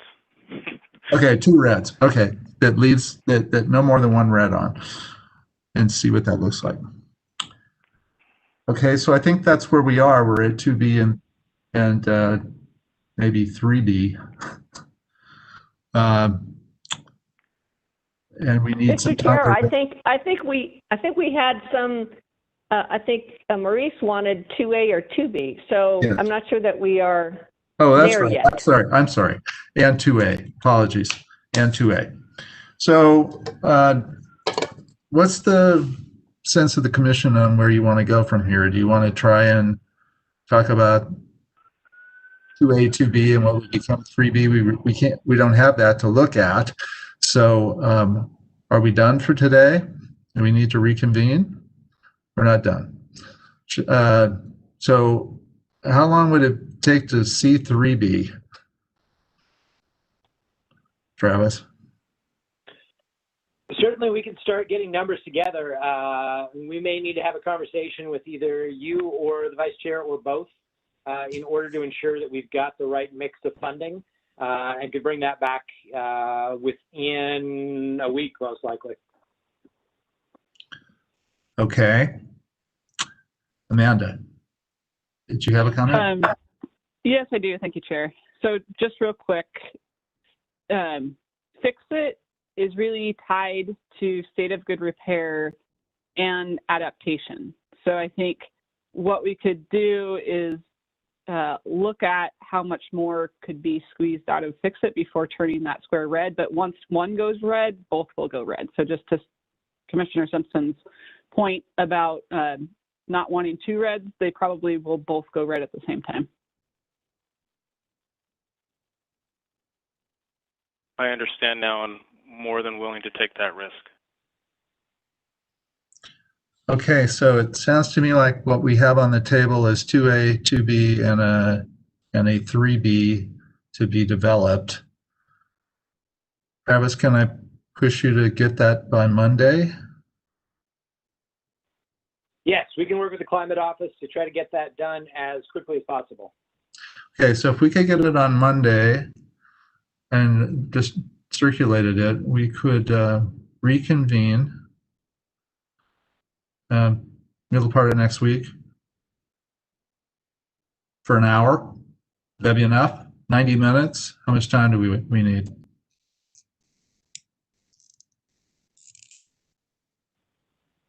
Let's try for 90 minutes. Maybe we won't use it all. I would hope we wouldn't need 90 minutes at this point. Me too. I would like 9 minutes, but let's block 90. If we can't find 90, we'll block 60 and go with that. And that I'm hoping we can do in less than 60 actually, but okay. Now, I want to hear what people think about public comment. Do we want to put out public comment before we meet next week just to get some, or do we want to wait and have the discussion and then put out public comment and then have a second 1 hour meeting the next week and decide? Commissioner Smith. Well, if we're going to get the information on Monday, and that could theoretically be posted on the website, we could just have oral comments before our meeting.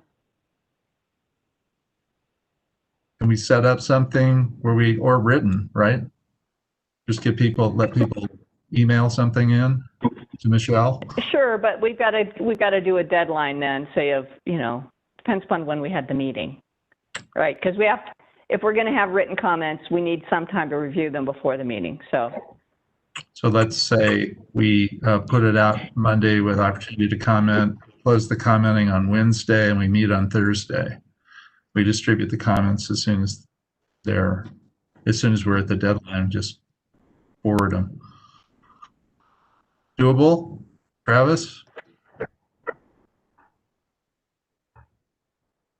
Does that sound like a process? So. I think Okay. Amanda and I are comfortable that we can have a new version posted by Thursday. I think the key question will be just finding a time to get the commission together. And so we would shoot for early next week.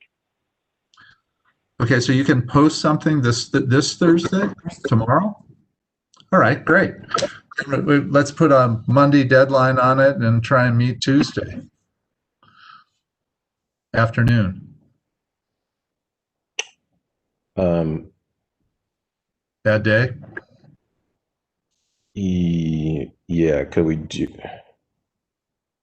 Wednesday? Wednesday works better for me, as long as it's earlier in the day. Why don't we have Michelle send out a scheduler request, and we can take that offline and try to find the best time that works for everyone.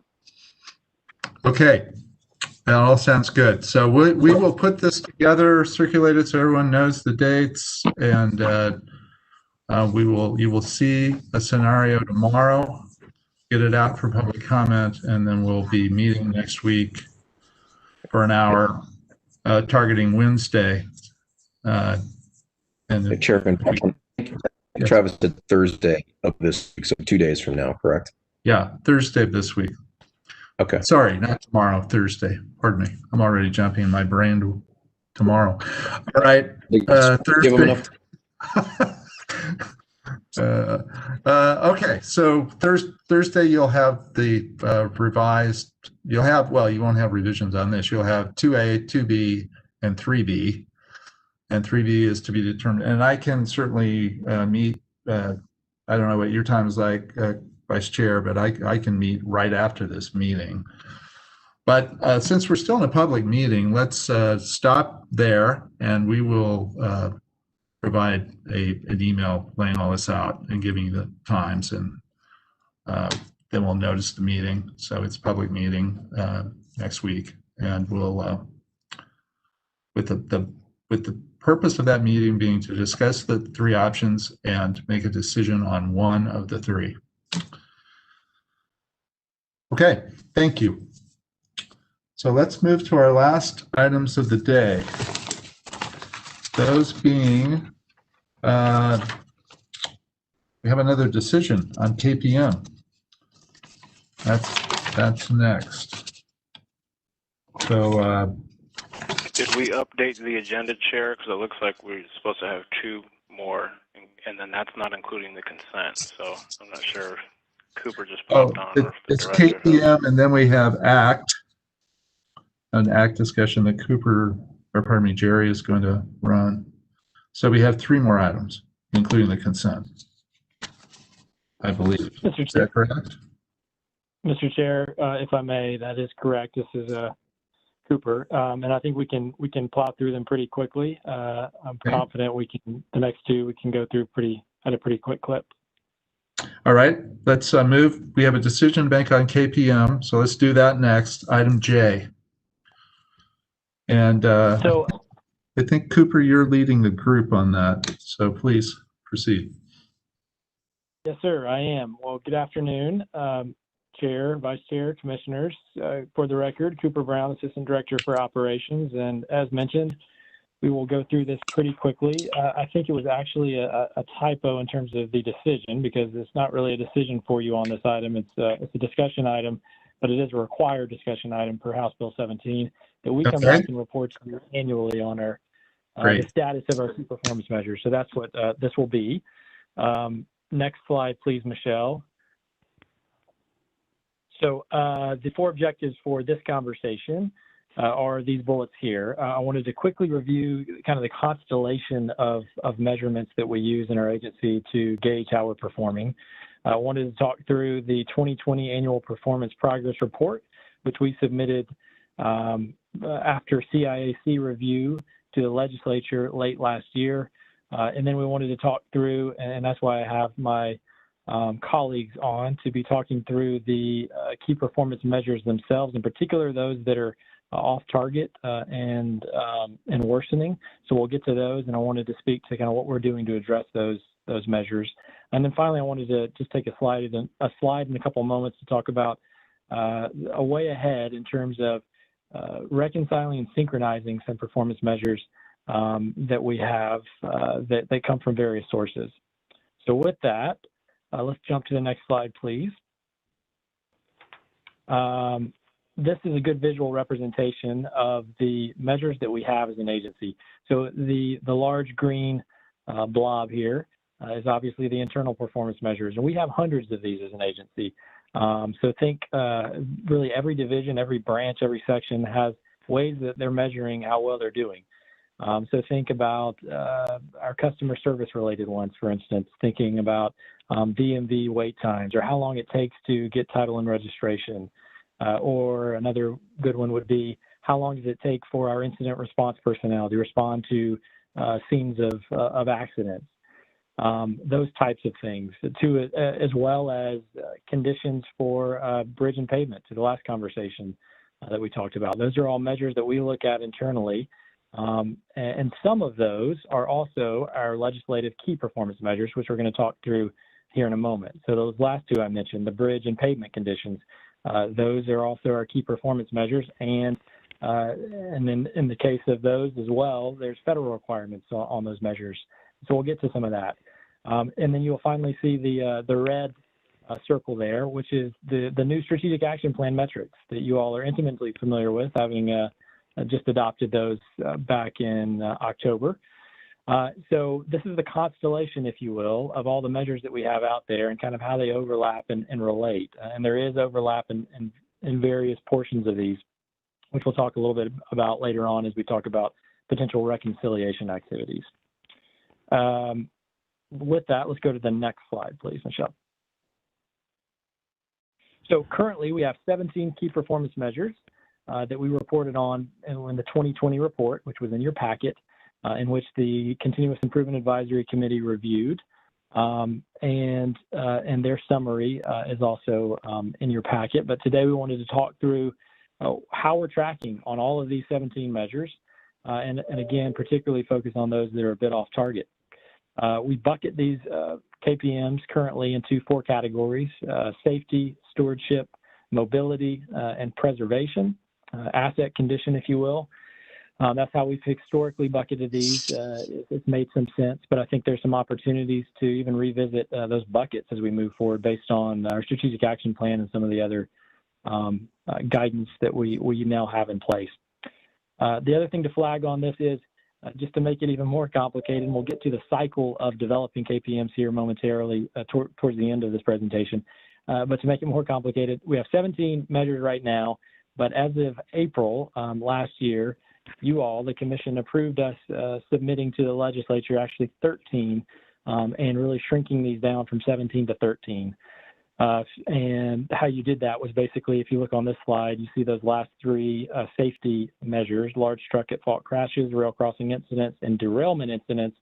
And those have been removed from the current list, which is with the legislature, and and they will approve likely or not, but we anticipate they will approve the new recommended measures that you all endorsed early next year, so about the March-April timeframe. So at that point, we would go down from 17 to 13 measures. That, you might ask, where's the other one? Well, we combined traffic fatality rate and serious injury rate into one measure as well. That was the other thing you did back in April. So with that, let's jump to the next slide. And I will, these are the remainders, the other 2 categories of the current 17 measures that we have. And you should have had 1-pagers for each of these measures, which did a deeper dive on how we're tracking for all of them. Next slide, please. So this quad chart here, pretty self-explanatory. It shows you which measures are on target or off target, in addition to which measures are improving or worsening. So those are the two kind of continuums, if you will. And then we've created this quad that shows you where each of the 17 measures sits right now based on that 2020 report that was submitted. And again, you can see there's a wide range of where these are, but we're going to focus today's conversation, the next few minutes, really around this lower right quadrant of those measures that are off target and worsening. And for that, I've asked the subject matter experts on our team to come before you and explain why these measures are tracking the way they are and what measures we are taking. Sorry, too many measures involved here. What efforts we are taking to address these worsening and off-target measures. And then afterwards, we'll circle back to the KPM process and some thoughts for how we can move forward. So with that, I think next up is Transportation Safety Division Administrator Troy Costales. Over to you, Troy. Thank you, Cooper. Chair, Commissioners, my name is Troy Costales, Administrator of the Safety Division for ODOT. The next two slides are related to the traffic fatality rate and the serious injuries rate. These numbers are representative of all of Oregon, so it's all 74,000 miles of road. And so, Michelle, if you're able to advance to the next one. So an item I'd like to share with you about this slide and the next is the teal line and the goal line that is on both of these measures. The Oregon set a very aspirational goal of reaching 0 fatalities and serious life-changing injuries by 2035. So the teal line that you see was part of the 2016 Transportation Safety Action Plan adopted by the Commission with that aspirational goal of 0 by 2035. Unfortunately, in the years 2015 through 2018, much like the rest of the country, we saw injuries and deaths on the nation's roadways increase. Oregon was unfortunately in line with the rest of the country. What's not on this slide or the next slide, but share with you, in 2019, we saw a reduction of 3.5% of fatalities on Oregon's roads. And through mid-November of this year, we are down another 7.5%. So our hope is that we're starting to see from the safety metrics point of view that the numbers matching again what we saw in the 2009 to 2014 range, where we were seeing a continuous decline. What are we doing about it, and how do we use these numbers? And Commissioner Brown can attest a little bit while she was with the Safety Commission, is we look at these literally every month in the safety office and make programmatic changes every 90 days and every year in our highway safety plan that is brought to you for approval in May of each year. One side of this is related to the areas that ODOT directly controls, which is the roughly 8,000 miles of road, state highways and interstates. In the engineering area, things like rumble strips, curve warning signs, funds in the All Roads Transportation Safety Program. You were just talking about that in the STIP, that safety bucket, how those monies are used, enhancing money towards bike and pedestrian areas along state highways, in dealing with the ADA improvements. All of those infrastructure-related things are improvement in the area of safety. We partner with the Oregon State Police as the primary enforcement agency on the state roadway system. And they have their Fatal 5 that they aggressively enforce related to those things that lead to death and injury on the state highway system. We partner with our EMS and some of our own staff across the organization that are quite often first responders to scenes, and making sure that they're trained and have the equipment that they need. And then the outreach education, whether that's through mass media or social media or different avenues, variable message signs that you may have seen at different times, to try and get the safety message across. Because more than 90% of the time when there is a death or serious injury, the human behavior is what led to the incident on the road system. Well, what about the other 70,000 or so miles of road that are city, county, federal land, et cetera? We do a different type of program with all of those entities. In the engineering world, what we try and do is help with guides and with training through Oregon State University and University of Portland to let local officials know what they can do with their money and make safety improvements with the engineering funds that they get. We work with local law enforcement and help them focus on the high-profile areas such as impaired driving, distracted driving, no safety belts, speeding, et cetera. We've used the mass media in relationship to getting the message out all across the state, including the social media mentioned earlier. And then in the area of emergency medical services, we have grants that help quite often pay for the registration information and the certification for local EMT and paramedics, because most of Oregon in the emergency medical service area are covered by volunteers. And so we help subsidize their training in order to allow them to stay certified in their local community. So when they're responding to a vehicle incident, they have the equipment and training that is necessary. So we do make programmatic changes frequently, both for the areas of responsibility that ODOT has direct accountability on, as well as then the rest of Oregon. And my hope is, as we saw in 2019, a reduction, and so far this year in 2020, that the efforts and the adjustments that we're making do pay off, and we continue to see a decline in death and injury on all roads and streets in the state of Oregon. And with that, Mr. Chair, I will close the safety piece, and Michelle can advance to give you a quick look at the serious injury chart as well. And at this time, I would turn this over to Karen for the public transit vehicle condition metric. Thank you. Good afternoon, Chair and Commissioners. Karen Criswell, Public Transportation Division Administrator. And Michelle, if you could please advance to the next one.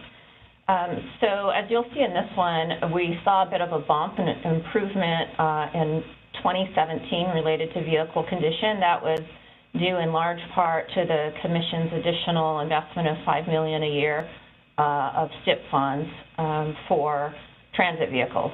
What we're experiencing now is that in 2009, there was a big increase in ERA-funded vehicles, federal funds. Those vehicles are starting to age out now.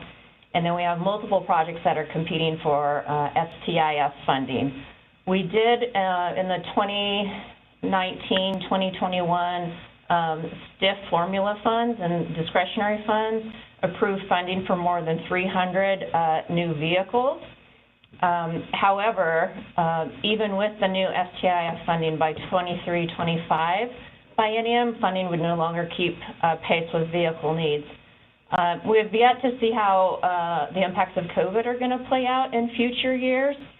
It is possible that vehicles are being driven more because there is half the capacity on those vehicles, and so some agencies are doing piggybacking, so bringing more buses into service and driving them more, which will cause them to reach their useful life earlier than we might have otherwise anticipated. The other factor that affects this number, and we're not fully seeing the impacts of the STIF funding yet, is the order of larger vehicles can take some time from the time they're ordered to manufacture, so we would expect to see some impacts of that. Some transit providers have also put a bit of a pause on the enhancements with STIF funds in order to maintain their existing services. So that may also impact what happens in years ahead. Next, please. Related to transit rides per thousand, this is a factor, this is a KPM that we have very little influence over, but there's a few things that are affecting this. The first thing I want to draw to your attention is the most recent data that we have available is for 2018. And so this is primarily, what you're seeing is a big influence of our growing population without a proportionate growth in public transportation funding. STIF did provide some additional funds, some significant additional funds to improve transit service, but again, we are now seeing transit providers needing to use those funds to maintain existing services due to COVID impacts. The other piece of this is that the investment in new transit service can sometimes take some time to really show the immediate benefits. So with new service, you need new vehicles, you need the vehicles before you could add the service. So both of those things can cause a little bit of a delay. And with that, I will pass it to the next speaker.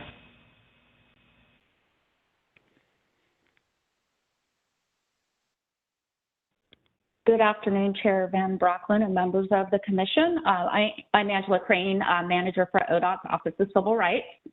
The most recent certified firm's KPM is for calendar year 2019. This represents state-funded projects over $100,000. It measures the number of contracts awarded to co-bid firms. As you can see, the agency's aspirational target is 15%. For background, this KPM was developed based on Governor's Executive Order 1803. The executive order measures the utilization of co-bid firms on state-funded projects by all agencies to be reported to the Governor's office. However, the criteria and frequency has not been finalized. Reporting through the Governor's office continues to be drafted and modified. So the how-to report has not been defined, and that has posed a challenge with the agency. Factors contributing to the decline, less firms getting or staying certified. There's been a decrease in outreach performed by the co-bid office in the 2018 and 2019 years. This means a decrease in awareness and benefits of certification for potential firms. Complicated certification process, lots of paperwork, lots of supporting documentation for new firms and for renewals has posed a challenge in increasing certification numbers. Also to note, a direct impact to this reporting period for the 2019 year is 18 less contracts were counted towards the target due to decertification and ESB graduation. So while graduation is a positive, it is an ESB program goal. It also has a direct negative reporting impact because we can no longer count those contracts as COVID certified because they've left the program. So if these firms had remained certified, utilization would have been a reported 22.67% for 2019. So ODOT is committed to continually engaging small, diverse firms through outreach, technical assistance, and pilots such as the Small Business Development Program. Next steps, with the evolving executive order, ODOT is adjusting the KPM to a DBE program metric moving forward. This will align with our federal goal setting at a project level, annual level, and a triennial level on both construction and A&E. Thank you, and I will pass it to Tom McClellan with DMV. Chair Van Brocklin, Commission members, I'm Tom McClellan, DMV Administrator. I was asked to speak to a couple of the key performance measures. The first one is DMV wait times, field office wait times. It is a % of customers who begin their transaction at a counter window in a DMV office with a DMV employee in less than 20 minutes after entering the lobby area. The data we have for this one is through fiscal year 2019. Three factors we've identified for the lower percentage there. It was about 50% of people served in that less than 20-minute target. A brand new computer system, the vehicles portion of our new computer system went into effect January of 2019, midway through the reporting period for this one. One of the things we found with the new system was that we could do our vehicle transactions overall faster, but we were doing more of the intake at the field office. More of the entry process was being done by field office employees, which was actually extending the amount of time that the customer spent in the office and a net effect of a longer wait time. Another aspect of the new computer system was in the months leading up to going live with the vehicle system, many of our employees, including those in the field offices, were working as subject matter experts, system testers, change agents, really key roles in preparing for the new system. And that also probably had some effect on the timeliness of people getting through the offices. With that new computer system, there actually was still some learning curve as well. So we were still kind of working out processes and continuing the training of our employees. And then just generally staffing levels, demand for services during that period of time continued to rise with the in-migration into the state, and our staffing levels were basically static during that period of time. I will point out, though, that this particular measure may change. As of June, we've been doing appointment scheduling for most of our services in the offices, and it's really made this almost obsolete. Today, over 95% of our customers, from the time they walk into the lobby until they start their transaction, are being served in less than 20 minutes, and most in much less than 20 minutes. So we'll be looking at potentially a different measure to consider with the other KPMs for the agency. We are doing a lot more online services, replacement of driver's licenses and ID cards, paying driver reinstatement fees, snow park permits, copies of driving records, of course, registration renewal and address changes. Those are all now online, which is going to help in the long run as far as wait times in our offices. And we also have plans for self-service kiosks, touchscreen kiosks in different places in the state, online driver license and ID card renewals, and more of a virtual driver license applicant knowledge testing capability in the future. So there's a lot of improvements that we have in the works for DMV, which will help with wait times and processing times in the offices. Next slide, please. And this is a broader measure of customer satisfaction. It does include surveys of DMV customers in field offices, is randomly sampled and responding to a survey. Consumer Compliance and Commerce and Compliance Division and the Ask ODOT contacts in the director's office. We have a blended kind of weighted measure here around customer satisfaction. And this is the percentage of people saying they had an excellent or a good experience with the agency in those three areas. We set very high target there with 90% of people having that perception of how they were served. We're still pretty high, about 85% with fiscal year 2020 with this metric, but still it is falling short of what the goal had been set for the agency. 4 factors we've looked at here in talking with the different groups. Technology impacts. From an Ask ODOT perspective, they're really saying that our customers, people who contact them, expect immediate answers. They expect the answers at their fingertips, and people get frustrated with the need for clarification or research into an issue or question. Commerce and Compliance Division, they've moved services online, but some of the carriers haven't really necessarily adjusted well to online services. And with DMV, these system rollouts and technology, while providing lots of benefits and improvements in how we operate, there is some learning curves. And in this time period as well, working with both old and new systems simultaneously creates some complexity for our employees. Construction projects, a frequent area of concern with Ask ODOT, frustration about inconsistent and outdated information on the agency website, just keeping everything current.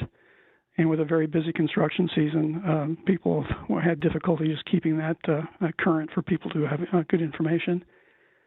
We listed social issues here. Ask ODOT had identified the illegal camping statewide as a problem, and a lot of homeowners and drivers believe that's an ODOT responsibility to fix and to take care of. And so if homeless persons aren't removed from roadways, they tend to complain to our agency. For DMV, it's COVID type things, the closures that we had from the end of March into the early June timeframe created all kinds of backlog for us for workload. And DEQ is also closed during that period of time, so a lot of catching up to do with transactions. And then the fourth area with customer satisfaction is to do with service levels. Commerce and Compliance Division noted high wait times and over-dimension permitting during that service period, made some process improvements, and the carriers in self-permitting programs, they've been updating their call routing and data retrieval features, and they think they'll see some improvements over time and greater satisfaction from the regulated industry. And then with DMV staffing type issues, we think we've made some improvements there in the last year in hiring more people. Use of technology in the future will make some big differences there. So DMV does a survey of customers who visit our field offices, and we typically get 25 to 30% response rate on those surveys, which isn't bad for a mailed survey. At that point, I will turn it back over to Cooper. Great. Thank you very much, Troy, Karen, Tom, and Angela. Appreciate it. Michelle, if we can go to the next slide, I'll wrap this up in terms of the presentation. A couple things to just flag for you. As you saw on those graphs, one thing to keep in mind is, the data for these reports, some of it is coming from years ago. So as you saw, public transit data, some of that was from 2018, some of the other data is from 2019. So there's a range of kind of the most up-to-date data that we have that goes into this reporting period. So just keep that in mind. It's a bit like being downstream significantly from a dam and having, the dam operators turn the water on or off a little bit. You don't see the impacts of those decisions for quite some time if you're downstream. So it's a little bit akin to that. So one thing to keep in mind. This graph here shows you, just as a framing, the timeline and process for developing these key performance measures. It is a continual 2-year process. And you can see where we are here with the purple little arrow there at the top right. And you can, as I mentioned earlier in the presentation, the last touch point that you all had with KPMs was back earlier in 2020 when you approved what went to the legislature in terms of our recommendations for key performance measures moving forward, which they will approve probably here next year in 2021. And then the cycle will continue. And every year we have a report due in the fall to the legislature that goes in as part of the governor's request budget. And that's the report that was in your packet that we submitted late last year. The thing to keep in mind, the top level takeaway here for the process is really that next year we're going to be in the throes of relooking at our key performance measures, the 13 that we most recently submitted and the ones that we just walked through, and revising those. So if you can go to the next slide. And that is a continuous process. So next year there will be a lot of conversations around this. But I think the strategic action plan gives us a great opportunity to revisit and synchronize and in some cases reconcile some of the performance measures that we have out there. We have, in some ways, I like to think of the strategic action plan as our North Star, and we have measures associated with that. Some of them are somewhat overlapping to the key performance measures. So for instance, we have a congestion key performance measure, and of course we have a congestion metric that we're closely tracking within the strategic action plan. But the ways that we're determining congestion are actually different in that key performance measure and the measure that's in the strategic action plan. So that's one example of an opportunity for kind of reconciliation to make sure that we're not characterizing congestion in two different ways and maybe, well, at the very least, creating confusion. I think the other one, as Angela spoke to, there's opportunities for more coherency with our strategic action plan in terms of some of our equity measures. And she mentioned the fact that we're moving away from a COVID certification measure to a broader umbrella of DBE, really more inclusive of that Black, Indigenous, people of color, and women-owned business goals that we have in the strategic action plan. You'll see as conspicuously absent, if you look at the report, that we don't have really clear climate KPMs, climate-related KPMs. And obviously that's a centerpiece of our strategic action plan. So I think that's an opportunity for us as well. So moving forward, lots of conversations next year to try to synchronize, to the degree possible, the key performance measures with the strategic action plan metrics, with the federal measures, to make sure they're as synced as possible. I think the first step is really getting our arms around a more comprehensive list of those measures that we have, really from the strategic action plan at the top all the way down to those agency measures. And then we will do that synchronization and reconciliation work primarily through the CIAC, as you probably all know. Back in House Bill 17, one of the discrete charges given to the Continuous Improvement Advisory Committee when they were established was to be that table for us to revise our key performance measures at, and really that's the process place for some of this work. At least it was in the last cycle. Anticipate it will be moving forward, but of course that will be a close collaboration with you all in the commission, and we'll have periodic updates on how that work is going to make sure that we're getting the steers from you all as we do that. And of course, Commissioner Smith and Commissioner Henderson are the chair and vice chair, respectively, of that committee. So they will be guiding us in that way as well as we go through that work. So with that, let me shut up, and I will turn it over to you all for any questions or comments for myself or any of the others that breach on the key performance measures. Thank you, Cooper, and thank the whole group for your comments, and that's very interesting and helpful. So, commissioners, questions?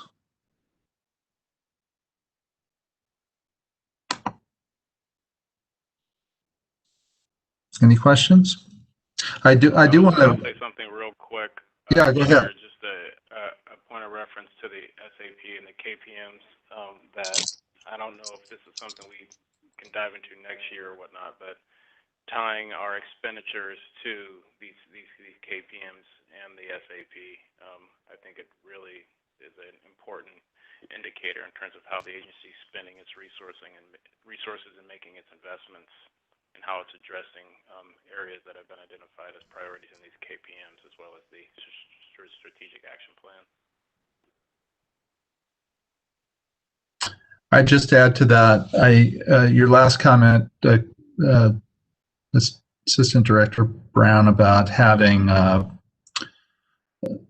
climate criteria, KPMs, and other subject areas that maybe are new, relatively new to the agency. We got to really look at that in terms of what areas are we in. Equity, obviously, is another. But we ought to just be drafting off of the policy work we've done and make sure that our KPMs are reflecting what we're trying to achieve. Some of those may not be particularly heavily budgetary, which I know is what the legislature uses KPMs for primarily, but it's still useful to us, even if it's not useful to the budget. So we just need, I think, increased use of dashboards and KPMs in order to measure all these things, because as we discussed earlier, we're doing a lot of things. We're going to be doing even more in the next period, and I think we need to keep track of what kind of progress we're making. Are we moving the needle? And if we're not, why not? So I think that discussion about what we should be measuring is a really good discussion for us to have sometime first half of next year.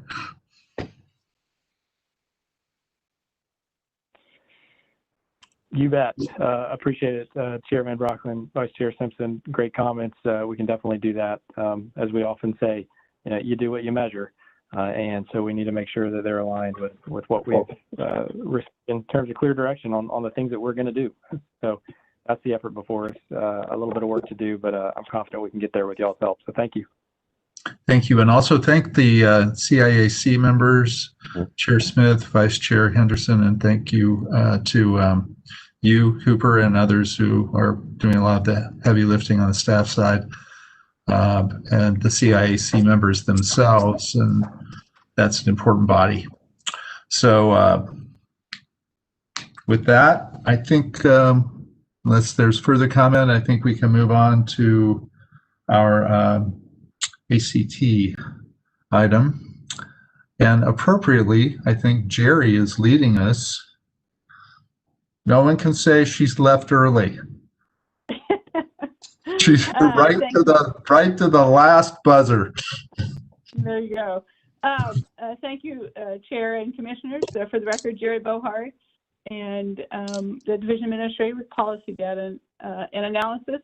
And actually, just this has been something that has been part of me, I think, almost since the day I started, and working with Chair Foster, actually. So I'm just going to talk a little bit about the Area Commission, and I think mostly wanting to make sure, not necessarily a decision today, but that we're headed in the right direction, and that you concur with that. And as you can recall, I, except for Commissioner Henderson, actually way back when, did some one-on-one conversations with each of you all around the Act, and then also quite a few times throughout this process have circled back to some of the area managers with regards to some of their thoughts and whatnot. So trying to keep them engaged, or whoever is staffing our area commissions on transportation. So with that, next slide, please. just a reminder, we have 12 acts statewide. Actually, the first one was formed back in 1996 in the Mid-Willamette Valley. And the act policy was approved by the commission back in 2003. And that was really a start. We had what we called a STIP stakeholder committee, and that was Chair Foster at the time, really trying to increase the transparency around our STIP process. And because the acts were so involved in the STIP process, one of the first things we did was actually, or you all did, was actually develop a policy that ultimately was approved in 2003. I will tell you that it really hasn't seen a whole lot of changes since then. A couple little cleanups, like being really clear about recognized tribes or some language changes around committees, but nothing substantive really has changed around that policy since its approval. So next slide, please. I just really quickly, just so you have a visualization of what the boundaries of the acts look like. So I just wanted to throw a map in. So where would I be without a plan or without a map? So there you go. So on the next slide, what I want to do is just talk a little bit about what has been sort of our past, and then some of where we see some engagement can change. So obviously, these are chartered and advisory to you all as a commission. And actually, about every 2 years, you see each of the acts, they come to you to have their charter reaffirmed. Sometimes they've changed their membership, and typically they're talking about their work program. The policy and really the acts really do look at all forms of transportation. I think the emphasis really is on the state system where you as a commission have authority. And we also have overlap with our Metropolitan Planning Organization. So it's really a good coordination opportunity between the two. So you can have an act that totally encompasses an MPO. And how they coordinate with the MPO obviously varies depending between the act and the MPO. And that is one thing I'll say is that I think in the policy and the way we've run our acts, we've tried to put a box, but we don't expect them to be the same. In fact, they self-identified their geography when these first started. For the most part, they really look at their membership about what some of their needs are. So we had it was a pretty big box, so we didn't try to fit them all into the exact same look. So on the next slide, just again, sort of a little bit about the membership. Historically, I think what's really important is that it's really key that at least 50% of the members are elected. So whether they're cities or counties, and then you can see the diversity of the membership throughout. And a lot of it, again, depends. Do they have a port? Do they have an airport? What are some of their interests? They may have an ex officio member, which are legislators. Sometimes they have it with the neighboring acts. So it really varies. Some that have a lot of small communities, they may have really the one person sort of representing all the small cities. So there's a little variation around how the size of their membership, but that pretty much is all encompassing of what it looks like. Next slide, please. So historically, too, with regards to your engagement with the Act, so certainly not since 1996, actually probably only the last half a dozen years or so, maybe a little bit longer because time sort of escapes me. We really started to coordinate with the Act during your workshop. So obviously that didn't happen this year, but there was always part of your workshop in which you invited all the ACT chairs or someone representing the ACT. And typically we talked about the STIP, whether it was a STIP that was coming up or a STIP that had just finished, or perhaps talking about something financial, House Bill 2017, your budget, whatever it was. So that was sort of the emphasis really of the workshops. And when you were out and about in the state, you always engaged with your ACT that was sort of hosting that area. And then I would say that your individual engagement with the ACT obviously has varied over time and has varied with the commissioners. Martin Callery was actually, in his role in the port, was actually on 2 ACTs. And I think he kept connected with them even when he became a commissioner. So that one has varied depending on the individual. Some of your historical responsibilities on the next slide, and you heard Travis talk about this. So we've been keeping them very engaged in the funding allocation discussion. So I've gone back to them a couple of times. Depending on what ultimately happens with the STIP is how they get involved in project prioritization. So if we have a leveraged enhanced program, last time we had a leveraged sort of active transportation program. So that has varied over time. I think it's really important to note that there are forums for public input. So one of the requirements actually out of the federal regulations is to do a number of public meetings before you all actually approve the STIP. And our acts provide that forum. And then they're really essential in the work that I do and the work that our region planners do. So they do engage, again, at key milestones with any of our major modal plan updates that we do, and also any of the local transportation system plans or facility plans that are going on at the region level. The acts are usually engaged in those as well. So on the next slide, really talking about, okay, so here's what we've done.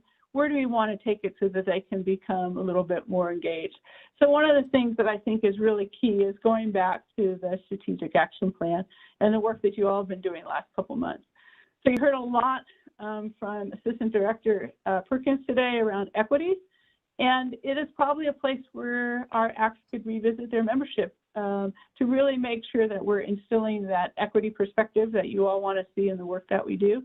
And also when you think about the community engagement and that we get the diversity that we need there. So that's probably with some help out of Assistant Director doing some work there to really revisit the membership and set your expectations around what that looks like. So that's an option for you.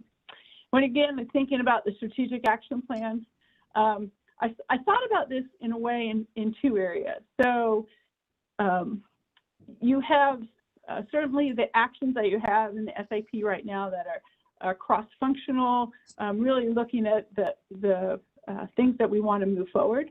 So when I was looking at it, and I thought about the multimodal corridor work that eventually Karen Criswell is going to be doing with her staff, that will be an opportunity, I think, for the acts to engage and really think about what are those priority corridors, what do they look like, because it's going to impact, obviously, where you're going to put money towards our other modes. So that they help to set the foundation on that.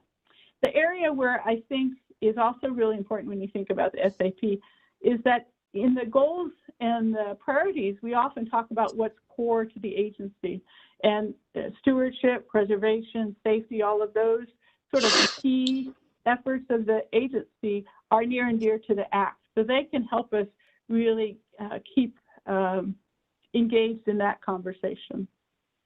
And then the last one is the area strategies. And the area strategies is something that we're just trying. If you go to the next slide, please. We were doing a pilot that actually came about over the workshop that was held, well, a little over a year ago. And it really is not doing anything new, but really looking at existing plans. And in some respects, the acts sort of doing their own investment strategy, and that may not be the best way to describe it, but it's something between a long-range plan and a transportation system plan. So the idea is not that it's a project list, but rather what are the outcomes that they want to get to, what are the investments that they want to see within the area that encompasses the act.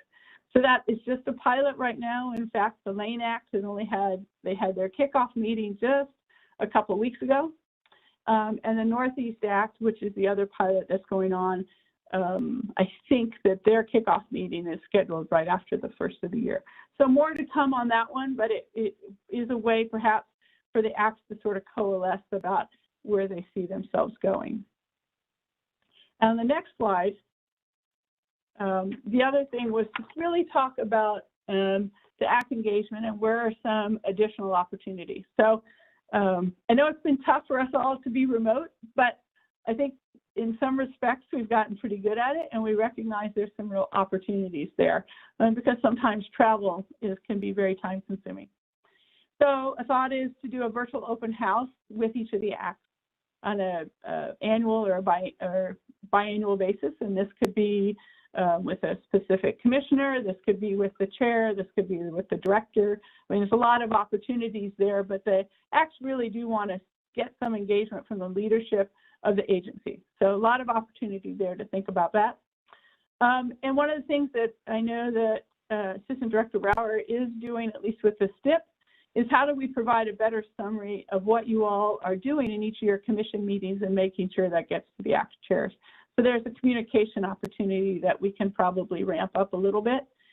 And the other thing that we actually have heard through the ACTs, that there's a lot of stuff going on that has the statewide impact, whether it's tolling, whether it's Orgo, and we could probably do a more concerted effort around that communication because they would like to engage in those conversations as well. So on the next slide, really what is envisioned sort of as the next step is that after the first of the year, taking a couple months and to engage the ACTs on really this presentation and what their thoughts are there, hopefully bringing it back in March. So then we can really decide on what we want to refocus on as a priority. And then through the coming year, probably emphasizing the membership of what you'd like to see the ACTs with regards to equity, and any other activities that we see as moving forward. So depending on what you all end up doing with the STIP, there may be something that we do there from a project selection standpoint. So I think, next slide please, which I think is it. That was one of your all workshops. And you can see all the ACTs. And we usually also, just so you know, in there we would often invite the advisory committee chairs as well. So the chair of the Bike Ped Advisory or the Public Transportation Advisory Committee. So they were often engaged in this conversation as well. So with that, I tried to keep it short and sweet, but glad to answer any questions or, like I said, wanting to make sure that you're okay with us starting to engage the ACTs after the first of the year. So Chair, I'll turn it back to you.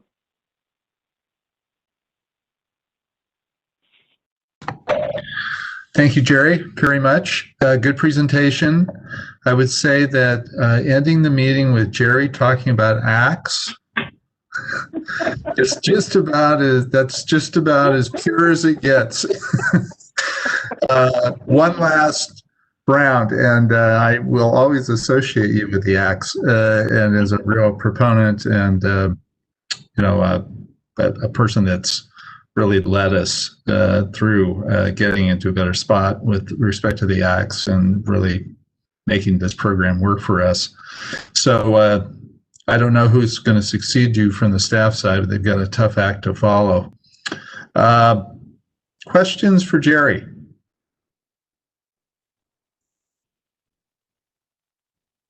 See, you stay someplace 22 years, you answer all the questions, every single one of them. So no question. Mr. Chair, I just wanted to say no questions, but I did have an opportunity to actually speak with a couple of ACT members and really appreciate the work that they put in as volunteers. Some of them are elected officials, but many of them are just members of the public, and certainly appreciate the work that Jerry and the team have done within the department to support those dialogues, and glad to see that we're continually looking for ways to improve that level of conversation and collaboration across the state. So thanks for your work there, Jerry. You're welcome. Thank you, Commissioner. Thank you very much. I will say that I have asked Commissioner Brown with some assistance from Commissioner Henderson to act as liaisons to the ACTs, and certainly am available myself as they decide I'm needed or definitely not needed. So looking forward to that engagement beginning, and that we will have a couple of commissioners who are focused on that. So we're discussing that, but I hope to soon just confirm that that will be the arrangement. So we'll go ahead. Oh, I was just going to say, before they flip to that picture, back from that picture, I had a different color hair back then. So that was a long time. I was sitting together on the. Okay, we won't go back to that picture. Okay. Going forward, not back.